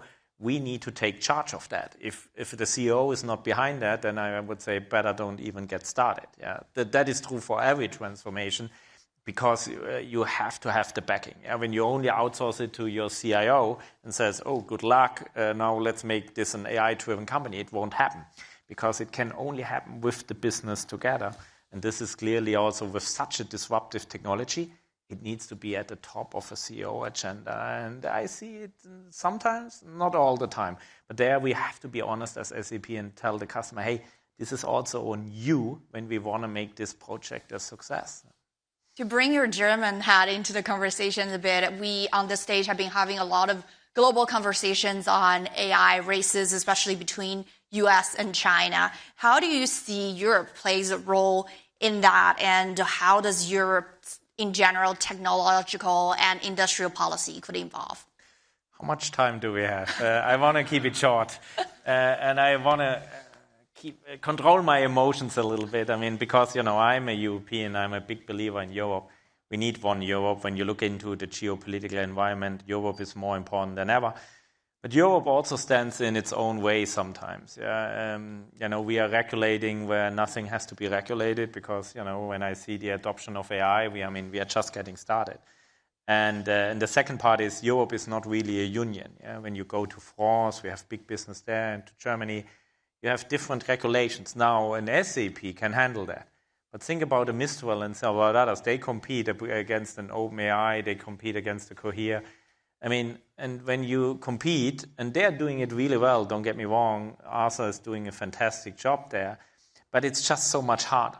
Yeah. And then when we wonder as in Europe, why are the private investors more putting their money into the US or even to China or APJ?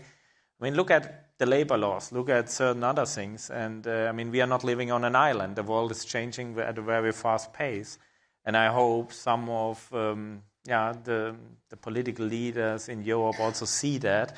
I see now positive signs. There is a willingness to deregulate. We are talking about the AI Act. We are talking about the Data Act. So I'm saying there is now the awareness coming that something has to happen. But we need more Europe. But we need a united Europe, and we need a much less deregulated Europe. Yeah. So we need deregulation, absolutely. Yeah. And I remember one of your perspectives about like kind of a government-led or state-led investments in AI is pretty interesting in terms of like maybe you don't think there is a need to invest a lot more by the government in the infrastructure layer, but for Europe, the opportunity maybe lies more in the application or software layer. Absolutely. Europe has many strengths. First of all, we have great talent. We are getting great talent. When you look into the technical university in Munich, we have great universities in Paris. Also in Eastern Europe, we find great talent. So we are not having a lack of talent. We're also not having a lack of great industries, but they are under huge pressure. Take the automotive industry from my home country where I'm coming from. They have pressure. Now, a gigafactory doesn't solve their problem. They have high energy costs, higher labor costs than some of their competitors. What helps them is applying AI in manufacturing, applying AI in the supply chain. So I would say Europe should now not try to copy what happened here already in the United States or what happened in China. Europe should just say, okay, what are my strengths? My strengths are the industries where we are good at, still good at, where we have data, where we have expertise, where we have great talents. So when I would really do a startup in Europe, I would definitely think through, okay, how can I apply AI in those industries? And this is also where I see, by the way, also many startups coming. So we should rather focusing on how to apply AI in the industries we are in, building great AI use cases in the verticals, instead of now trying to build too many gigafactories. We need data centers, obviously, for sovereignty reasons. The question is only how many. And first and second is, first, let's make sure there is also consumption. Yeah? It's always great to open up a data center, but where is the consumption? So let's also make sure there is enough consumption coming from the business side. And then, of course, we need data centers, but the two has to match to each other. We cannot just have supply without any demand. Well, glad you don't have to bet on that area by investing in your own data centers. But we got some interesting questions coming in, and a lot of them is asking, Christian, your crystal ball about the future. I'll start with the ERP market, which you know dear to your heart. People asking, what do you think AI will change? What will happen to the market? From the questions I see, there are some real experts here online. Next year we do our portfolio discussion. We do it actually quarterly, but next week we are going through all of the portfolio items we are having. And the first item is for our product owners is to explain us how will in 5 years utilities will run, how will grid management change, how we will run the infrastructure of the utilities. We will then we will move on asset management for oil and gas. Then we talk about trade promotion management for CPG customers. So that is for us super important to really come from a customer side and think what will be the impact of AI on those industry, on these business processes. And then later on we will move on, okay, how many AI developers, how many data scientists do we need in order to make that happen? And that is, because there will be obviously a fundamental change. Yeah? When you think through today, customers have still a lot of downtimes when they do their asset management for a certain grid. In the future, I see a world where the agents are so smart that they can actually run a utilities with almost zero downtime. And what does this mean for the grids and for the efficiency of a utilities company? It's huge. And you can see these examples in almost every industry. And this is, of course, where SAP needs to lead. And this is where we have to win. Because software alone, cloud software alone, won't cut it in the future. That is for sure true. But you need software, again, you need the data in order to make an impact in exactly those scenarios I just mentioned. How far do you think we are away from autonomous enterprises? Or is that ever going to be a thing? I have customers asking me for that. SAP, let's run this whole thing here autonomous. Okay. Do I see a world where we can really thrive? I can still remember when I started as an intern, I can still see customers coming to us and said, wow, with the SAP software, finally, we reached another 20% productivity gain. I'm definitely convinced that there will be a human being still signing off a quarter end. But do you need a lot of accountants to do all the refreg checks and to do all the audits and so on? Absolutely not. So I actually see that we can run much of that in a heavily autonomous, But at the end, there will be always still a human being needed, to actually do a tick off and to say, okay, we do a final check. But I would say there are productivity gains in certain parts of the company where I would say absolutely in 3 years, 50% productivity gain in certain parts of the company, absolutely possible. But there will be also still a human being around. So we'll all have a job for now. For sure. Yeah. Thank you so much, Christian, for your time. Thanks a lot.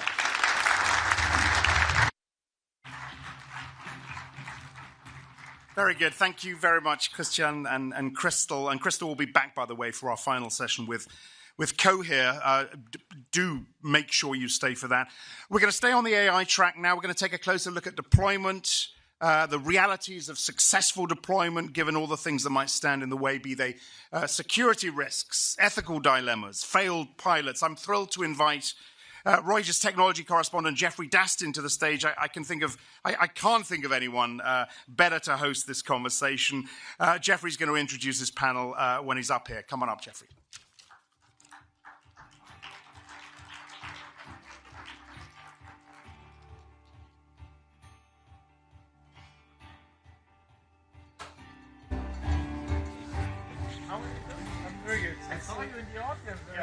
Okay, we got a great panel here. Got to close out really strong Reuters Next. So we have Ariel Herbert-Voss, who was OpenAI's first security researcher and now founder of Run Sybil. We'll hear more about that in a second. We've got Jen Janae, who was formerly Google's head of responsible innovation and now advising companies at T3. And we have May Habib, CEO of Writer and early to roll out generative AI to the enterprise. So we have this Silicon Valley, these Silicon Valley heavy hitters here to discuss a very, very important question, which is, we've seen some high-profile embarrassments early on in this AI rollout phase. And so they're going to help us answer, how do we stop these AI deployments from going completely off the rails? And so May, I'm gonna pick on you first, actually. So set the stakes. Helps us set the stakes here. What is an example, just to scare the audience properly, of a company that tried to pilot AI that led to, in your opinion, the worst disaster you've ever seen in the past few years? Oh gosh. Let's start with the positive. Oh, the positive. I'll let you know what it looks like to really champion AI in a scalable way, in an ethical way, safe way, and ultimately why we're all doing this, an impactful way in terms of the business. And then we can definitely talk about horror stories.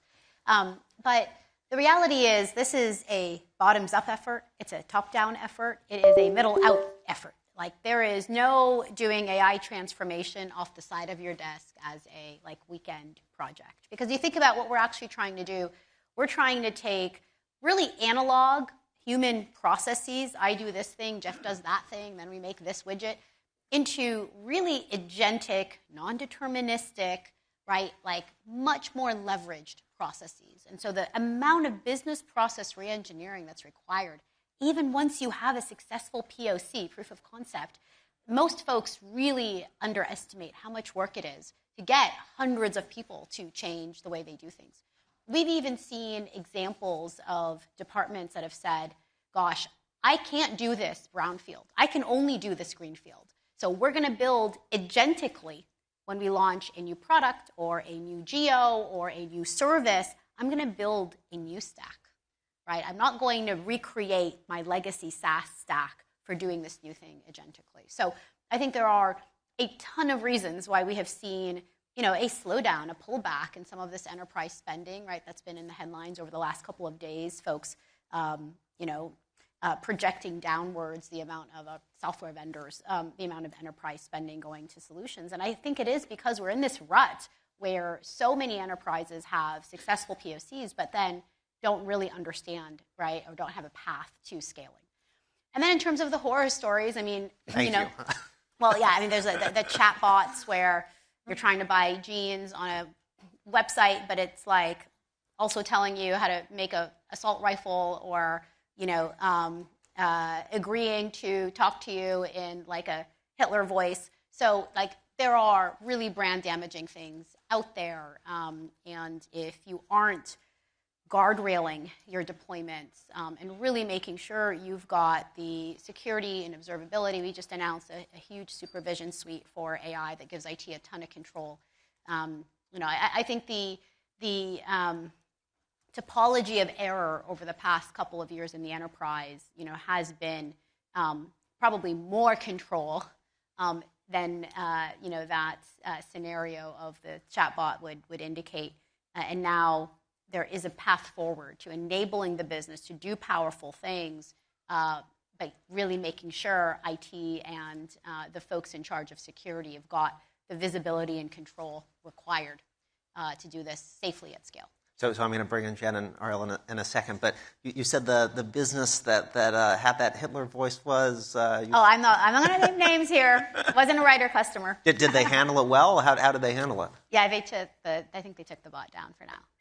Okay. So Jen, Google was obviously early to roll out AI, and it was early to make mistakes, so it has some lessons it can impart. So what's a train wreck, if you will, an ethical that you saw coming, and how did you avert it?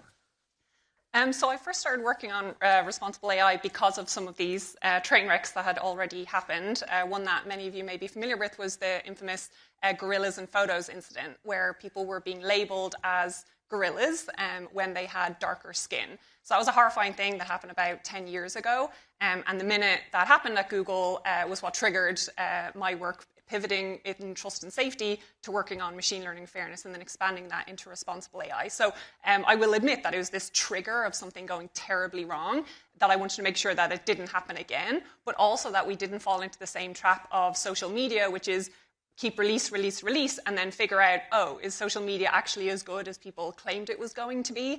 How do we get ahead of these issues instead of reactively having to respond and then figure out where it went wrong and why it went wrong? So your point about what did we predict, there are many things while I was still at Google that my job and my team's job was to do ethical impact assessments, where the whole point of them was to think about not just what could go wrong in the short run, what could go wrong in the long run, what doesn't just happen in an immediate situation, but can be cumulatively negative over time. And so our whole work doing these ethical impact assessments was to get ahead of them. Doesn't mean we could get ahead of everything, in the way that users use the technologies are sometimes obviously unintended, but also the way that these non-deterministic models manifest that even if we feel we're fixing one problem, it's not actually fixed. It's about mitigating these issues and trying to build guardrails on an ongoing basis. So certainly a lot of both kind of failures as well as how do we respond and get ahead of that. And for people in the room, and I want to make sure that we're trying to be as actionable as possible, and Ari knows a lot more about this than I do, the importance of not just ongoing monitoring, but ongoing testing. And adversarial testing is one of the most important ways to stress test models before they go live, not expect your user base to be your testers. That's not a responsible way to run a business. It is test as much as possible internally, engage external experts who may have a better understanding of your user base, of the potential missteps or unintended consequences, engage them in part of this testing as well. And then that's an ongoing effort that you have to do not just before launch, but after launch. And again, you're not going to address or get ahead of all of the issues, but it also allows you to provide better responses in quicker timelines than if you were just waiting to expect where things go wrong. So a lot of learnings about how important it is to try and get ahead of as many issues as possible, but also how quickly can you respond when things go wrong. And they will go wrong. It's not an if, it's when they go wrong. So Jen is mentioning testing. So Ariel, what can go wrong if you don't test the AI that you're deploying? What could possibly happen? Oh, plenty of things. So I can actually call back to my experience at OpenAI. So I was early enough that I was on the team that built the red team for GPT-3. And one of our early questions was, this was before anybody had really heard of ChatGPT. People weren't really thinking about the bad things that could possibly happen with language models. And my main question was let's figure out what the worst possible things are that can happen with language models. So when I joined, it was 2019. I was building weird versions of malware, better disinformation infrastructure, spear phishing, all that kind of stuff, just to showcase that these sort of problems exist with language models, and it scales as they get bigger. So a lot of the things that we did early on was to just demonstrate that these are problems and then start coming up with solutions for how we might try to detect them. Would you say that the possible security vulnerabilities are actually much bigger for enterprises now that there's so much AI than they were, the vulnerabilities in the past? Yeah, it sounds sensational to say, but every bug bounty hunter that I know is all using AI in their workflow now. And I think the same thing can be said for actual adversaries that are doing things. And in fact, I think 2 weeks ago, Anthropic put out a report about how some Chinese threat actors are now using AI as part of their operations, and it's gotten so good that they're able to automate most of the process now. My company is focused on automating offensive security, so we've also been doing the same thing, and the focus is on being able to beat the bad guys before the bad guys do the bad thing. But things are moving so quickly that it is something that enterprises are having to think about now. So maybe I'm just a little dense, but I think, May, you were saying something like, huge financial returns are just as easy as just using ChatGPT, right? No. The ability for folks to understand, like, what is revenue generating, what is pipeline generating, what moves close rates, what cuts OpEx. I mean, too many people have an AI strategy instead of a business strategy that is going to leverage AI. And the returns are commensurate with the thought put into what are we actually going to do here. And I think there's, if you think about it, like, we promote leaders the more people they have on their teams, the bigger their budgets are. And so there's a fundamental mismatch between capturing the returns from AI and how we motivate and incentivize enterprise leaders. In very, very few instances, there's certainly exceptions, but for a vast majority of our customers, scaling AI means there's a CFO hanging over their head that says, "Yay, awesome, and your reward is 25% less budget, or 30% less people." And that's just a tough trade-off for folks to make. And I think where it really works well to capture business impact is when a leader, and I put Prudential and Mars and Qualcomm, customers of ours, all in this category, Vanguard, where the leaders really paint a exciting vision and future for where AI takes the whole company in terms of growth, in terms of competitive position, in terms of new products and services that they launch that they couldn't have done without AI. It's really hard to capture the business value if you've got a closed mindset or a pie is only so big mindset, just because these are companies made out of humans and incentives. Definitely, and you touched on a tangent that I'm sure the audience has seen. We've been focused a bit on this at Reuters Next, which is understanding, what the impact of successful AI deployments could be or has been on labor, right? So you give the CFO example, and I recognize that's just one slice of it. We're growing productivity. We're doing so many other things. The pie is getting bigger. But when you talk to customers and you give them a successful AI deployment, how many of them are focused on slowing headcount growth? How many of them have actually? All of them. All of them. Yeah. I mean, headcount avoidance is number one, right, on folks' list. It's rarer to get, and this has happened. This happened just in the last few weeks. You close a customer, you get on the phone with the CEO to kind of kick off the project, et cetera, and it's like, great. How soon can I whack 30% of my team? It's like, whoa, hold on. First of all, we could do that if you wanted to, but you don't know which 30% are going to be the ones that fundamentally rewire your business to make sense of this AI. And one of the patterns that is very, very clear, across industry, we're heavily focused on regulated industries, so healthcare, pharma, financial services, CPG, is, yes, it's a very creative person that uses AI really well. Yes, it's a kind of cross-functional person. It's also a little bit of a lazy person, because if you think about what you're trying to do, you're trying to go from a world where humans execute tasks to a world where the people on your teams are creating systems of execution, right? They're orchestrating work versus doing all the work. And folks who are a little bit lazy are really good at that, really good at envisioning, right, what the team's productivity or workflows could look like if agents are doing more of the heavy lifting. And so you want to give everyone this technology and really see who rises to the top, right? Who really takes on that challenge. And it's been so cool to see, NVIDIA is a big customer, folks at NVIDIA build apps that Jensen ends up using, right? Like, that is really cool. And once folks start to see that happening, you also start to look at your employees differently, right? Like, you get this highly leveraged human who knows a lot about your company. It is way better to make that person successful than, exit that person and not be able to take advantage of the technology. So Jen, let's say you also meet with let's say you're going to meet with Jensen also at NVIDIA, and he's using this really cool AI app that he's used, and there are AI agents everywhere. Who's responsible if the AI that's maybe replaced some task or even someone's job does something illegal? So I'm not a lawyer, but I will say it's more, I think about it from whose responsibility is it if it causes harm. So without being a lawyer, but in the responsible AI space. So I try and think about it as a shared responsibility across the ecosystem, that who is the greater role in either developing the system, how do they manage their data sets, how do they create those data sets, what steps did they take to either make that data more representative of their global user base, and then how do they build it into models, how are those models defined responsibly or not, and that requires things like transparency. So has this company, so whether it's NVIDIA or otherwise, have they provided model cards to explain what goes into the model, what that model is useful for, what it's not useful for?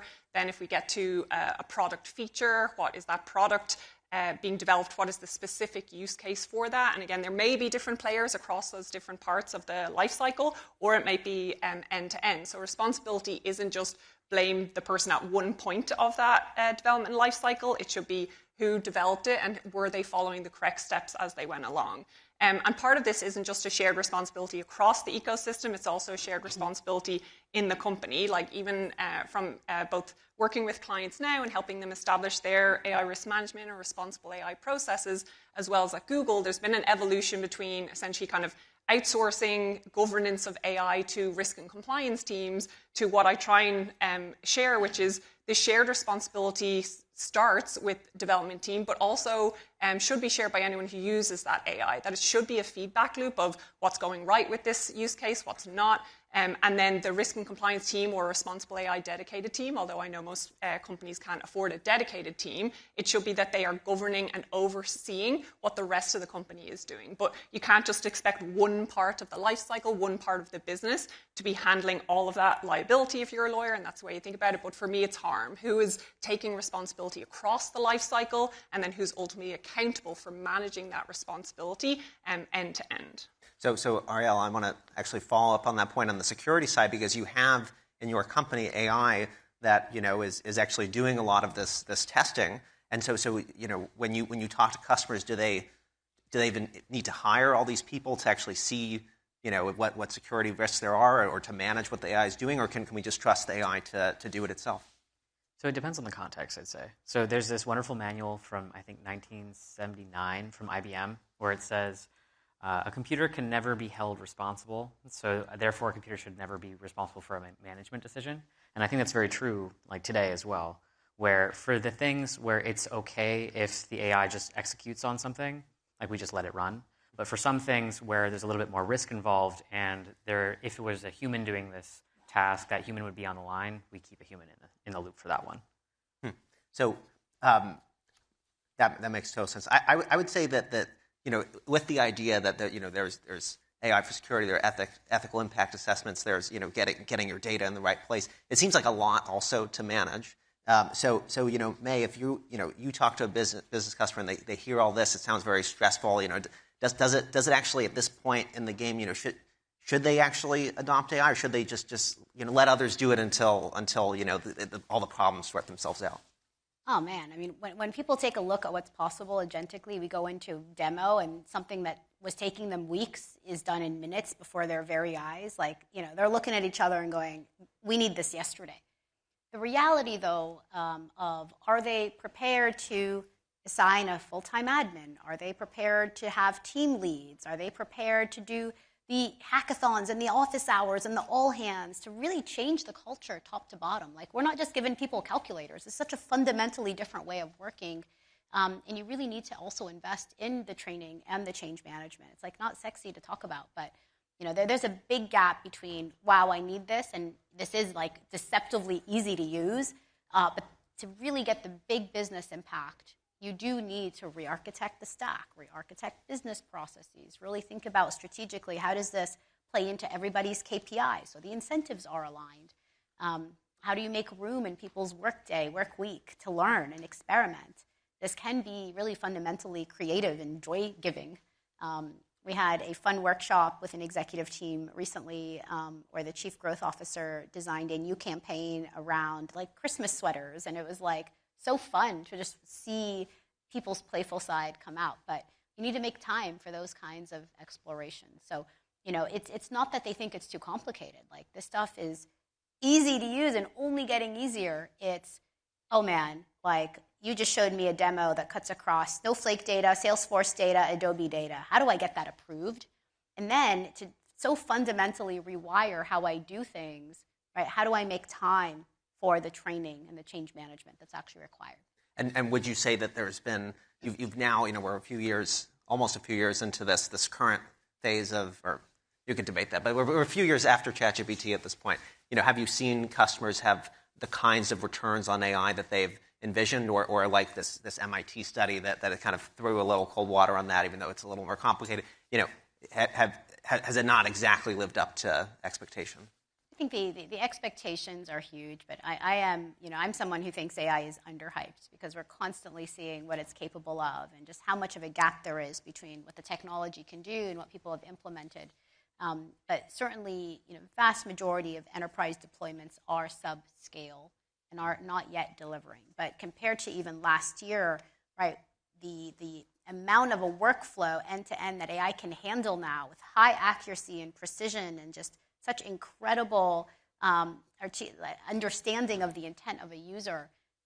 Remember when we used to prompt so intensely, you are a journalist, you work at it. You don't have to do that anymore. It is so much easier to use, and it's only getting easier. So I would say that never has the potential for impact been so great.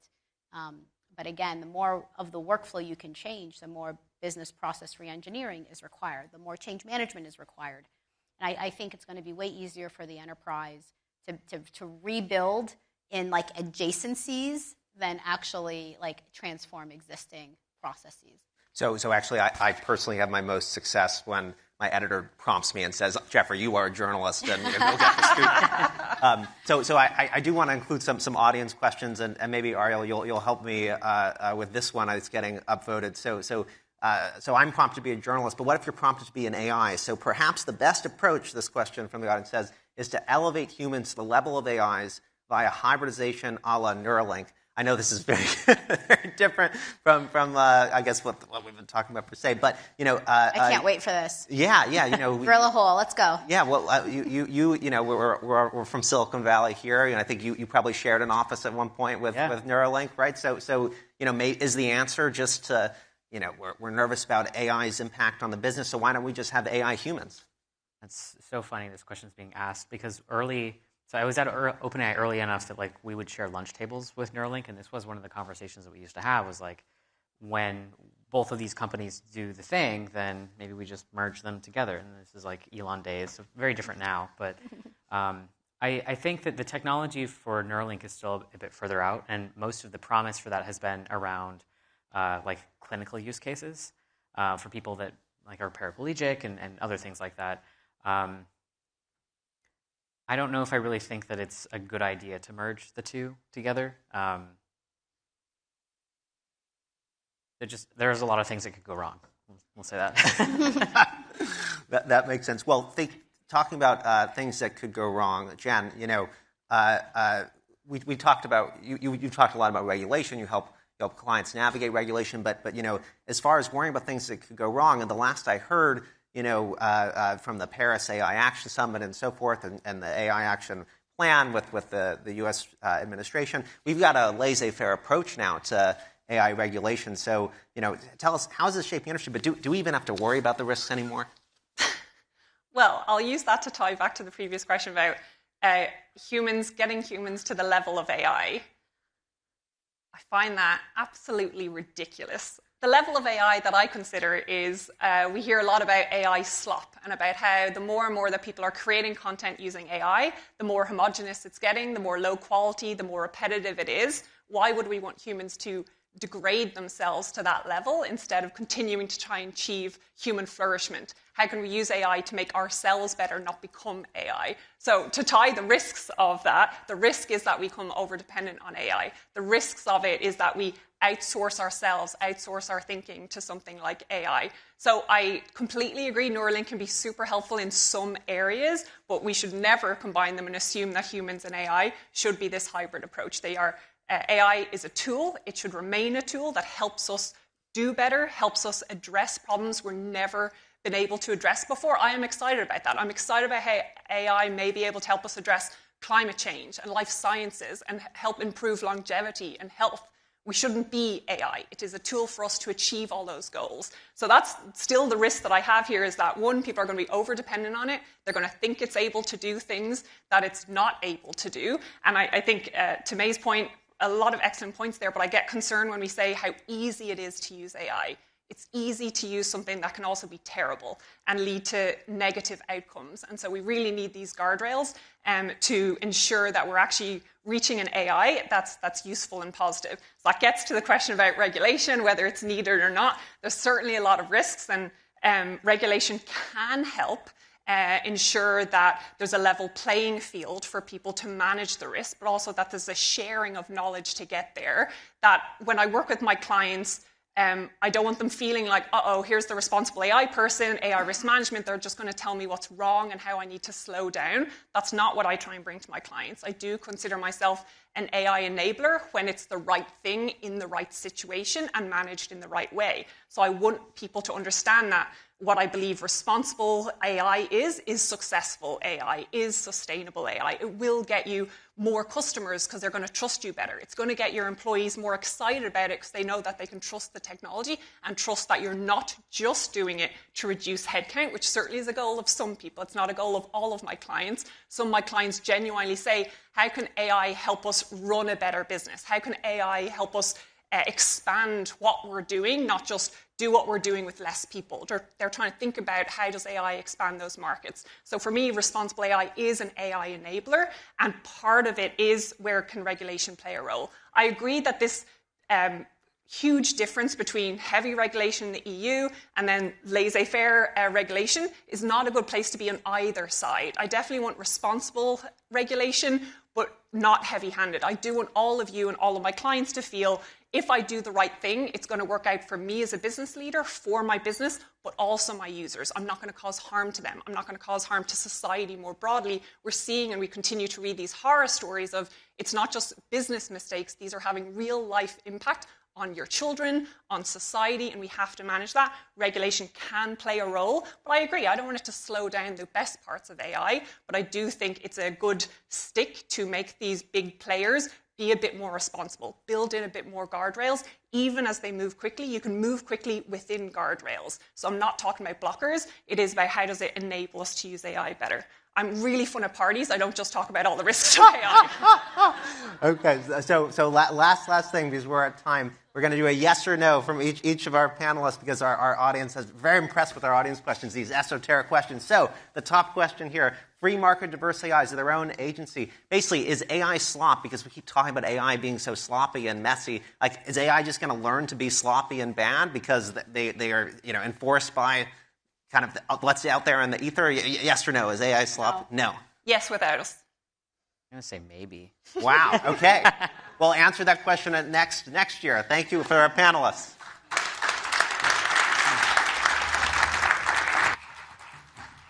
You didn't disappoint, Jeffrey. Thank you very much indeed, Jeffrey Daston, and thanks a lot to the panelists as well. Look, this is our final session of Reuters Next coming up now. A conversation with Cohere co-founder and CEO Aidan Gomez. I don't want to steal Crystal's thunder here, but I saw a quote from Aidan that made me feel that this conversation is a fitting end to the day. It went like this.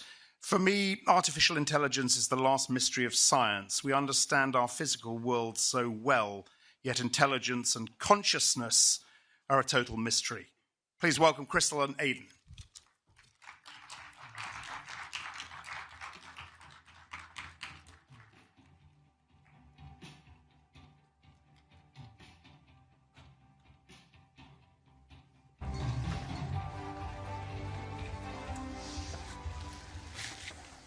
Thank you for everyone for being here for the last show today before drink session. I have Aidan Gomez, the founder of Cohere, one of the most valuable AI startups in the world, and who was also a Google researcher who wrote the famous paper, Attention is All You Need, back in 2017. So very glad to have you here, Aidan, to help us connect the dots between AI research and where you're spending most time now is to help enterprises figure out where to use AI. So I'm going to kick off by, you were a researcher trying to explore the unknown of the science of artificial intelligence and how to make the model smarter. And now you're trying to help enterprises to explore a bit of the unknown of how to make AI models useful in today's daily work. Which one is more difficult, and how are they different? They're difficult in very different ways. I think research is harder to predict, and it's harder to make progress on in a way that is consistent. Whereas when you're deploying this technology into an ecosystem, when you're putting it to work inside of an economy, you sort of know the problems that you're going to face, and you know the work that you need to do. So it's much more predictable. You can see the future a bit more clearly than you can in research, but it's both extremely, extremely hard. On the deployment side, in actual production scenarios, it's a lot of, humans are the bottleneck. They are the ones who need to be taught how to use this technology. The technology needs to be integrated into all the systems and processes that they're familiar with. And so that tends to be a lot of the work, is just interfacing with humans, teaching them. Whereas when I was at Oxford or I was at Google, I was just alone in a lab at 2 a.m. working and running experiments by myself. So it's a very different job and different set of constraints, but both equally valuable. I would say the work that I'm doing now in many ways feels more important, because all of that research work, it felt like preparatory work for what we're doing today, which is actually putting this technology that we've developed to work and getting it into the hands of humanity, seeing real value start to flow from it. Whereas during research, you have no customer. You have no real-world deployment. You're sort of pontificating on what the world might need in 5 years. So I feel much more reward from the work that I'm doing today. In that transition, can you walk us through of how you think about building the company and make this research that you partly pioneered to be actually useful in the hands of enterprise customers? Yeah, I mean, the set of constraints, I'd say the biggest one is privacy and security. So for Cohere, we're a little bit different than other modeling companies in that we have this deployment model where instead of us asking our customer to send their data to us on a cloud and trust us with that data, we instead send all of our technology to them. So we give them the trust, and we say, we're going to give you our entire tech stack, we're going to open it up to you, and you can deploy it inside of your infrastructure. And so that means there is zero visibility from Cohere. There's zero control over that deployment, in the sense that we can't switch it off. And so the customer has all of the control, all of the visibility. So that solves a lot of the trust issues, right? Like, I'm going to send my customer data, I'm going to send telecommunications data, financial data, healthcare data to a third party. You don't have to do that with Cohere. You can just keep that data on your infrastructure. The second major bottleneck is actually, if you think about how to make this productive within an economy, it has to fit into the economy. It has to fit into the tools that businesses use to get their work done. And so these models, it's not just models anymore. It's actually all of the software around it. We have this platform called North for building these agents, which are models which operate over long time horizons with access to tools. So they need to be plugged into all of the software, all of the tools that people use to do their job. And so that, again, demands a lot of trust, right? You're going to give these models access to the data that your employees have access to. You're going to give these models access to the systems with the same authority as the humans within your organization. And so setting up a software platform to facilitate that trust, to really trust those agents, to know that the right checks and balances are in place, that's really been our priority. At what point building Cohere, you realize, to help enterprises develop this on-prem with their own data and to ensure that that data safety piece is really the key part, instead of, other quote-unquote, I guess, simpler businesses in enterprises, which is selling APIs or some of the off-shelf solutions. How do you decide this is the angle you want to focus on? I think it's higher impact, because the off-the-shelf solutions, they don't work. They don't work for enterprises because each company is so different. the set of tools that they use, each one is like a mosaic of all these different parts. And so when you try to create something that is generic or off the shelf or out of the box, you can't actually accomplish the depth of value creation that you want. So instead, we take a bit of a different tact. We have a platform. It's extremely customizable. And then what we'll do is we'll work with the customer, like hand in hand, to do that customization work, make sure it plugs into exactly what they need, that it's tackling the use cases that they care about, that the automations they need to implement on their AI roadmap get implemented. And there's shared learning for sure. Like companies have many similar components, but each is subtly and importantly different. And so the thesis of Cohere is build something that's customizable and then work closely with the customer to make sure each of those subtle differences that are very important to that business, their competitiveness, their unique advantage, get represented and transferred into these new ways of working. You launched a North software platform this year. Can you share some experience of working with customers in terms of how are they growing and in terms of where that they're doubling down and using the platform? Yeah, so we've seen strong growth. We announced a beta in January, and then we announced GA, I think it was in August or July of this year. But those early beta customers, we started out in their like center of excellence. We had, 200-300 people using the system. Since then, one of the world's largest banks, one of the world's largest telcos, they're now at 10,000 users. We're at a very significant chunk of the whole company.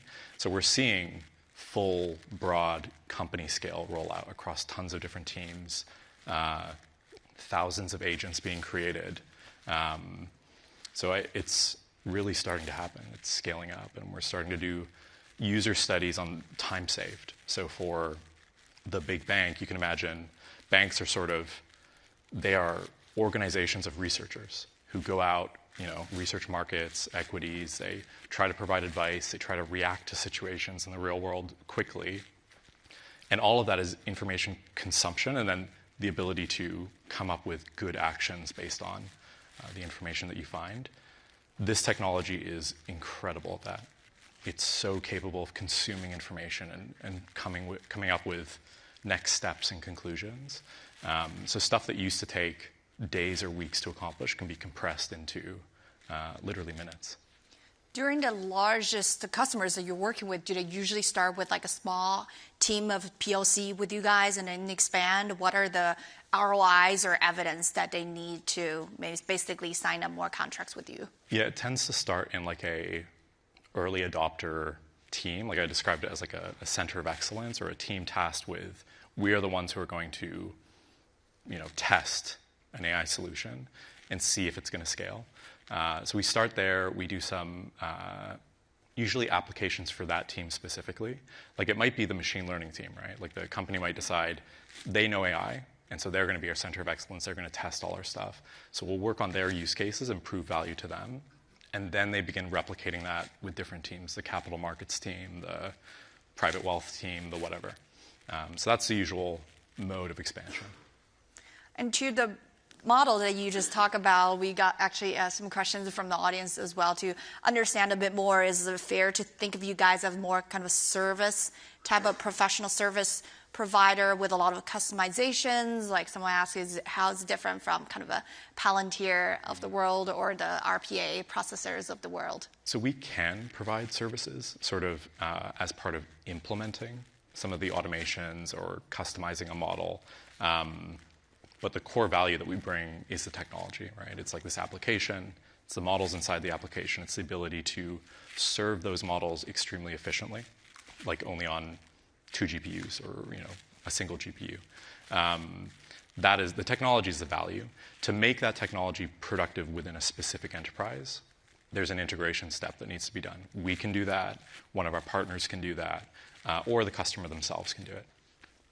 On the deployment side, I've heard a lot of more labs talking about using forward deployment engineers to actually bridge the gap between the research capabilities and what the customer actually needs. Curious what you guys are adapting there. Yeah, I think it's incredibly important for the reason that I was saying earlier about like generic off-the-shelf solutions not being effective.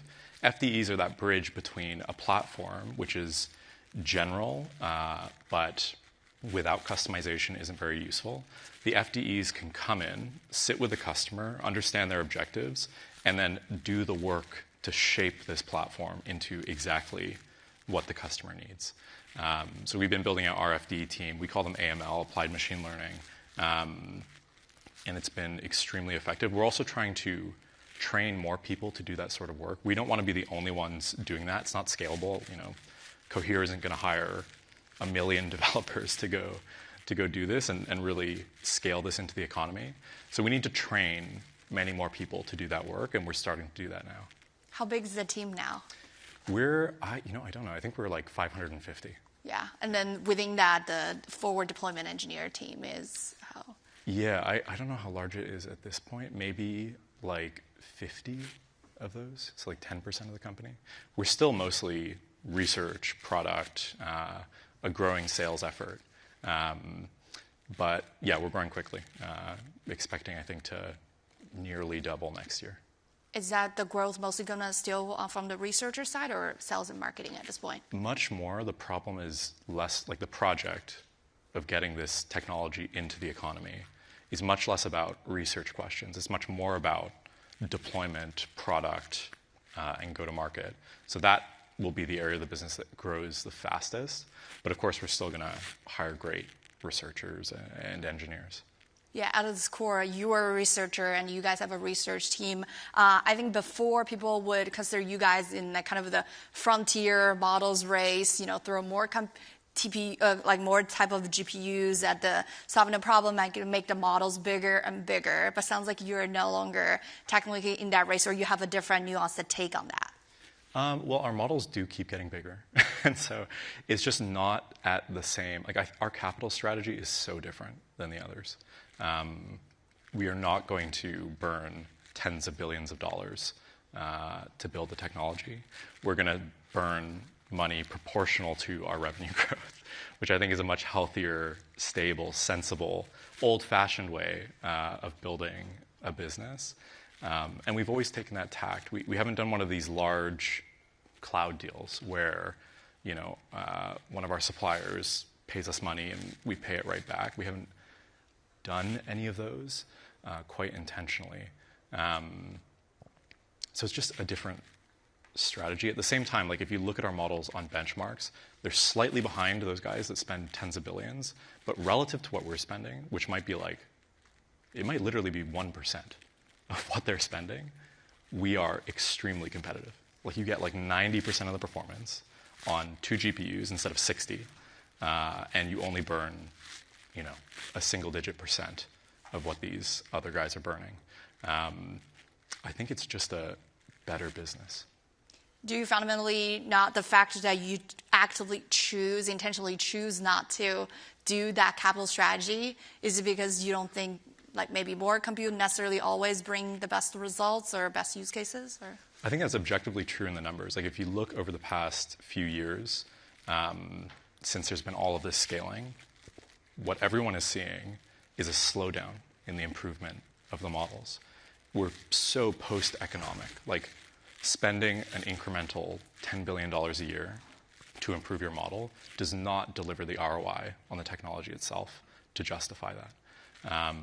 So I think we're at a place now where the world has realized we may have gone a little bit too far in terms of how big we build these models, what we spend to develop them, and there's a correction coming back to smaller models, more efficient models. Cohere has always sort of stayed in the sweet spot. Yes, our models are getting bigger over time. We are spending more over time, but that's grown with our revenue.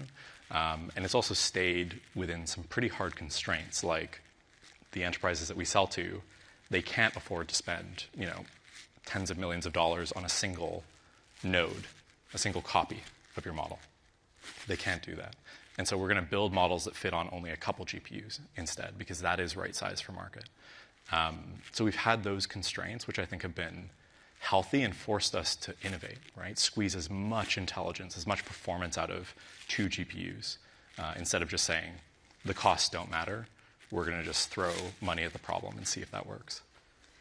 despite having a different capital strategy than some of your rivals, you do need to raise capital, and I think you have alluded to the idea potentially going to the public market to tap that capital. How do you think about that role shaping up for Cohere? What do you need to kind of prepare to get ready for that moment? Yeah, well, we brought on a CFO over the summer. He's the guy who took Uber public, and so we're getting the talent into Cohere to get us ready on those processes. There's no specific timeline for us going public, but like I said, I think our capital strategy, what our P&L looks like, it's just way more attractive. It's a better business. And how do you think about the growth in terms of working with different customers? Because it feels like now this market in general rewards top-line growth instead of margin when you look at the AI stuff. I totally agree with that. We have very, very healthy margins. But I agree, others have been taking a strategy of negative margins are fine, growth at all costs. Yeah, it's just it's a different strategy.